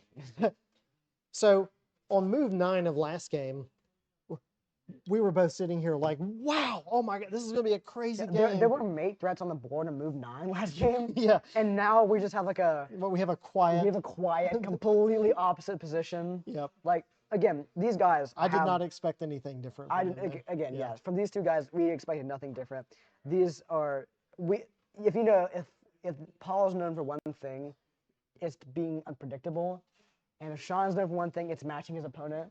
So you put these two guys in a match like we're doing here, and you get just a random, messy game of just absolute randomness, and it's going to be a great game. And I'm not sure. I expect. C4. Okay. So if this game does not end in a draw, like let's say if Paul wins this game, Right. game 4 is going to be Oh, bananas. Yeah, no, easily. It's going to be like Sean threw a grenade on the chessboard. There's going to be pawns hanging out on the 8th rank. There's going to be like 6 queens on the board. On the 8th rank, really. Yeah, that's why it's going to be that Yeah. wild of a game. So if somehow Paul wins this game, I expect game 4 to be absolutely bonkers. Oh, usually, yeah. C4 on the board. Interesting. This is a very common like setup with theme for these kind of openings, like with the kind of hypermonic control of the center. C4 is pretty common. Yep. So yeah. I do like C4 because it protects the bishop on. This is just a very B2. thematic game. Both players are playing exactly. Yeah, they're like, not playing. Neither of them are playing crazy moves. Yep. So, so honestly, there's not really much for us to commentate on here because we're just going to have to see how the direction that the game takes. Once an interesting or unexpected move pops up, we'll certainly start commenting on that. All right, so I'm gonna put it back to you now. I was gonna save my story for the next game. My next one. All right. Okay, that's fine. So we got some more quad results coming in. Let's can we get an interview from Tucker? Oh, yeah, we'll keep it straight right now. All right. Sean taking an unexpected amount of time on this I will move. say Sean has random moments in the game. He just takes a while. Yeah. But anyway, what do you like here for?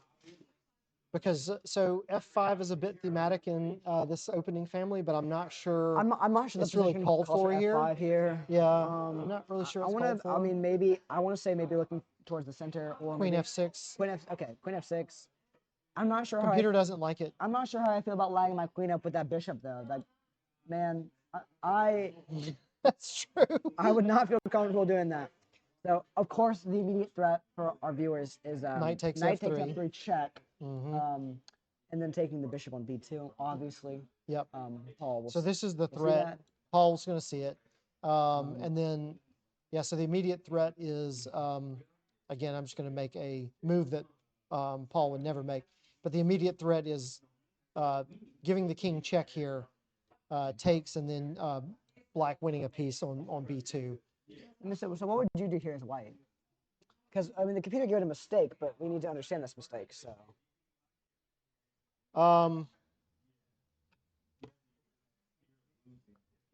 what do you maybe knight C3. maybe knight C3? I mean, he's got to get developed. Right now he's okay. Oh, Did not expect that. what do you think? Just taking back with the d pawn? Would you, Well, would you take back with the knight or the d pawn here? well, if he takes back with the knight, then he's going to run into F4. Right, so you can't do that. So he's got to take back with. Well, yeah, but you could play knight 3 though, actually. Yeah. And you just get the piece back. So I mean, I guess theoretically you could take back with the knight, Mhm. but I think I would take back with the d pawn here because I really don't like that pin. on my queen. Yeah, but as we figured out, so this doesn't quite get the job done because we still have the same tactic, right? Right. Takes and then again, takes. that bishop is better, and then it looks like you're going to end up getting the rook as well. So. Yeah. So No, I think he's provoking f5 here. So yeah, he's provoking. He's like, oh no, my knight. So of course, Paul sees it. Paul's not an impulsive player whatsoever. Yeah. So all right. So again, knight c3. I don't hate it. It's good. no, there's no particular. It does what it needs to do. That's it. Yeah. That's all you need to know. Now, what are the moves that you like here for white? For black, Yeah. well, he's got to get the bishop in the game, but Bishop f5 looks pretty good to me. Again, I don't like my queen being on that diagonal, but there's not really a good place for it to bishop go. f5, but then that hangs the b7 pawn. Oh, that's true. It does hang the b7 pawn. So as much as I would hate to play it, I mean, you almost have to Play rook b1 here. play rook to b8 first. Yeah, rook b8. Or if you had gone like I suggested with the perk and already had a pawn on c6, I mean, you could. then bishop f5 would be good here. So there's c6. You just love to hear self-taught. That's why I volunteered to do this. It sure wasn't to spend time with you. I'm just kidding. Of course not.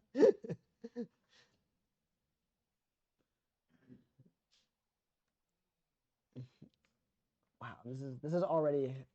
I mean, it's not like necessarily complicated, but there is a lot of moves that you can make on this chessboard, and a lot of them are bad moves. And there's a lot of good moves I too. mean, yeah, there's a lot of good moves here. Yeah.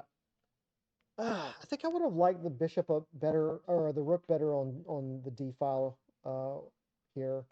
I understand the need to protect the bishop. I think. What do you think? I think 94 is coming pretty soon. Yeah, 94. That's one of those moves I think that you hold on to. Oh yeah, because I mean, there's not really necessarily a way that. I think you hold on to the move. Now, you could potentially consider playing 94 and then queen takes c6, but I don't know. I think Paul is playing this correctly, which is you don't want to go for just a silly attack until you are developed. No, I think Paul does great. Paul does phenomenal with that. Paul knows when it is appropriate to do something and when it's not appropriate to do something.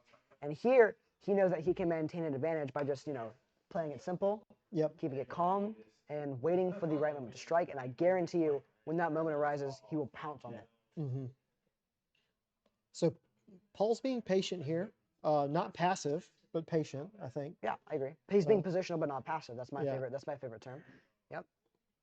So I think here that white maintains a comfortable positional advantage. Okay, so I like rook fd1 here. I like rook fd1 as well.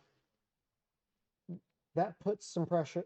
So right now, I know I joked about last game about this pawn being a difference, but the game really could come down to this pawn because it can advance very easily. White has a solid grip on the d5 square. Oh yeah, white is crushing the d5 square here. So ideally, black would like to advance this pawn, but he can't. So now he's going to keep putting some more pressure on it. I think it's possible that this move is coming, but that might give you a chance to play d5 if he does that. So what white doesn't want to do is let black off the hook by getting d5 in. No, we can't. That will not be happening. Oh, I tell you what would be an interesting move. What is bishop to a3. Bishop to a3. Putting more pressure on that pawn. You love your bishop moves, don't you? I'm just saying. Just said it was interesting. It is definitely interesting. Yep. Rook fd8 expected. Yeah, now I don't know, man. White definitely maintains the initiative here, I think, though. So there might be better moves than bishop a3, but this is a scary looking move. Like this is the kind of move I would hate to see if I'm playing the black position.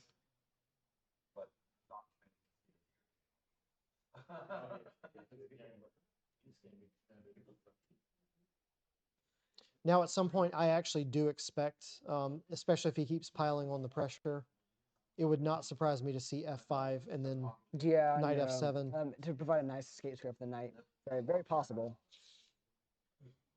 But I feel like he needs to do. He's got to get. Sean's got to get his light square bishop in the game. Absolutely. As a matter of fact, he can kind of do it with tempo, right? No, if he comes to James f5, McDougall says bishop a3 is a good idea, preventing d5 while pressuring d6. Yeah, we're in complete agreement with that. That would be a very interesting move to see, bishop a3 on the board. I mean, completely agree with preventing the nasty ideas of d5 maybe in the future. so how do we feel about this? If he plays bishop to f5, right, hitting the rook on b1, the natural response is going to be pawn to e4. Brandon just said bishop f5, f4, bishop g4 exclamation mark. So what line was he No, looking bishop. He's saying bishop f5. at? f4, bishop g4. Yeah, Bishop yeah. f. Yeah, bishop f. Yeah, e4. So provoking e4 is an idea here, right? Making this bishop effectively. I mean, these are kind of like provoking moves. Like it's like Yeah. such an interesting like idea like that. Really, you will only really think about like much later into your progression as a player, because like yeah, a lot of times movement might look like pointless moves. Oh, So okay, the reason I think 94 question mark. yeah, the reason that this move is not great is it removes two defenders of the d5 square. So the knight was right hitting d5. The bishop was hitting d5. So this move not only removes the knight's influence over d5, but it also cuts off the bishop's support of d5. So yeah, So he actually could consider So, yeah, playing this here. d5 would be an interesting idea here. Also, what about bishop f5 now? Because we can do that now. It's even better. No, just hit that back. Let's a little see. bit.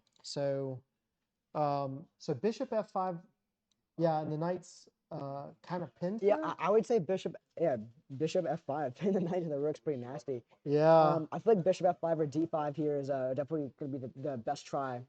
And then if you have bishop f5, then you have d5 with the idea of then the knight is pinned. So I think that this was an inaccuracy by Paul. I think it's more than an accuracy. I think it's, because it allows d5 for sure. And that would d5 be. on the board. Is that what he played? Mm-hmm. Okay, so I think that bishop. Okay, see, Brandon said bishop f5. Fantastic. Now I agree. yeah. So but this was the problem. That was the problem with 94. Again, it's one of those aggressive looking moves. Yeah, it looks good. Right. But even if you had gone with my idea of playing bishop to a3 first and Actually, then that was playing James- knight to It was e4. James McDougall's idea. I'm kidding. Oh, James McDougall. Mr. Fancy. Mr. Fancy with his fancy. Yeah. So yeah, exchange of pawns. Take. Now we're playing a typical IQP position. Not for long. Not for long. Yeah, it's true. Oof. Rook takes. Oh, really? Rook takes. I didn't. I don't know. I'm asking. I didn't ever. Oh, he took back with the pawn. Okay. I don't know. I think I liked rook takes I better think there. actually, now that you mention it, yeah, rook takes. So what's happening is now he does have an isolated pawn. Yeah, c takes d5. That's considered a mistake. He's gonna lose that pawn. There's no way.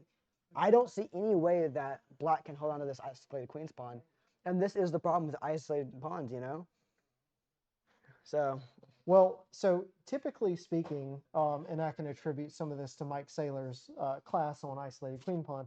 And Mike, feel free to chat in the comments if I say anything We're in dumb, ad break right now. which is very possible. I'd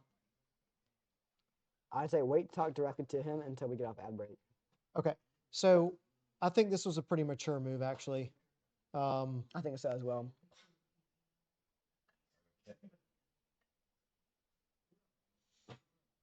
So,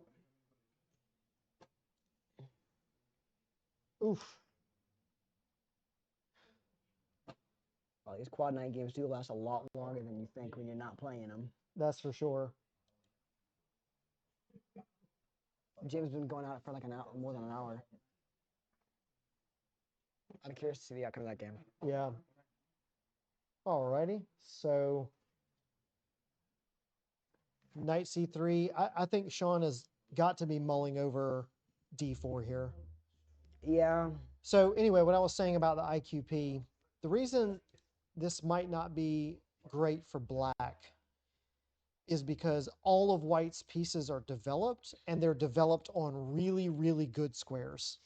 So one of the things that you get with the isolated queen's pawn is typically your opponent has a hard time like developing and getting active play, but he has already developed in his piece. All of white's pieces are on good squares, like all of them. Absolutely. Maybe this rook could slide over to c1. If he had his rook on c1, I would probably give white plus So plus there's 1.5 here. D4. I think D4. I don't love it. Yeah, computer gives another mistake. Okay, so the computer threw up another inaccuracy on the board. So for those of you watching at home, the orange question mark is not a blunder. It is considered an inaccuracy. A mistake. A mistake. Okay. Accuracy is question mark exclamation mark. Oh, okay. Thank you. You're right. But a mistake is still different from a blunder. So I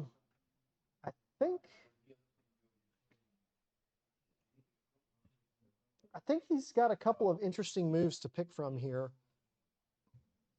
What do we like? The computer thinks this is an inaccuracy. Is it because it just loses the pawn outright? I think you'll lose the pawn, yeah.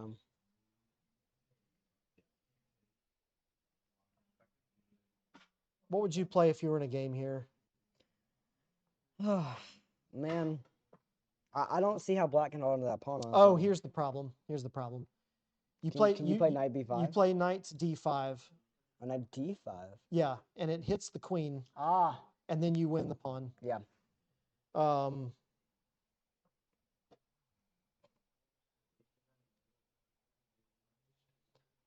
That looks a little scary, but the knight on d5 is being guarded by the bishop. So yeah, I think knight d5 is probably the move here. Yeah. I think Paul's gonna find it. Okay. But again, my one critique of Paul is, as solid of a player as he is, he does often shy away from aggressive looking moves. I agree. Or risky looking moves. And knight d5 is definitely a risky looking move. Yeah. But I'm not so sure it is. I think it's actually a pretty solid move. London says there's a real threat of d takes c3 because of the rook on d8. He said, is there a real threat of d takes c3? Actually, I think he would be fine to take. Maybe you're right. Maybe he doesn't even have to move the knight. But I think that's being a little extra. I feel like you should just go ahead and play knight d5 here. While that is a good move, yeah. It's a move to consider. It's definitely a move to consider. However, the only problem is I feel like that we could quickly fix that problem as black with maybe a move like bishop f5. All right, let's turn the engine. Okay. So so the engine does like knight d5. Actually, there we go. Knight d5. So this was the only move that holds the advantage. Every other move after that was it dropped off a lot. So let's go back a move. So we have a couple of tires asking any other variations such as d3. So Dylan recommended, he said e3 to consider. And I don't know how I feel about e3. I don't think. I think anything aside from knight d5. I think all of those moves are cute. They have like an interesting idea, but the problem is knight d5 just straight wins a pawn. Yeah. Like and now you get rid of the defender. Heck, I would even reconsider. I would consider taking with the queen because now you got this battery. Yeah, and then f4 on the way later. Yeah. Right. Those ideas are okay, but again, the knight d5 just straight wins a pawn. I think that's the way you got to go. Knight d5, I agree. Knight d5. You said it was the only move that held the advantage. And that was the only move that held the advantage. All right. So what are we thinking? Like the continuation from this is. Well, he's got to reposition the queen. I agree. So. I agree. Don't lose the queen. Don't lose the queen. I think maybe queen d6.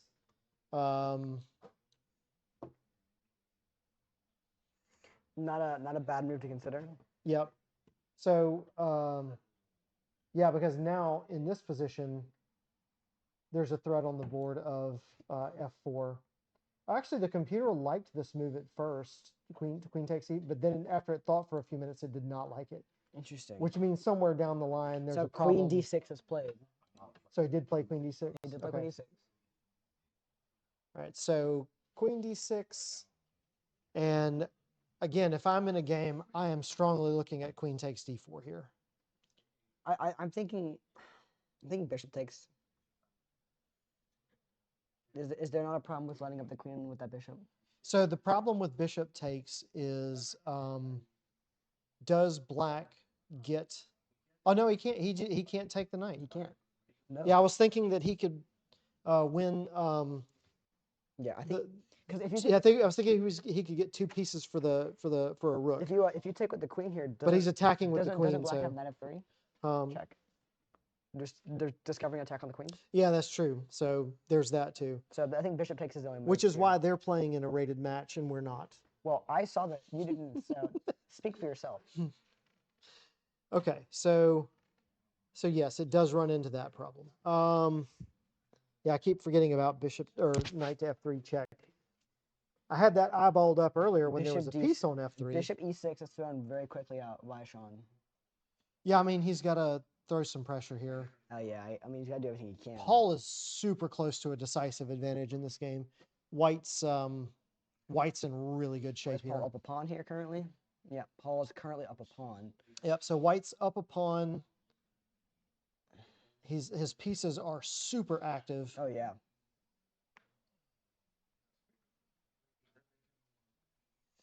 Yeah, this is man. Like once again, what a crazy position. Yeah. Oh gosh, I would love that rook to be on c1, because then we could consider a move like bishop to c5. Because I'm looking at the possibility of some tactics here. There's a couple of cute ideas. They don't quite work. But I was looking at bishop takes. Oh, this is slow. And then something like this, revealing an attack, but he's got it double defended. So I was thinking if there was a rook here first. So it doesn't quite work. But I'm really not sure how White's gonna continue here because I mean obviously okay, so he did take the bishop. Okay. Interesting. Because yes, of course, White is better in this position, but like this is still a difficult position to play. Like this is not an easy it's position not to easy to play. convert. So what do you think? Bishop takes bishop, and then what do you think after? Maybe e4 is a consideration here. Just solidifying that knight, and then if you want to take the knight, sure. Then I gotta pass pawn on e4. I mean d5. Yeah, e4 is not a bad idea here, I don't think. Because obviously we don't want to move that knight, and then we can just we can put our rook on c1. We can maybe move our queen out the way if we need to. Maybe it's e3 or f4 in the future. I wouldn't be surprised to see Sean play queen takes here, actually, to get his queen off of this line, and now this knight is pinned, but he still has e4 and can protect it. I don't really think White has to come up with a winning plan here. I just think he's just flat better right now. He is just flat of a pawn currently, yeah. Flat better and has a space advantage and has a knight outposted on d5. I think what White needs to do here is hang on to that knight first and foremost, and then just make all of his pieces better, and then just slowly move up the board. I mean, And that's just a classic way to convert the win. I mean, so. even at this level, being up a pawn is still oftentimes a winning advantage. Yeah, absolutely. Not easy to win, but No. I mean, we're not grandmasters, but we know how to win. Yeah. We know how to play like them occasionally. yeah. So the computer has just flipped the analysis back on. White is still 2 pawns to the better. Are we not doing confessionals? No, they decided not to. Okay. Yeah. Not for this match. Okay, so he does play. Queen again, takes. I thought this was a natural looking move, but the computer does not like this move at all. Now not? it gives white almost a 4-pawn advantage, and the move that it wants you to Oh, is it 97 check and taking yeah, off the queen? it wants you to take You draw the like show 'em. yeah, this is what the computers, and I was eyeballing this a minute ago, Dang. but this is what it's wanting, to give up the queen for, right? No, that's not what it wants. I just assumed. Let's see, what does it want? It does want 97 check. And then what happens after king f1? Oh, do you play a move like queen b4, or do you play queen b4 after this? I think you do, right? Yes. Haha, look at that. My Yep. first actually good comment of the night. And then what? You're threatening some. But you've had several, I would say, like good C+ comments. Yeah. That was your first A comment. Speak for yourself. for those you of were you- a Class C player for a little bit. Wait, are you currently a Class C player? In spirit or actuality? Oh, well, in spirit we know you're a Class D, but I'm talking in physicality. Oh, aren't you wanting to buy a car here soon? Aren't you offering to buy me a car soon? I don't know. With these kind of comments, maybe not. I love you so much, Dad. All right, I love you too, son. Please buy me a car. You have to admit my commentary's been stellar, right? Car. Car? Yeah, I love you so much, Dad. Your commentary is the best. Oh yes, thank you so much. E4, a tactical miss. Oh wow, the evaluation. Ration. The What- evaluation went. Now I do not blame Paul for not Oh, finding no. 97 queen b4. Like that's not something that you would intuitively But man, note. what a crazy idea that would have been. Yeah. So the evaluation went from +4 to about +0.5 with Wow. that move. What a crazy swing. Like we talked about earlier, Yeah. you know, these guys are such insanely, tactical players. And these kind of positions, these open positions, that there's so many chess moves in this position. So many crazy moves that we can see. They're just throwing the evaluation bar. You know, we're seeing it spike up and down like a heart monitor, like All right. this isn't some steady climb like a grandmaster game. No, this has been a continuous battle. This has been a club. That's a nice way of saying this is a club game. This is a club game. Yeah. Where the evaluation bar swings wildly. But so. but no, I mean these are the kind of positions that you will expect this from, Like you see the evaluation bar, it's just like it's jumping up and down, it's kind of having a little seizure. Yeah. But I mean these games are a lot more entertaining to commentate on and watch than your basic games. So, but I'm having a great time. These are some amazing games so far. Yep. And we have a good story in store for you after the next break. We It's do. one of my favorite stories of yours. Yeah, it's a good one.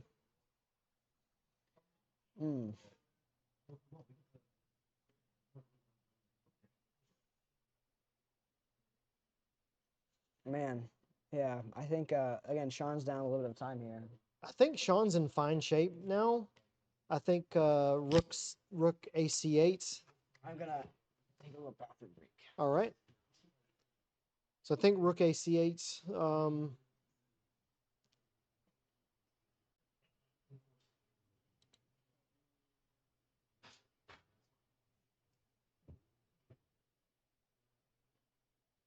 Yeah, that knight is a pest. And it's kind of hard to get rid of it because if you take, so he just played, this is good, preparing to double up. Nothing wrong with that. The problem is this knight is a pest, but if you take the knight, then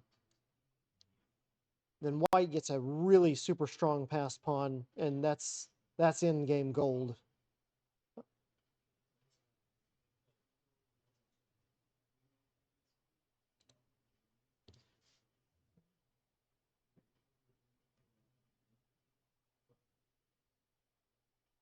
All right, throwing the evaluation back on, white no longer has a decisive advantage, so he's sitting at plus 0.6.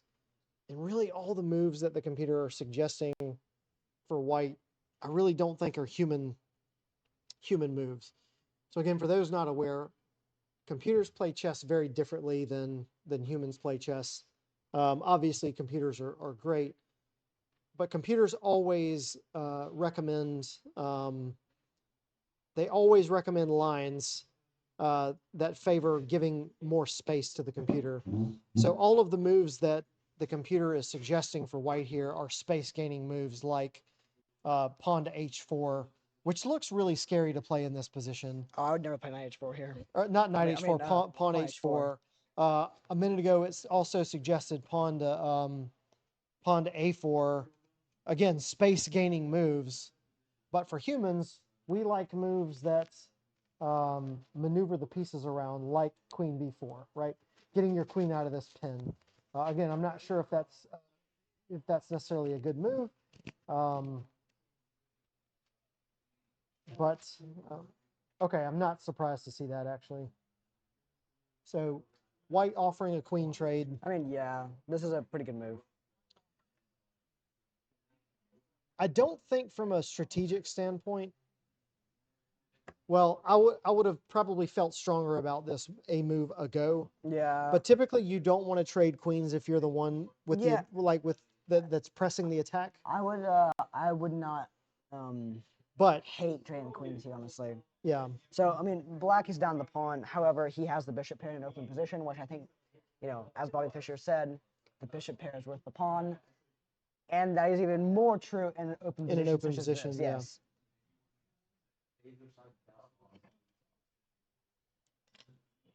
So, yeah. This actually, is, if I'm Sean here, I don't. Well, I guess you really can't avoid a queen trade. You just No. have to figure out the terms that you want it on. I agree. So So, what would you do here as black? so I definitely don't want to put my queen back on the line No. with this rook. I don't know. Maybe I wouldn't. Maybe I would just leave the queen there because if he takes, you just take back with the bishop. I mean, maybe consider doubling up Yeah, the rooks. I think I would. I think I would just consider Rook a8. Rook a8 here. Yeah, I wouldn't mind rook a8 here. Looks like after e4, the game kind of slowed down a little bit. Mm-hmm. After e4. Yeah. Oh, I thought you meant the opening move. That's right. It's a d4 game. Yeah, after white played e4 a couple moves earlier. But again, it's so interesting to see the first two games these guys had were both pretty wild. Oh yeah, that tactical games, and now we've settled into definitely a more positional struggle. definitely. This really just shows the the dynamic play style of these players. Yeah, there's tactics floating around still, but I this is definitely a much more positional game. Okay, not entirely surprised to see that. I think knight takes f4 is the only real move here. Wait, what's the e file right now? 0.5. No, it was plus 6 for a second. Oh, it was plus 6-7. You loser. Okay. So black can basically trade down into a to an end game here if he wants to. With rook takes. I mean, as rook black, takes, I wouldn't hate having trading down an end game here. but going into an end game down a pawn versus the bishop pair. So I know you're up a pawn versus the bishop pair. I think rook a8 is still the move here. I don't know. I'm not comfortable giving away that bishop. But what's that bishop really doing?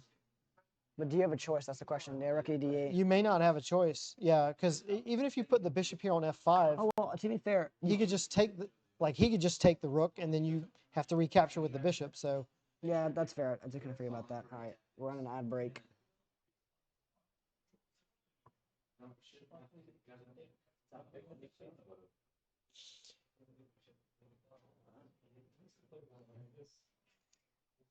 So okay, I don't think this is a bad move by this is not a bad move by Sean by black. So Paul's going to trade into an endgame, it looks like, right? Right. And then what do you think? And then he's probably going to take this bishop. No, but not bishop takes rook. Huh? Do you not play bishop takes rook though? I don't think so. So I think if I'm black here, here would be my plan. And again, I hope Mike Saylor is listening so he can tell me if I'm way off or not. But I think here would be my plan. I would take back with the rook, let him take here, right? And now after he takes, you are in an opposite bishop color. That was a consideration, right? So take, But now you have 4 versus 3 over here. Okay, yeah, no, this is exactly what's happening. Here, go back to the live. Go Yeah. to live. So you have 4 versus 3 here. And if you can somehow trade off these pawns and trade off or trade rooks, then you have bishops of opposite colors, So- and it would be headed for a draw. So for those that don't know, when you have 2 bishops of opposite colors, would you highlight them, please? Yeah. So You need to I restart will. the analysis. So if he takes this knight and then he takes He did. back. Oh, he did take the knight. Okay, Refresh. sorry. Sorry, I was not up to date. So yes, if you could please highlight the bishops. Great. So now we do have a bishops of opposite colors. So yes, as you can see, these 2 bishops that we have highlighted on the board, they control different colored squares, right? And according to every theory and practical game that you will play, in this kind of position, it'll always lead to a draw because the bishops can never oppose each other. Right. Not always, but Yeah, but they'll there are fringe cases when there are right, but like just passed in- yeah, pawns. generally, right. and then with rooks on the board, it makes it even more, of a draw. So believe it or not, with rooks on the board, the side that is attacking actually has an advantage in bishops of opposite colors. So yeah, I'm pretty sure that white still maintains a small advantage here, but not a decisive in any way. Yeah. So I'm thinking that this is going to be close to. And Sean's getting low on time once again. I think this is going to be close to a drawn evaluation, if I had to guess. Knowing these 2 players, I feel like that they're going to draw, All right. So and that'd be interesting going into the final round with 1.5, 1.5. So Sean made a very principled move here with King F7. So we're definitely in an in game, and one of the in game principles is you want to get your king into As the close to action center as you possibly can, yeah, right? as soon as you possibly can. So also this king guards this pawn, which frees up this rook for more active duty. Out of here. Yeah. Okay. I'm curious for a quad night update. I think some of our quad finished. Especially James' game. Yeah, we've been so dialed in on this, we haven't gotten updates for quad nights, but it looks like the quad nights are cleaning up. So hopefully it'll get a little quieter in here. I don't know if you guys can hear the ambient noise, but it's a little loud in here for us. We've got mics. But we do have directional lavalier mics, so. F4, I like it. Space gaining move. I always like F4. Yeah. Tyler, of course, is going to like F4. That's one of his signature moves to open a chess game.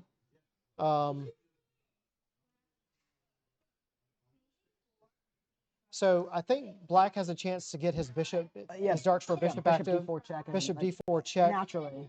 and then bring the bishop back to like B6. The bird is the word. And see, he gets me. Who said some? Probably the London guy. Oh no, okay. Nah, this guy. No, he's my new favorite. The bird is the word. Because like I think London people and bird people have sort of the same energy. Shut.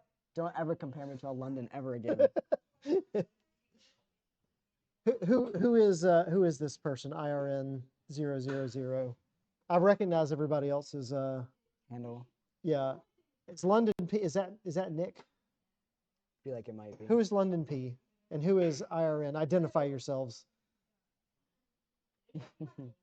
I'm thinking Bishop I'm D4 thinking is coming up here. Bishop D4 check. I mean, I would play that in a blitz game. Dox yourselves. Call chess and dox yourself. LOL.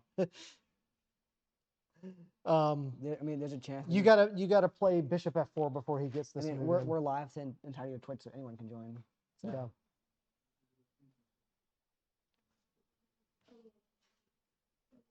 He says he's a friend of Paul's from childhood. Oh, okay. Well, thanks for tuning in, friend of Paul. Friend of Paul. I didn't know if you were somebody here at the club that I was gonna roast for Cloud, comment. Yeah. So for comparison, my son loves the bird. That's like his main opening. I don't play it. Funny enough, even though, and I'll say this: Oh, Rook D2. the reason, yeah, okay, Continue. yeah, also fine. But I think you can play Rook Bishop D4, and then follow it up with Rook D2. But anyway. So even though Tyler and I taught him how to play, coached him at a pretty young age, I love the fact that you and I play entirely different openings, Yes. and I think we have entirely different play styles We as do. well. So it's kind of neat chess is such an interesting game, and it's been neat for me to watch Tyler develop as a player in a completely different way than me. We play totally different chess, but somehow I think we always end up with pretty interesting games. We do. Yeah. So We should go in with the mics and play a game once they're done. I'm kidding. Rook D2 is a very interesting move. maybe the next match we'll play and then live comment the match while we're London playing. is Chris. Oh, okay. Chris V. Hey, man, how are you? Glad you tuned in. Oh, see, and that's why I wanted Bishop D4 first, Why? because it would just take him a while to get rerouted. But a Bishop D4, then the rook's blocked in a little bit. So, again, the computer kind of agrees with my evaluation here. I mean, that's pretty nice of a look at Paul. Now, he's yeah, putting now, all his pieces on all his pawns and dark squares. okay. Rook C1 exclamation So mark. this is a really principled move too. Why? It's because yes, he does give up this pawn over here, but here's the thing: pretty well known axiom. Activity is everything in the endgame, right? Everything. Even if you have to sacrifice a pawn, you have got to get this rook active, or else you're just going to die a slow death, right? Brian said Lee Nivet was a third place from the 2004 Scholastic High School Championship.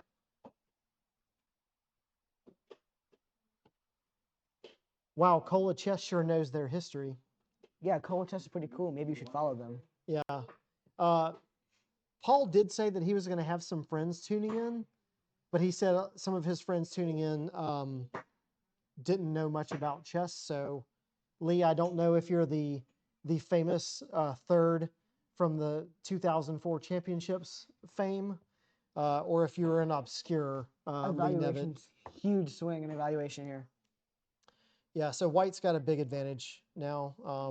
He's got another pawn that he can snap off. Oh, he just lost the bishop, didn't he? Wow. So you see how White got the activity and how Just quickly with that a turned around? snap of a finger. Yeah. Wow.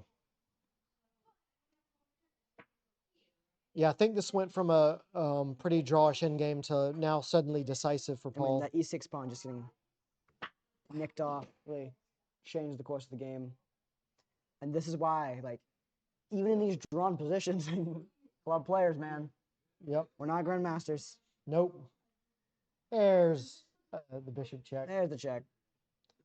And I think It's just a little too maybe late. too little too late. These this is going to be the difference. Yeah. Well, yeah, okay. So I guess he had to stay here to guard this pawn.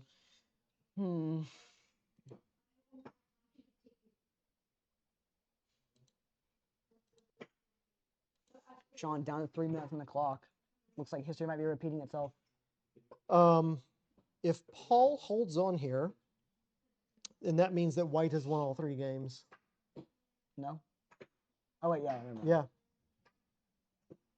Rook D1 check. I'm not crazy about that check on the back rank.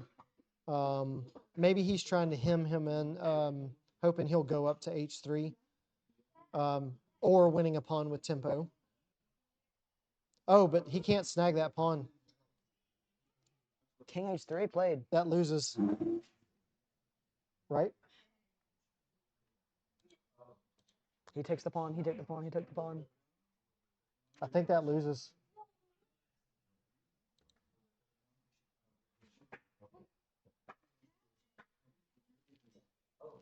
B4 wins, right? What's happening? What's happening?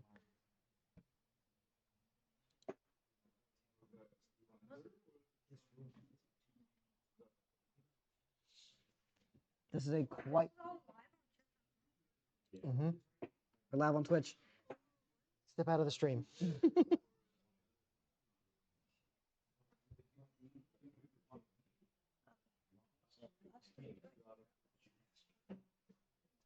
Just go away.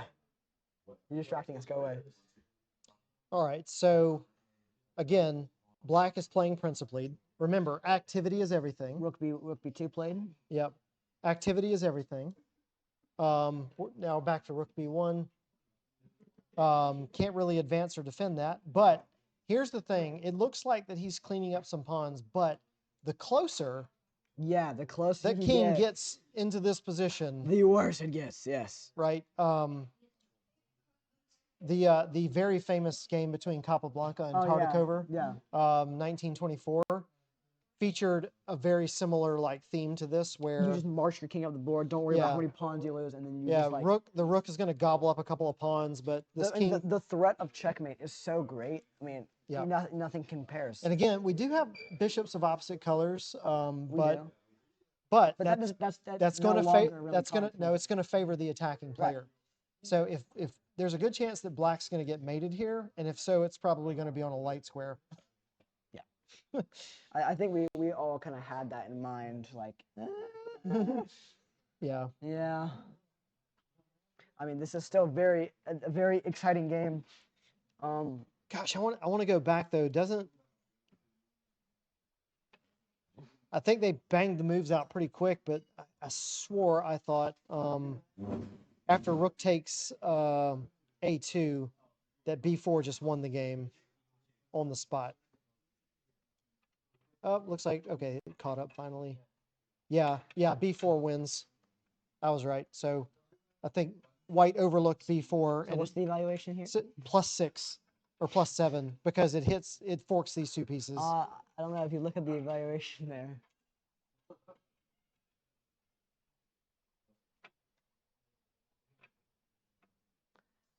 Yeah, look at that king. Look, we have a move played. The Okay. king is taking all of the pawns.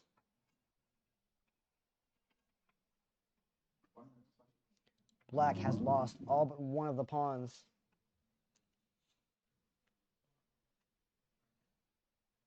Yeah. Okay, now This is not good. yeah, so this starts becoming an issue. Just letting white march the pawn right up the board. There's not much you can do to stop it, unfortunately.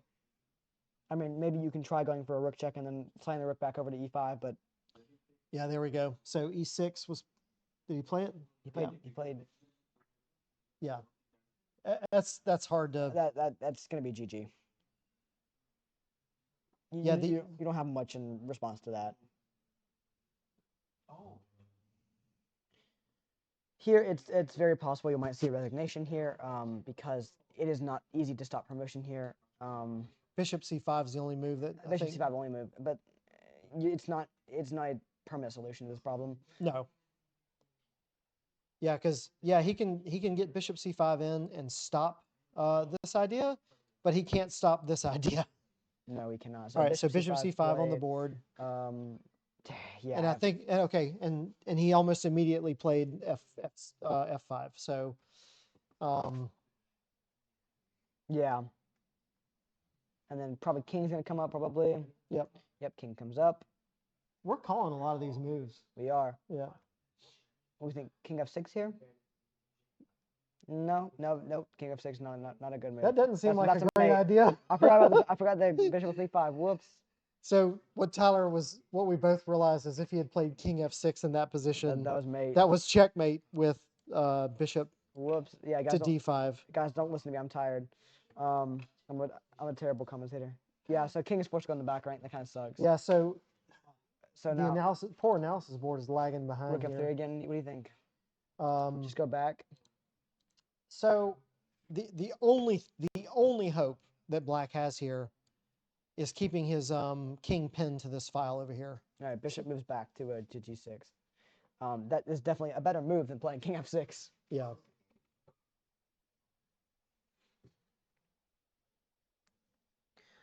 Ooh. Here comes the attack on the light Here it squares. Only one move. King stepping back to c8.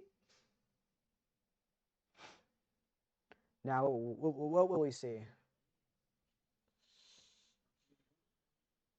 Giving up the rook. Oh. Beautiful little sacrifice there. But he can't stop it. Wait. Best move here is to give up the bishop. Yeah. Yeah, never mind. So really clever find by Paul. I'm not surprised that he found it. I think he's been playing that for a little bit. Yeah. Yeah, we'll see it. We'll actually So see a I think resignation we have a here. I think we resignation, have a probably resignation coming up here in a coming, second. yeah. So we'll probably see. Looks like game 3 comes to an end with a pawn promotion on the board. That's unfortunate. All right, so I'm putting a few predictions on record for tonight. I do think that this is going to end up 2-2. 2-2. I think that we're going to see 4 different openings in all 4 games, and I think White's going to win all 4 games. Very possible. Do you think that? So if you were Paul, what would be your mindset going in the final round here? I would say just go all out. Maybe. What do you think? Because I mean, if you lose, it's that's 2-2. how I would play it. If you lose, it's 2-2. If you win, it's 3-1. That's how I would play it, but it wouldn't surprise me if Paul played a very drawish type of an opening. Yeah. So remember what I said. I said I think that Sean is going to come with a crazy opening in this next round. So let's see what we got. So yeah, White promotes to a queen. It's looking all but over for this one. Yes, this is definitely over, but the crying. So all in all, still a very interesting and instructive game. We saw a lot of very big eval swings. I mean, even if like we saw, even at the highest point of drawing in this game with the opposite colored bishops and the rooks on the board, we still see how easy it is to blunder such a drawn position. Yeah. And I mean, even these guys who are, like very close, very good, to sophisticated players. To Class A, some of the best players locally. Yeah. We still see how easy it is to, and how cruel the game of chess is and how easy it is to blunder these positions. It turns out chess is a hard game. Really? Yeah. It turns out. So yeah, it's So I don't see any way. Sean's hanging on here, and I don't blame him. No. But he really needs to stay off. He needs to stay off of any type of a square where this rook is going to get forked by the queen. So he still has a little bit of work to do, but this should be an easy win. Yeah, should be.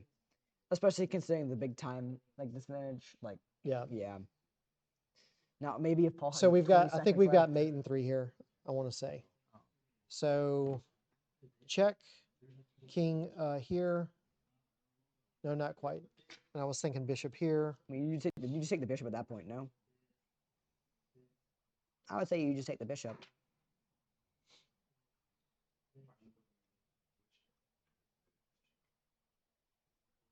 Also avoiding a stalemate. Okay, I figured he would go with that. And then I'm not sure he can stop mate here. I mean, if Playing this is the only way to stop mate temporarily. And then what? A6? Yeah, you said A5. Yeah, we'll see A5 here. It's the only move that saves it. And then we'll get a. Oh, surprisingly, it's still mate in 10.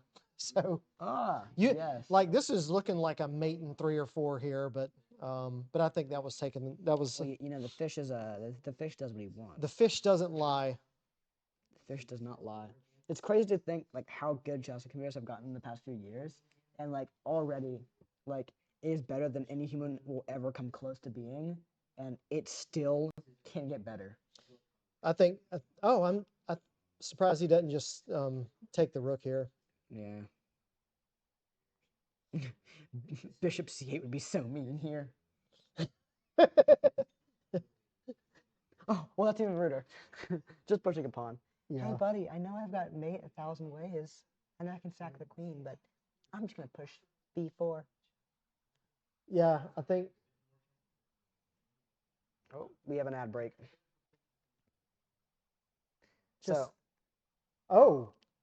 That was a mistake. He just gave away the queen. No, I didn't. Unless he just misput it on the board. Okay. Woo! The board registered the wrong move for half a minute. The board registered queen b6 check. I mean, it even threw up a blunder on the eval. I mean, queen d6 check is one of those high-level moves that we don't quite understand. Right. Like a4 equals queen. Yeah. For those of you who get that reference. Just take the rook. Just take it. Just do it. Just take the rook. Just take the rook.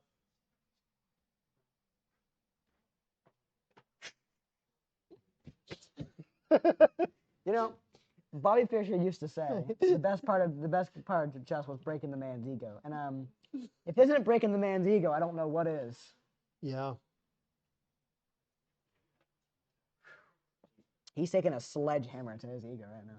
Nah. Hey, I know, like Sean knows he's lost. He's just he's just having a grand old time, yep. Sean's doing what he should be doing, which is and I guarantee you, I've stalemated worse. we have online. we have both pulled draws out of worse positions. I than remember this. I remember watching you beat up 15 points of material like this past weekend or something, and then we were like trolling the guy because he was being such a horrible player and he played the Bowdler attack, and then you stalemated him. Yeah, that's right. But we were cutting up. We were cutting out. It was funny though. It was actually funny. So Sean, speaking of which, Sean should be careful and not stalemate the We guy just had here. quad night. Yeah. Our final quad wrap up tonight. Yeah, quads are about to wrap up, so we'll report those results for anybody who's watching from the club, which we still have 10 viewers. Like, that's awesome. Yeah, you're not like it's almost 10. It's almost bedtime. We got up to 16 earlier in the night. That's pretty cool. That's pretty cool.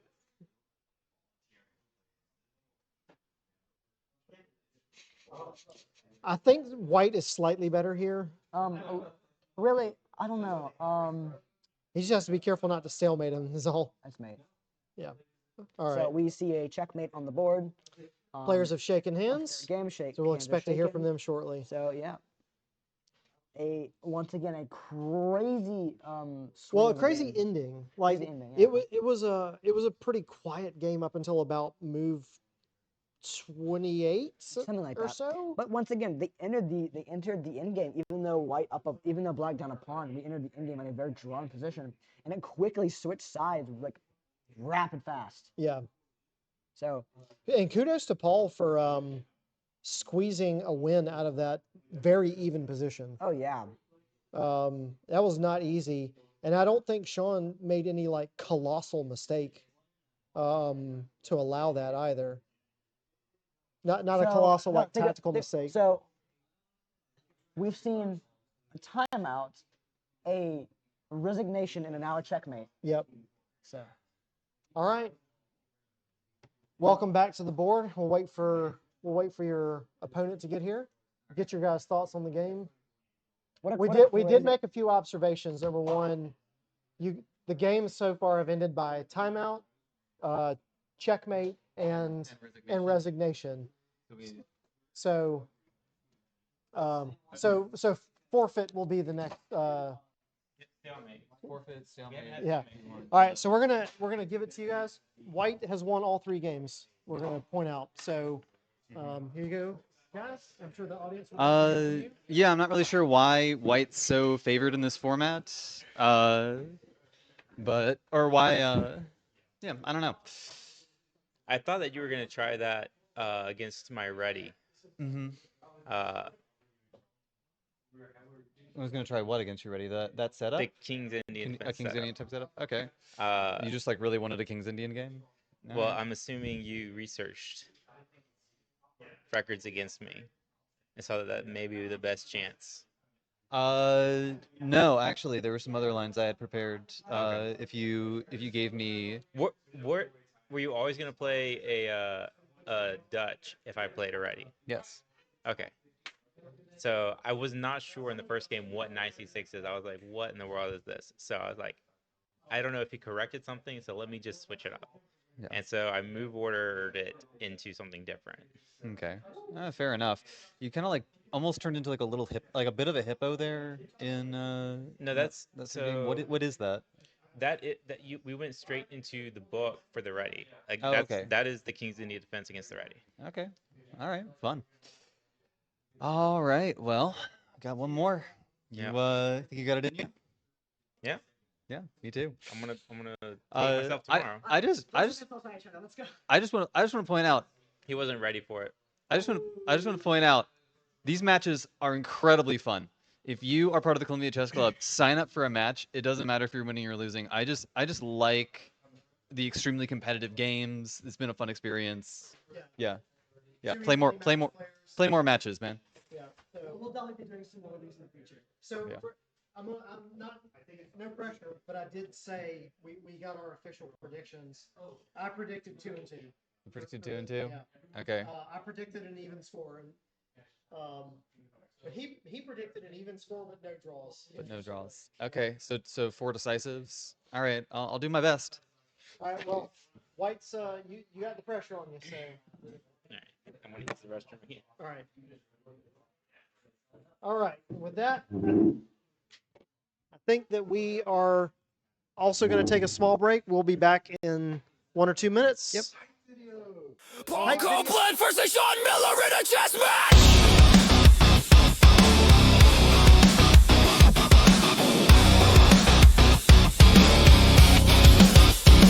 Chess match!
Yellow lava.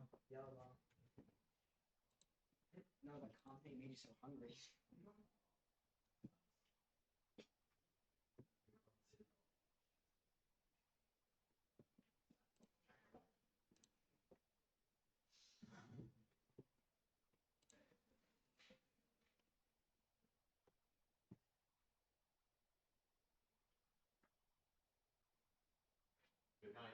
Take care. See you.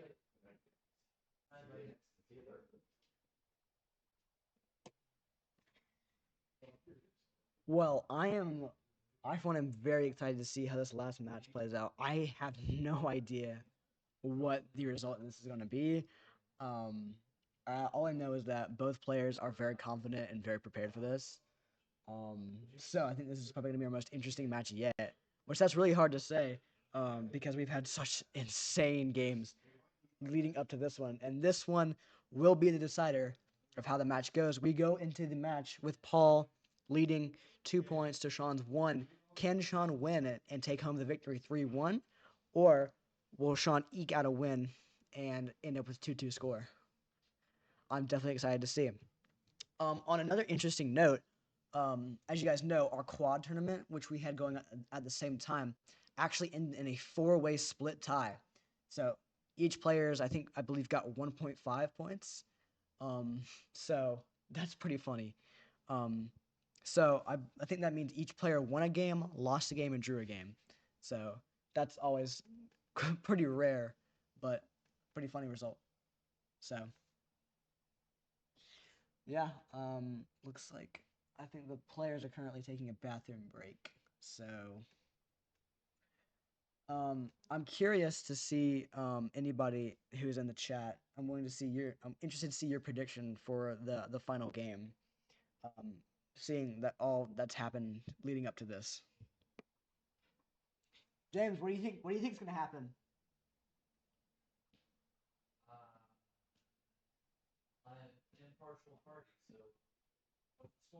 The score is 2-1 Paul favor.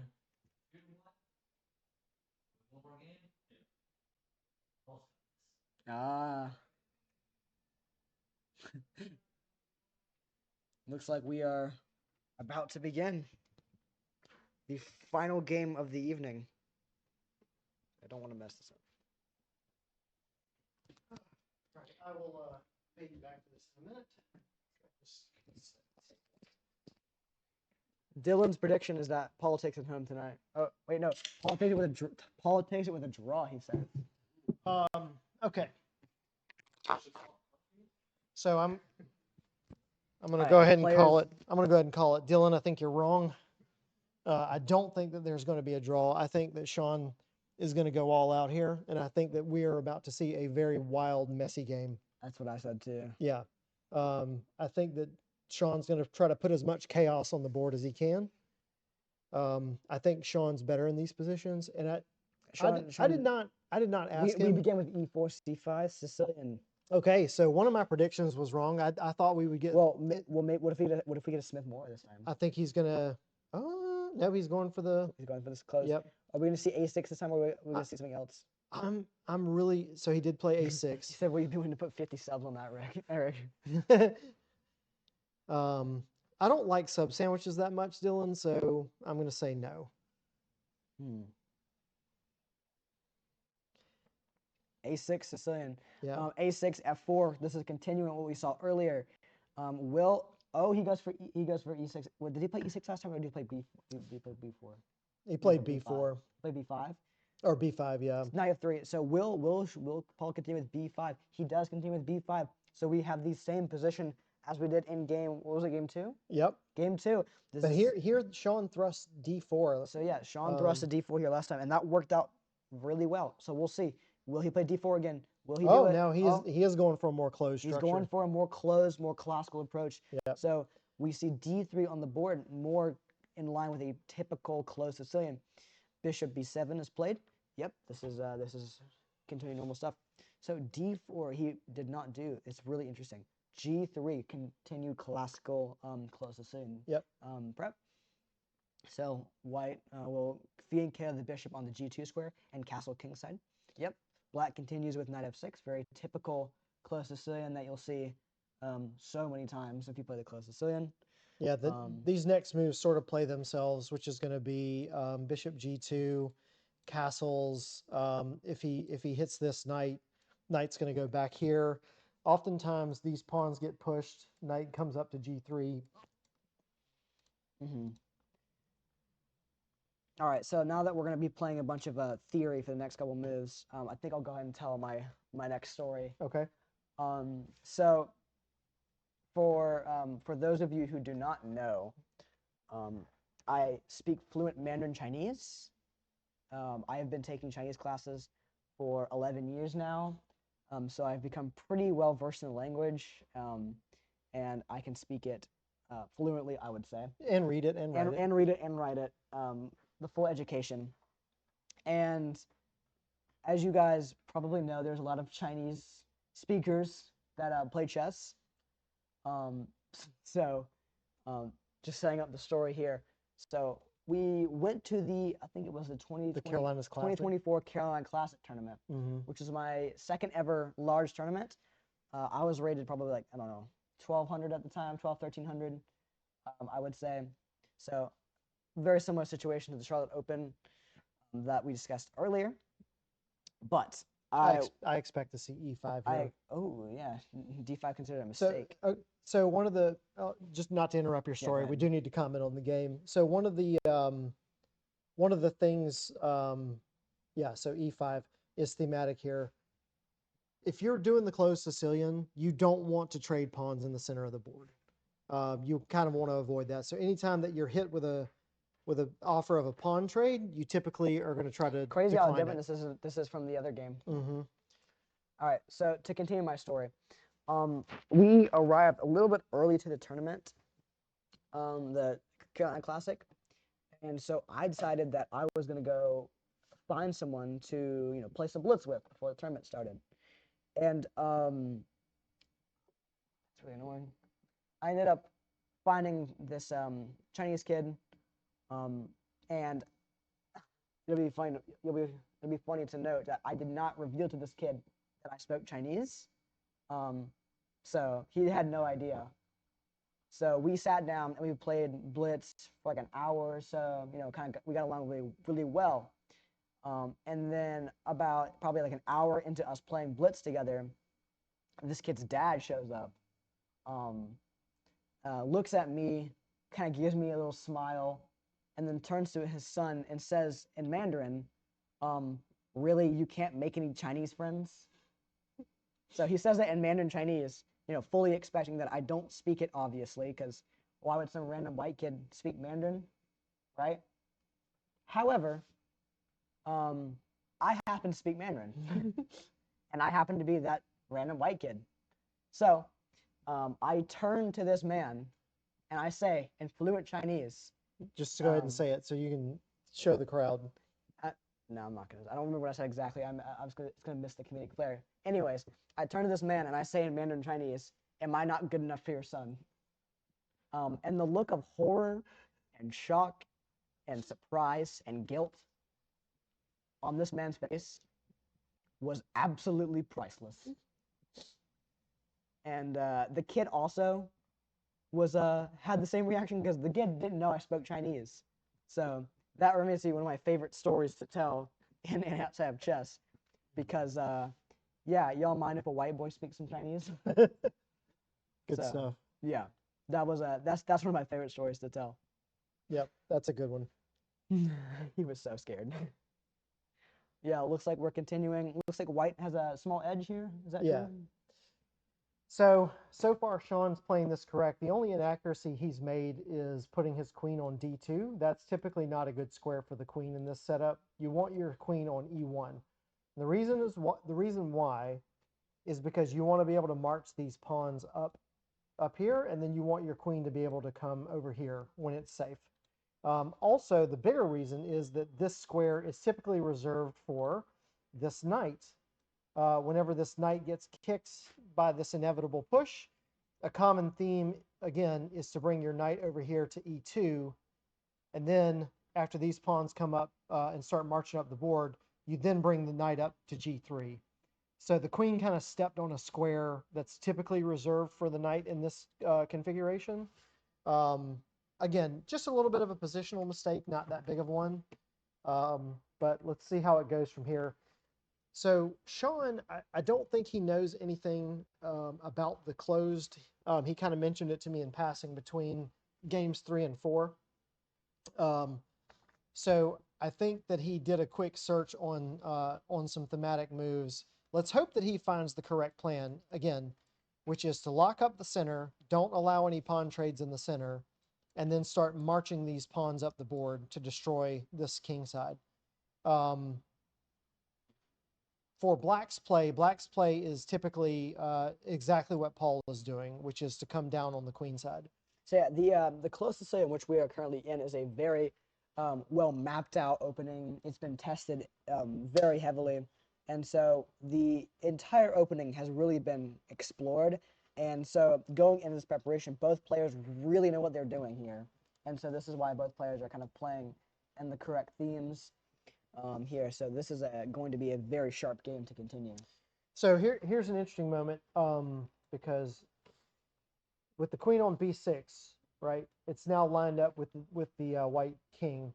What he's threatening is to push this pawn and have a discovered check, which is not that big of a deal, except for if your king is not off of this diagonal, it allows Black to start initiating some central pawn trades.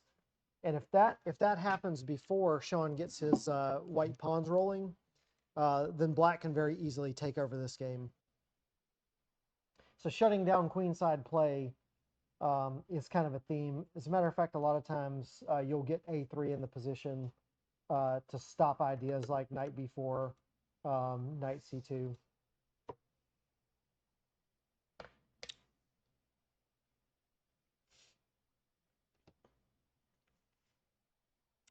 Okay, and kind of like I was thinking, the computer wants c3 here. Pretty common move. Because if he plays check, and the king goes back, sure he can take this pawn, but then now kind of all of the pawn trades are over-ish. Yeah. We still have a very We still have a5 and b4 to consider. we still have a but very close position that we're dealing with, typical of the close Sicilian. yeah, Sean's got to get these pawns rolling. That's the whole point of this setup. I mean, yeah, to close the position and then opening the kingside pawns.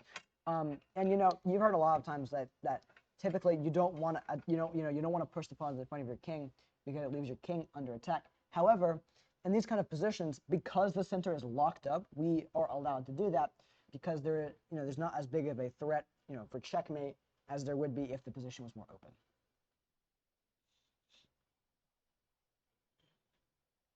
Sean taking some time here on this move. Yep. So what did you play? I think I'd play King H1 or C3 here. Knight E4. Or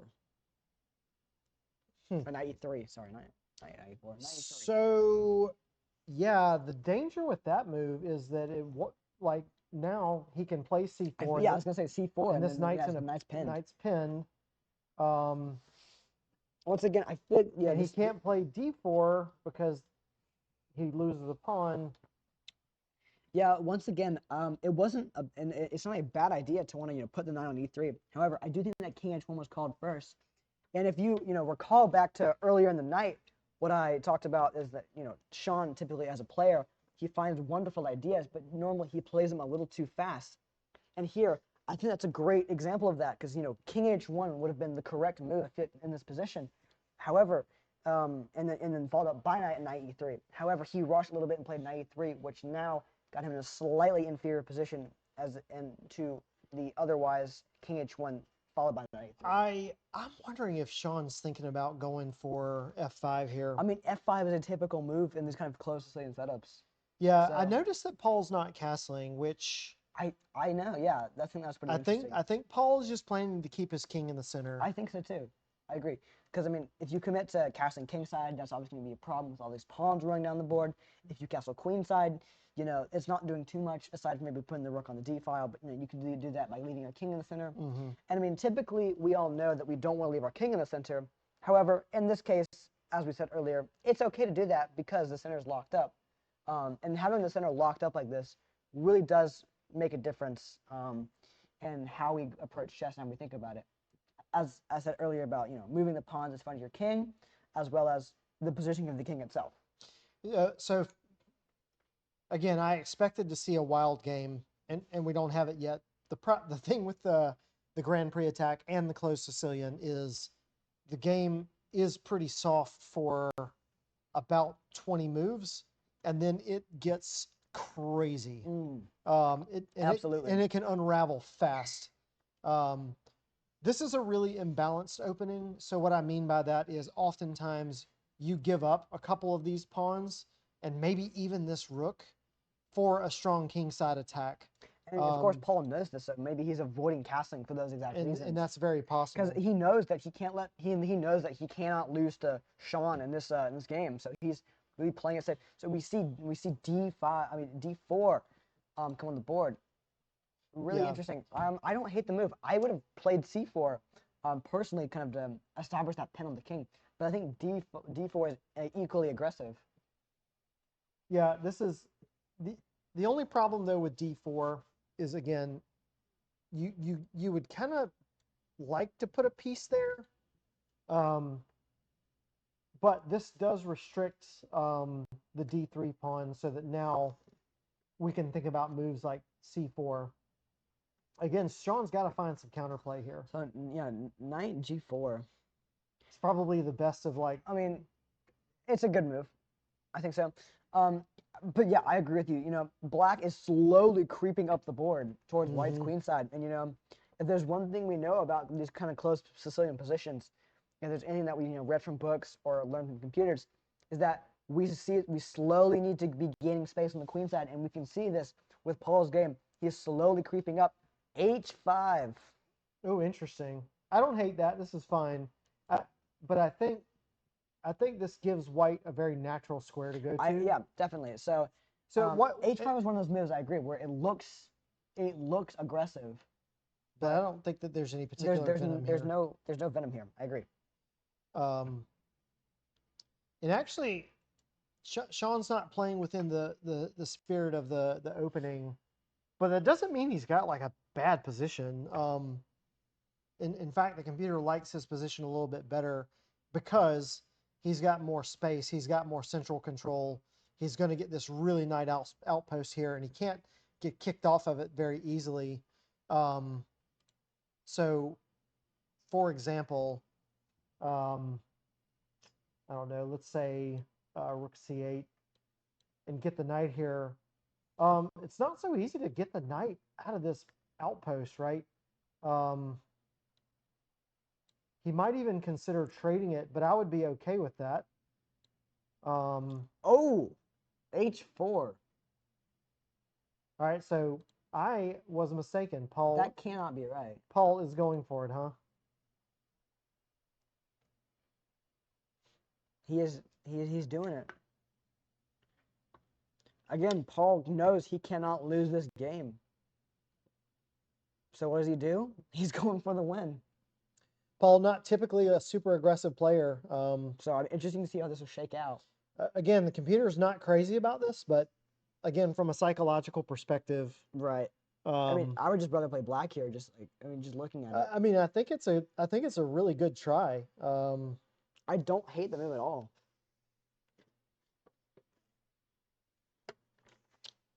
So, what would you be thinking here as white? What's going through your head? As someone who plays the closest again. Well,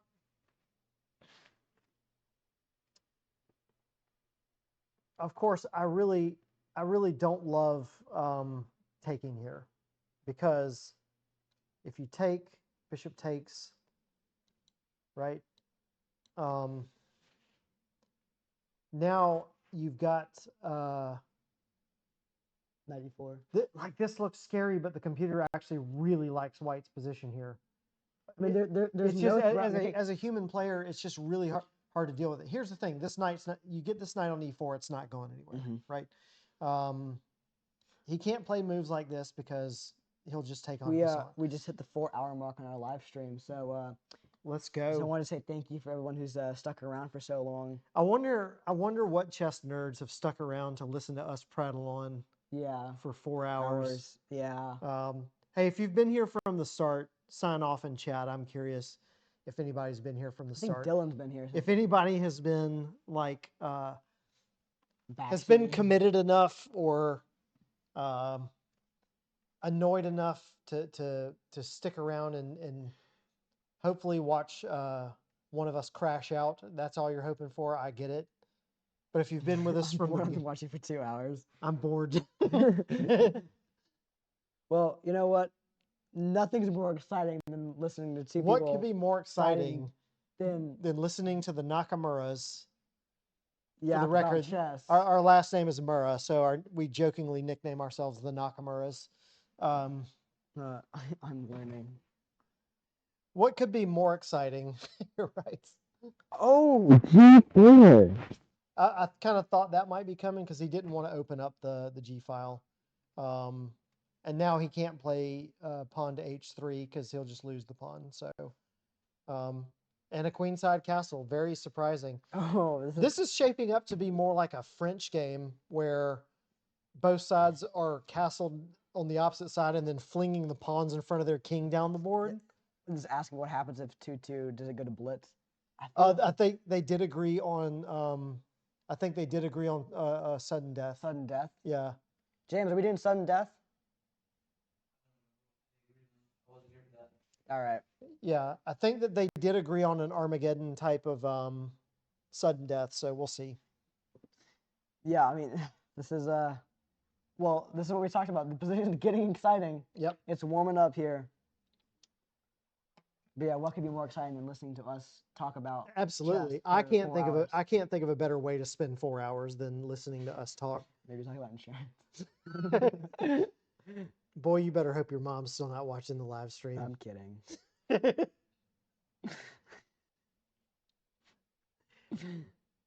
So, Chris, have you actually learned anything listening to us talk? I'm actually curious. I mean, I hope so. I mean, it hasn't been super instructional. We've just been talking about it. Well, the computer did not like 94, but like whatever computer. Whatever You you want don't to know say, fish. Computer doesn't know anything about chess. Stupid fish, yeah. It's like Emo Williams said. Don't play London ever. See, here we go. If you can take away one thing from this, That's what I would want you to take it away. Is that never play the London system. You know what? It's okay. If we can do a If we can have 5 one- hour live stream, have one person Commit to never playing commit the to never London. playing the London ever. Have one person leave the London faith. You know, that's a successful live stream. We pulled one person out of the cult. Yep. Anyway, no, what I was saying was the comedian Emo Phillips once said that his computer can beat him at chess, but he can beat his computer at kickboxing. You know what? That's a good point.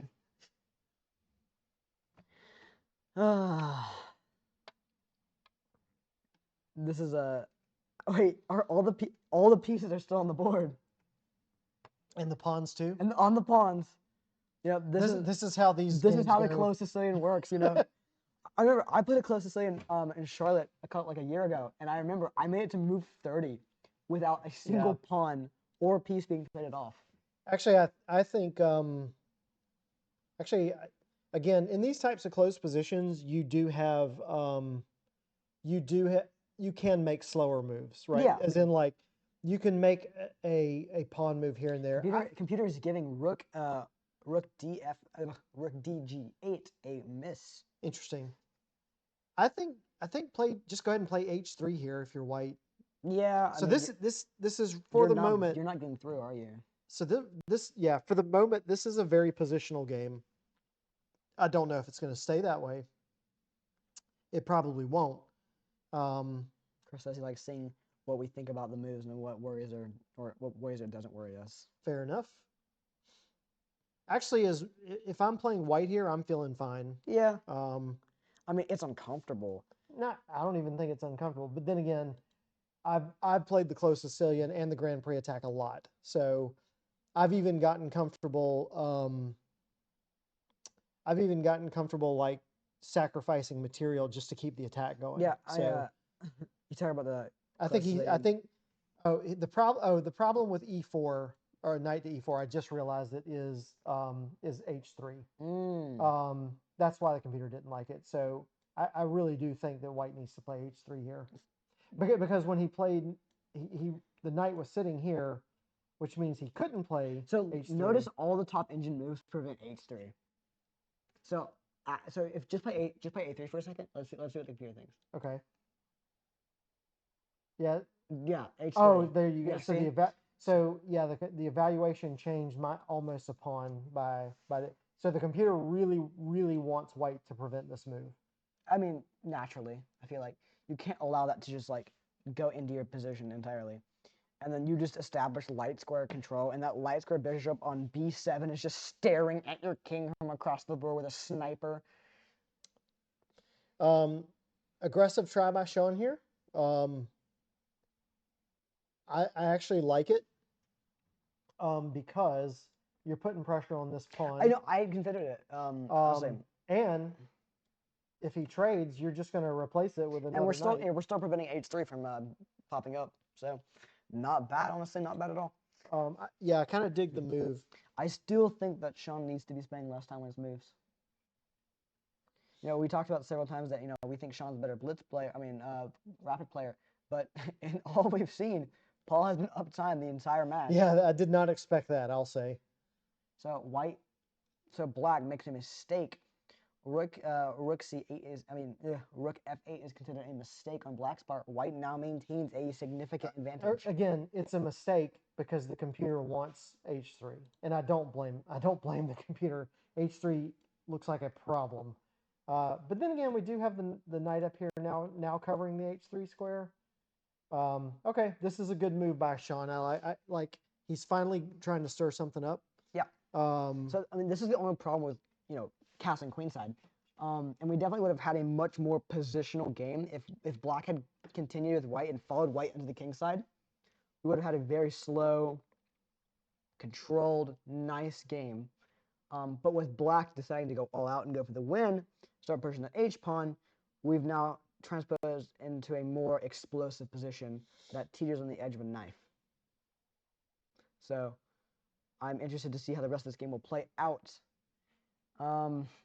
It's definitely interesting. It's crazy how our most wild games have come out of the closed Sicilian, And if you know anything about Well, the closed Sicilian, it's not wild yet, but like I said, we it's know- gonna it's turn that it's way. gonna turn up the heat soon. Yeah. I'm really interested to see how the rest of this game will play out. Remember that time that you were in Charlotte and you played the Sicilian, or your opponent played the Sicilian, and you've always played the closed Sicilian. Oh. You played the closed Sicilian for Yeah, like over a decade, and then you touched the wrong piece and played the open Sicilian. No, you're almost correct. So, and this is actually a good story too. So, yeah, I was playing a gentleman in Charlotte who was rated almost 1900. I played E4, and he played E6, right? Now, typically, I play the two knights attack versus the French and the Caro-Kann. So I was like, oh, cool, we're going to go into a French. So I played knight F3. And he played C5 going into a Schwinnigan Sicilian, right? But I don't play the open Sicilian. I play the Grand Prix attack. So I have a knight on F3. I basically got move ordered into an open Sicilian. which is fine If you know it. if you know it, Which I don't. you haven't played the open Sicilian in In what, 10 years. 10 years, Yeah. yeah. But so I was just like, all right, we're going for it. So I played an open Sicilian, and I'm proud to say I blew that guy off the board. It was, Yeah, you did. yeah, that was one of my best games. It was that was definitely one of the best games I've ever played. And in fact, the guy told me after the game, he looked at me, he's like, you know what? I'm not even mad. You were just better than me this game. Yeah, that was And that's like a really good compliment from another chess that player, was I a think. fantastic game. That was one of my Yeah. favorite games you've ever played. Lost that game against Johnny, and that was pretty cool. Yeah, poor John Hanna. I played a game against him. He was totally winning, and then Drop his queen. he didn't drop it. Like again, it was one of those things where I was kind of losing, so I was like, well, I got to make the position really messy, and I did. And he started thinking a lot, and to think long is to think wrong, as they say. Take notes, Sean. So anyway, yeah, he ended up dropping his queen to a skewer and ended up winning the game. But didn't he like come back and almost mate you after? No. He played very aggressively, and he played a lot of very difficult moves and made it really hard on me, which is what he should have done. Right. I definitely had to go on to earn that win. So, based on the current position, who do you think's going to come out victorious here? Because I mean, obviously the position is not decisive yet, but I would say these kind of complex positions. Okay, so remember when I said that this is going to go, what did I say? So about 20 moves before it starts getting violent. Yeah. Um, We've just reached move 20, by the way. yeah, and look at all the threats on the board. We've got C3, right, which can be captured two different ways. We've got H3. We've got looming threats of this knight jumping up here whenever it's convenient for him to do so. Yeah, so black can open the position also by considering playing something like this, followed by something like this, revealing a check on the king. All right, so never play F6. never play F6. Now he has a chance to win a knight, to win Win a knight. to win a pawn with That's his a knight. pretty vital pawn too. Yeah, Never play. never play F6. Never play That's, F6. It's a very common saying amongst us chess players. So he actually could possibly win 2 pawns here. We should do a compilation of how many pawns Paul has blundered tonight. I mean, I don't know if this was a blunder or if this was Paul just trying to stir up some activity. either way, Because Sean's got a bit of space advantage here, and I mean, but he's still got some problems to deal with. yeah, I just again kind of like Sean dropped that pawn clean in the one game. I think this just drops the pawn clean, because the knight's jumping in here with tempo on the rook, right? So he's got to respond to that, because I was actually looking at something tricky, like knight takes and then queen takes, but he can't because he's got this tempo on the rook. So maybe that's why bringing the rook up here was partially a mistake. Could you play F5 after the rook moves away? Or is that just being too cute? F5? Tech support. Your iPad is Doing that. doing this. Oh, it did look. It did say it went on a break. So, all right. Looks like the stream's still up. We had a little technical difficulty over here. There we go. You're the tech guy. It's kind of funny. Yeah. Yeah, I'm having trouble coming up with a good move for. Oh, I say that. I was going to say I'm having trouble coming up with a good move for black here. But there's still H3 looming. Just still H3 just on the boards. Like Yeah. the stockfish is like. All right. Now that it's a little less noisy in here and everybody's gone home, we probably should be a little quieter with our commentary so they can't hear what we're saying in there. Do you have white noise running in there? Okay, just making sure. Guys, King B8 is the only move to not lose the game. King B8 is such a crazy move. What a crazy King B8. If we see King B8 on the board.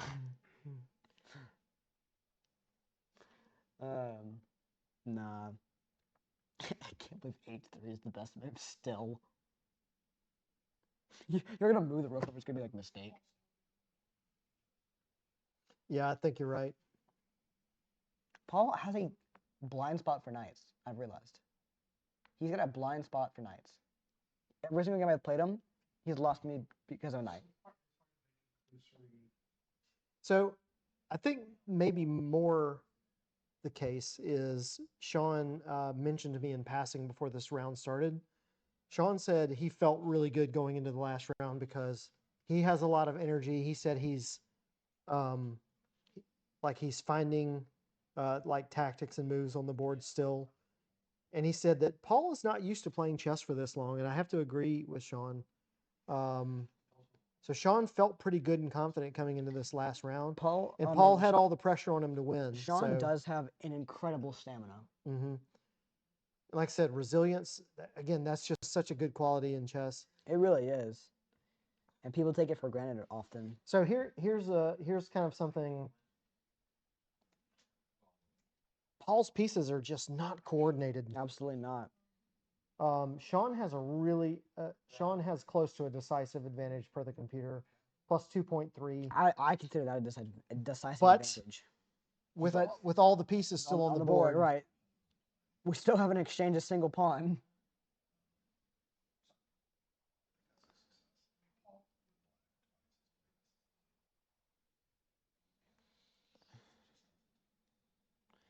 Now, what does Sean do here? I'm curious.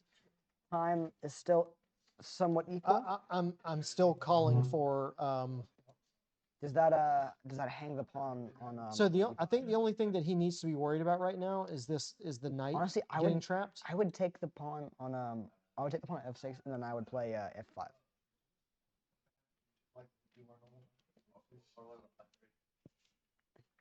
All right, so Tyler thinks, and maybe this is not a bad idea. Okay, but so he's opening the position. He's looks like White's starting to kind of take over all three areas of the board here. Very slowly, right? Yeah. But now he's got some threats of Rook C1 lining up against this queen. This is a very bird-like position, honestly, because you're controlling all areas of the board. Very common. Knight takes. Let's see. What is the continuation here? Yeah, I like. I kind of like bishop takes here, because you've got these two bishops over, or these two pawns over here on dark squares.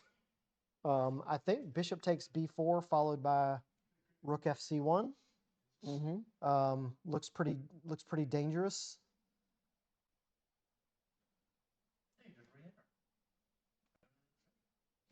My big thing is I'd be worried about getting this knight trapped. Yeah, me too. But also I'm thinking maybe if we... And speaking of which, the queen is hitting the knight right now. Yeah. So this is one of those moves that can go really wrong for you if you're not careful. Yeah, I mean, you gotta be careful. I mean, at the end of like a 4.5 hour match, like If it's primetime blunder season, it's right now. Yeah. Interestingly, it looks like Computer is ignoring the threat on the knight. I was gonna say, in the future, I'm looking at maybe rook c1, and then that pawn is pinned on the c file to the king.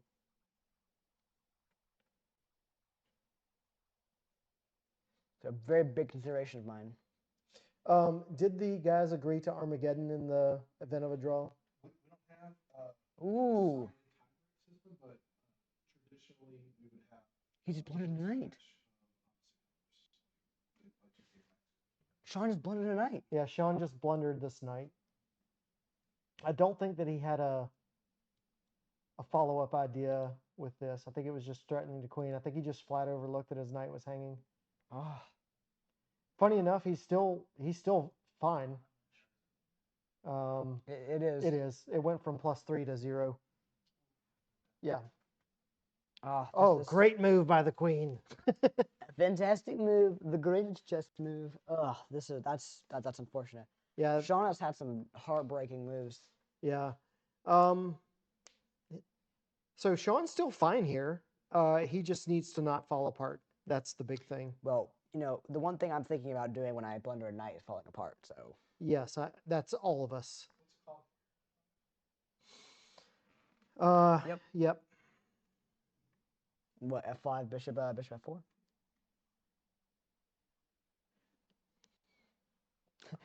Apparently that pawn might be poisoned on e5. f5 is the only move that maintains the draw. Oh, here's the. No, can he? Let's see what happens after f5. So what happens if he takes this? I imagine bishop f4. Oh, here it is. This is cute.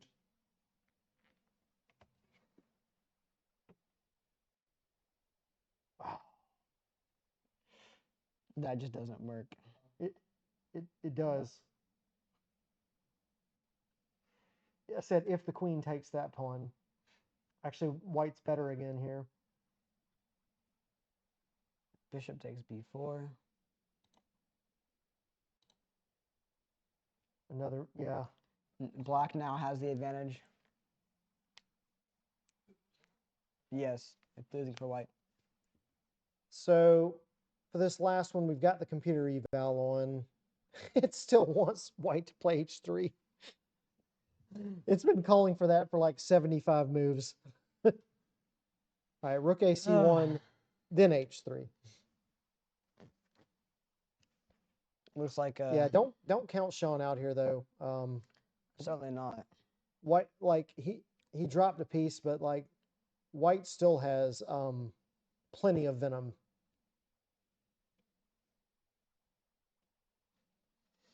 I mean, clearly, I mean, this is one of those positions where you never know the final result of this game because we all know that the winner of a chess game is the person that makes the second to last mistake. That's right. Whoever makes the next to last mistake. So yeah, honestly, I feel so bad for Sean here. Like, he had a great position and then just drop of a knight. That's so unfortunate. That's the worst way to lose a game, really. Well, again, don't count Sean out. 2,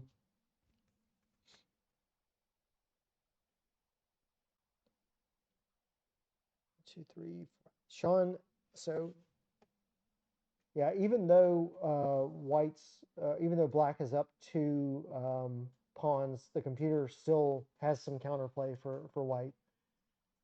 But you're right, f5 was the only move that like kind of holds the equality. But that's a hard move to find too. Yeah. I'm not sure about giving up that bishop though. You don't want that knight hanging around in the position, but yeah, I'm sure. We've got a little bit of life left in the position, but I mean, yeah, it's looking like Paul's gonna take this one home. So, Dylan, you were wrong. We'll see though. I mean, Paul has been dropping a lot of pawns tonight, to be fair. yeah, both of these guys have got to be exhausted. We're on hour number 4 of chess. I mean, I'm exhausted. I've just been talking. Yeah, I definitely like rook AC1 better here than rook FC1. I agree. Because that rook on A is not doing anything. And just like that, that was a blunder. Let's see if he finds it.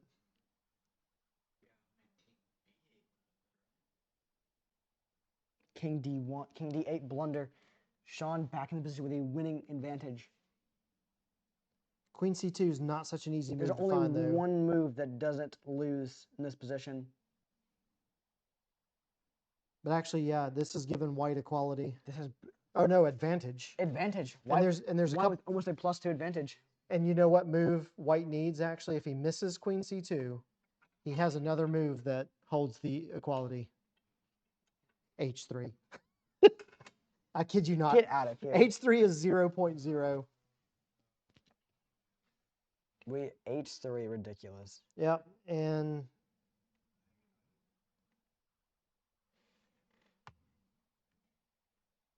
he definitely missed here. Bishop takes D6 is the only move. Actually, it just hung the knight. Yeah, that's true. This bishop is still hanging. Hangs the knight. Oof. I don't know. In actuality, this wasn't a great move, but psychologically, it could be. I'm sad that I'll be kind of sad if Paul wins because then we won't get to do blitz commentary. I think blitz commentary would be so much fun.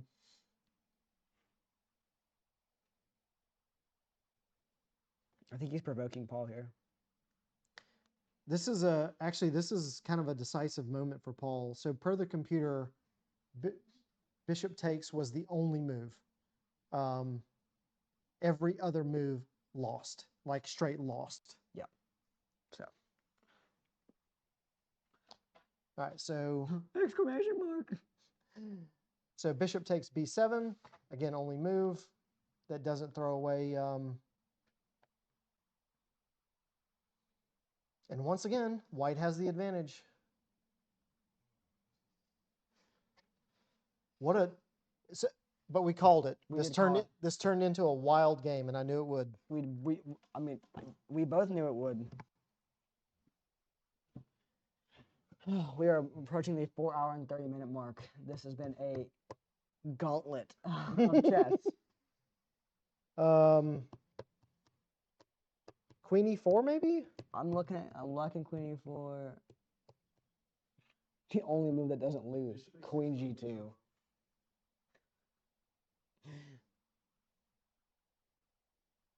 Yeah, there is a pawn on A6 hanging. The only move that doesn't lose is Queen G6. Oh, Queen G2. Not Queen G6. Queen G2. Wow. So okay, so you're right. The computer's calling for Queen G2 here.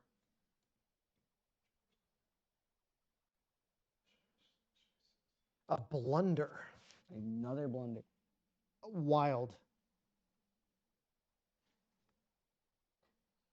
Yeah, he just dropped the bishop.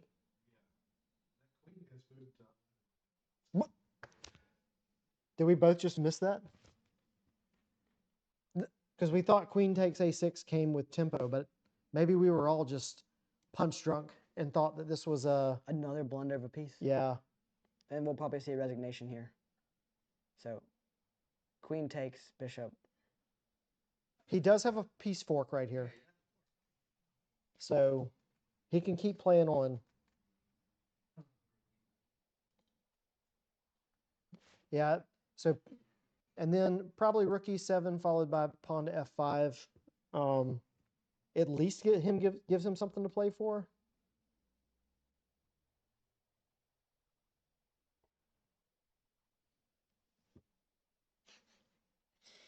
That's terrible. I'm calling it now. The evaluation is going to swing back to White's favor before this game's over.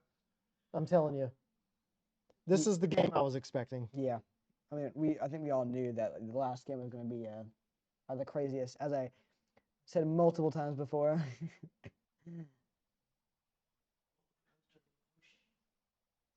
Tell me about it.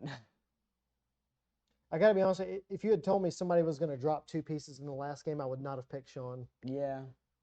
And only because, again, if there's a leak in Paul's game, he can be blunder prone sometimes. And then, like Tyler pointed out earlier, whenever he blunders once, he almost always blunders again, because he kind of has lost his um, his will. his will to keep playing from time to time. But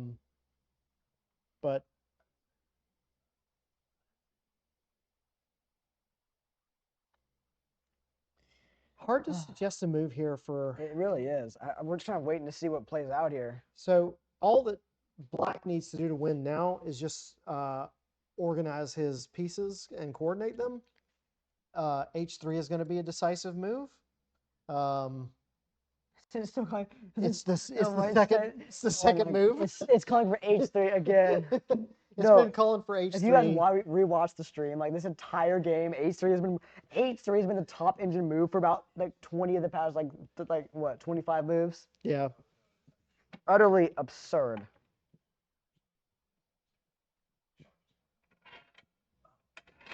We gotta do some more commentary though. This is fun. Sean falls below 5 minutes. Notation is no longer required. All right. So Paul's on the move here. I think he's got to be feeling really good and confident now. I think he's probably just trying to figure out. But you don't want to be too confident, or else you know what happens. So he has the game objectively won. What? He's just up 2 pieces. Yes. Ooh, queen to c2 is an interesting idea here. Well, the queen does cover, but again, the knight's under threat, and that's something you got to deal with, right? I can't believe Paul dropped 2 pieces. Sean. Sean dropped 2 pieces to Paul. That is ridiculous.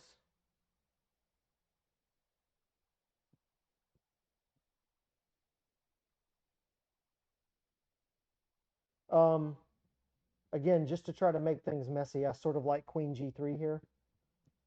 Or queen f3, sorry. With the idea that you can play the rook up here, hit this queen, this bishop's hanging. Again, it's just a threat. Also, if you play queen f3, this knight is hanging, so he has to deal with that. That's an interesting idea. Queen f3, knight c5, that solves both of those problems. But again, give your opponent an opportunity to screw up, right? Moving the queen to f3, especially when you're losing, like he might look at this and say, "Oh, I gotta stop that idea," and then he totally forgets about that the knight's hanging here. Mm-hmm. So that's the kind of move you have to look for when you're losing, right? Something that gives your opponent a lot to think about. And I think queen f3 is probably the best move to give your falls below 3 minutes. Yeah, so he played queen e4, but again, I think I don't know. I still like this a little bit better. I think objectively this is probably a better move because it's hitting this pawn, but it's still keeping you pinned to the rook, right? Queen f3 gets you off that pin, and the knight's immediately under threat. The bishop's under threat. Or he could have even considered playing this because that move would come with tempo. Dude, what's this H3 propaganda? I don't like. We have to give all of the London converts something to believe in now. So Rook d4 next. Yep, that's the idea. Wow, look at this colorful. Look at this colorful little. It has been a colorful game. Very colorful, indeed. Scroll back down. I did.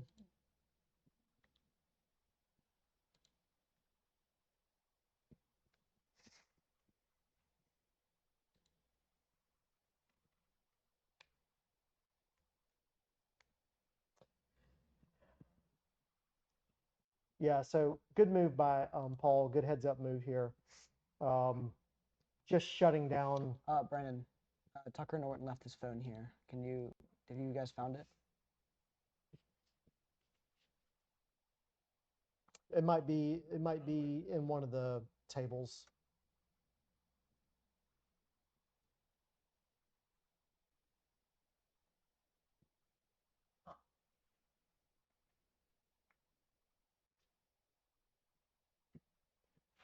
All right, that move doesn't really do anything. Just rook takes knight. Yeah, I mean, I don't know if you can sacrifice. It is threatening this, yes. But taking this pawn also threatened that.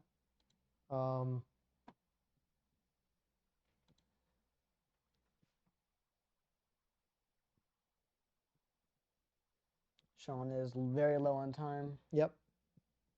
for the 4th game in a row. Let's see. Queen d5, knight takes d3, rook c3 is interesting. Yes, this is knight takes d3 suggestion by Dylan. Rook c6. Yeah, I don't think he can play that because then he's dropping this. Right, and that's not going to end well. But I don't think there's any way that we'll see knight takes d3 here. That would be a complete and total blunder, I think. We've seen Stranger Things tonight, We have seen Stranger Things tonight. which season 5 is coming out soon. Those kids are like 30 now. They started off as like 8-year-olds. Now they're like 30. I still haven't watched Stranger Things. Really? Yeah. That's good. What? It's pretty good. I think that's good. No, I said it's good.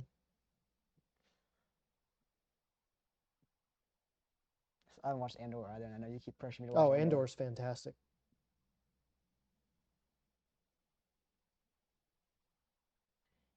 Paul correctly taking his time here. Guards against the threat of rook takes. Ooh, what about f7 here? E7, sorry. I'm just really not. I don't really think there's anything here. So he's got to try something.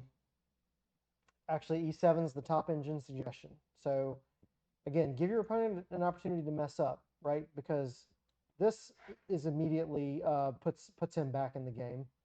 So he can't play that. And then if he plays the king over, king takes, you at least get this rook on an open line now, and now you can bring this other rook in the game. So yeah, I think E7's the move that I think he's got to try here.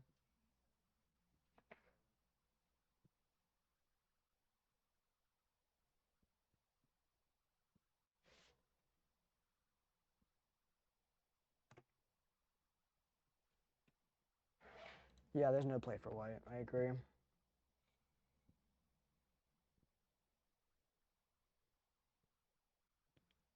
Sean, not doing too good. Well, so here's the thing. White still has some initiative and threats because he's down 2 whole pieces, but the position is -4, right? So that means he still has some activity and threats on the board. If he were down 2 whole pieces with no positional compensation, it would be -6. So, hey, White still has something to play for. I mean, dude, playing as white here is just kind of depressing, honestly. Like, All right, I think King. I mean, it's not fun playing out of these positions, no. But every chess player has to learn how to do it. So, like me, so I think King E7 here is the move. I did do that against you last. Yeah, you did.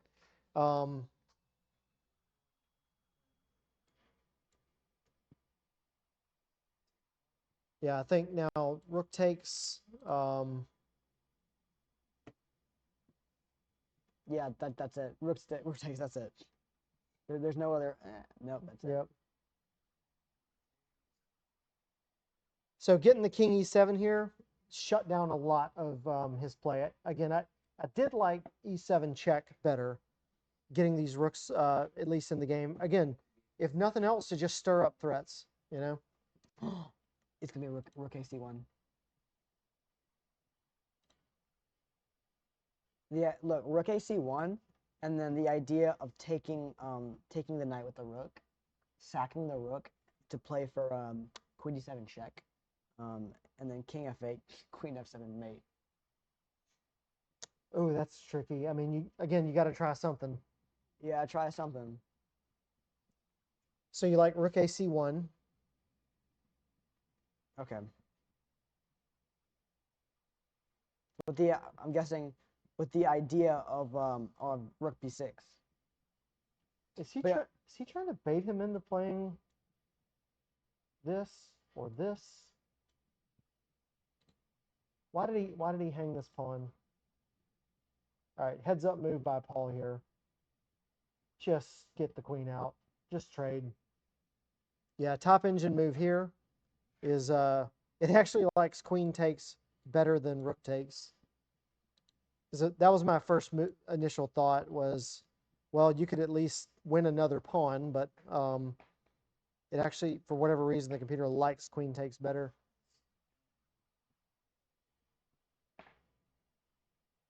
Sean correctly keeping the queen off the board, or keeping the queens on the board. Hey, remember when I told you h3 was going to be a decisive move?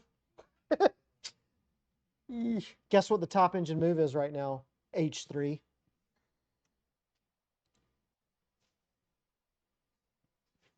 Finally! You know what? I'm proud of you. I told you. I'm proud of you. I Good told job. you h3 was going to be a decisive. Yeah, the chat is so look. It's so excited. Let's go. Woo! Nice call, Eric. Yeah, you've been calling it for 20 moves. Good job. Wow, everything. So queen c2 is the only thing that avoids force mate, and is the only move. Yeah. And then it's -9. Yeah, this is All right, so he's got a force mate in 8 moves here.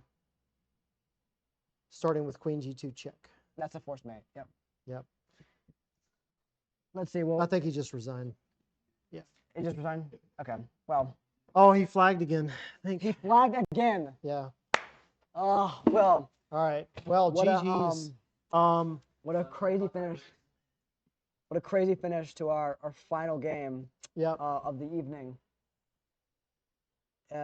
4 hours and 40 minutes. Yep. And we're gonna have a little post-game interview with the guys. So we're gonna let them talk as much as they like. Hey, we appreciate that, Dylan. Thank you so much. Thank you guys for watching us. I mean, we kind of did this on. We thought this would be a little bit fun to do the commentary. Yeah, this was like kind of a last minute decision. Both of us are a little quick-witted and kind of smart, and can be funny from time to time. Can be. But anyway, so I'm sure we'll hear from the players soon. I agree. I think this was a lot of fun. So I hope we can do something like this again. Maybe a Murrah v Murrah match. Maybe. But we have to commentate the match while we're playing. That'll be. Nah, no, we should do a Murray, and then Paul and Sean should commentate our match. And they can roast us the whole time. Like, Nah, but once I beat you 4-0, I'll get like no rating because you're so low rated. oh, well, you have to work on beating me once before you work on beating me 4 times. Because if I recall, your lifetime wins against me in rated 0. It's actually less. It's actually more than 0. So.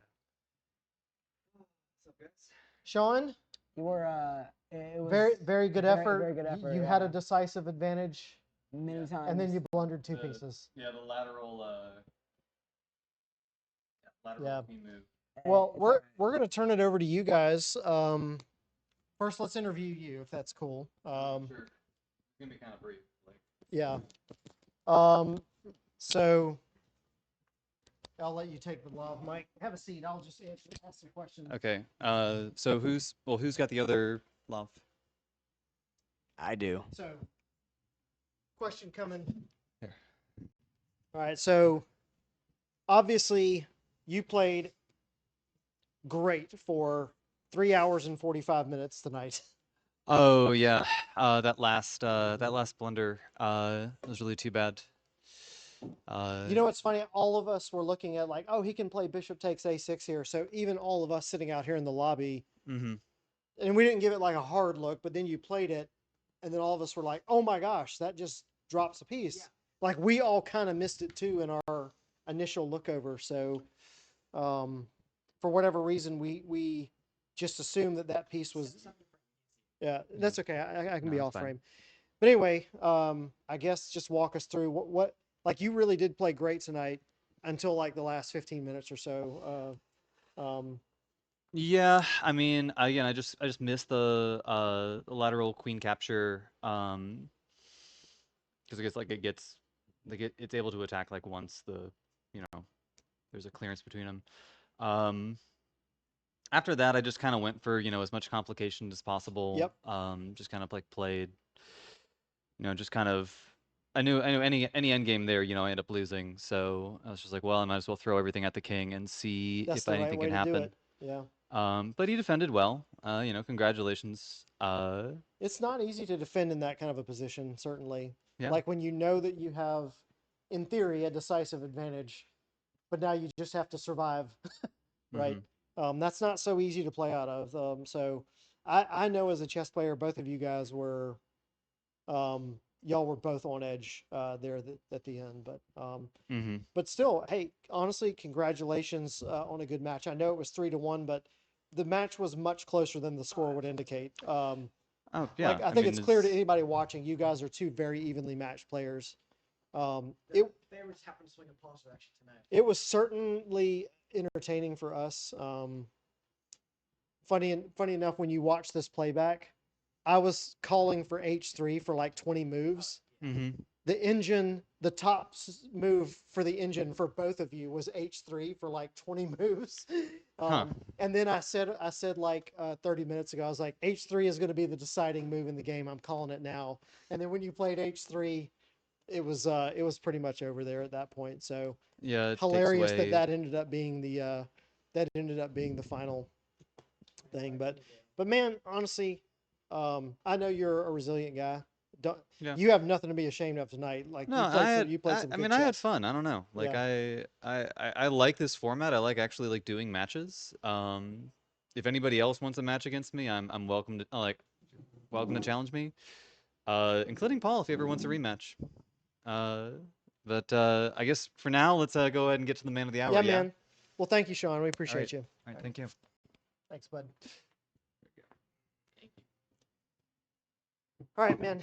I think I am going to sit down for this. Okay. Well, hey, congratulations. Full disclosure, whenever you watch this back, I did I did mention on stream that historically, like you have been blunder prone sometimes under pressure. And so I was like, if anybody is going to blunder tonight, I think it's going to be Paul. But you ended up staying focused. I'm not sure you made any like colossal blunders tonight. I had the time advantage there at the end, which was helpful. Yeah. Because normally when I get under 5 minutes, then I can be a little blunder prone. But knowing that he was so low on time, helped. And I had like that was definitely a position where you could blunder because if any kind of infiltration, my king did not have a lot of room until I had moved rook c7. That freed up my king to move up. All right. So just got the official rating report here. Looks like you're going to jump up to 1821.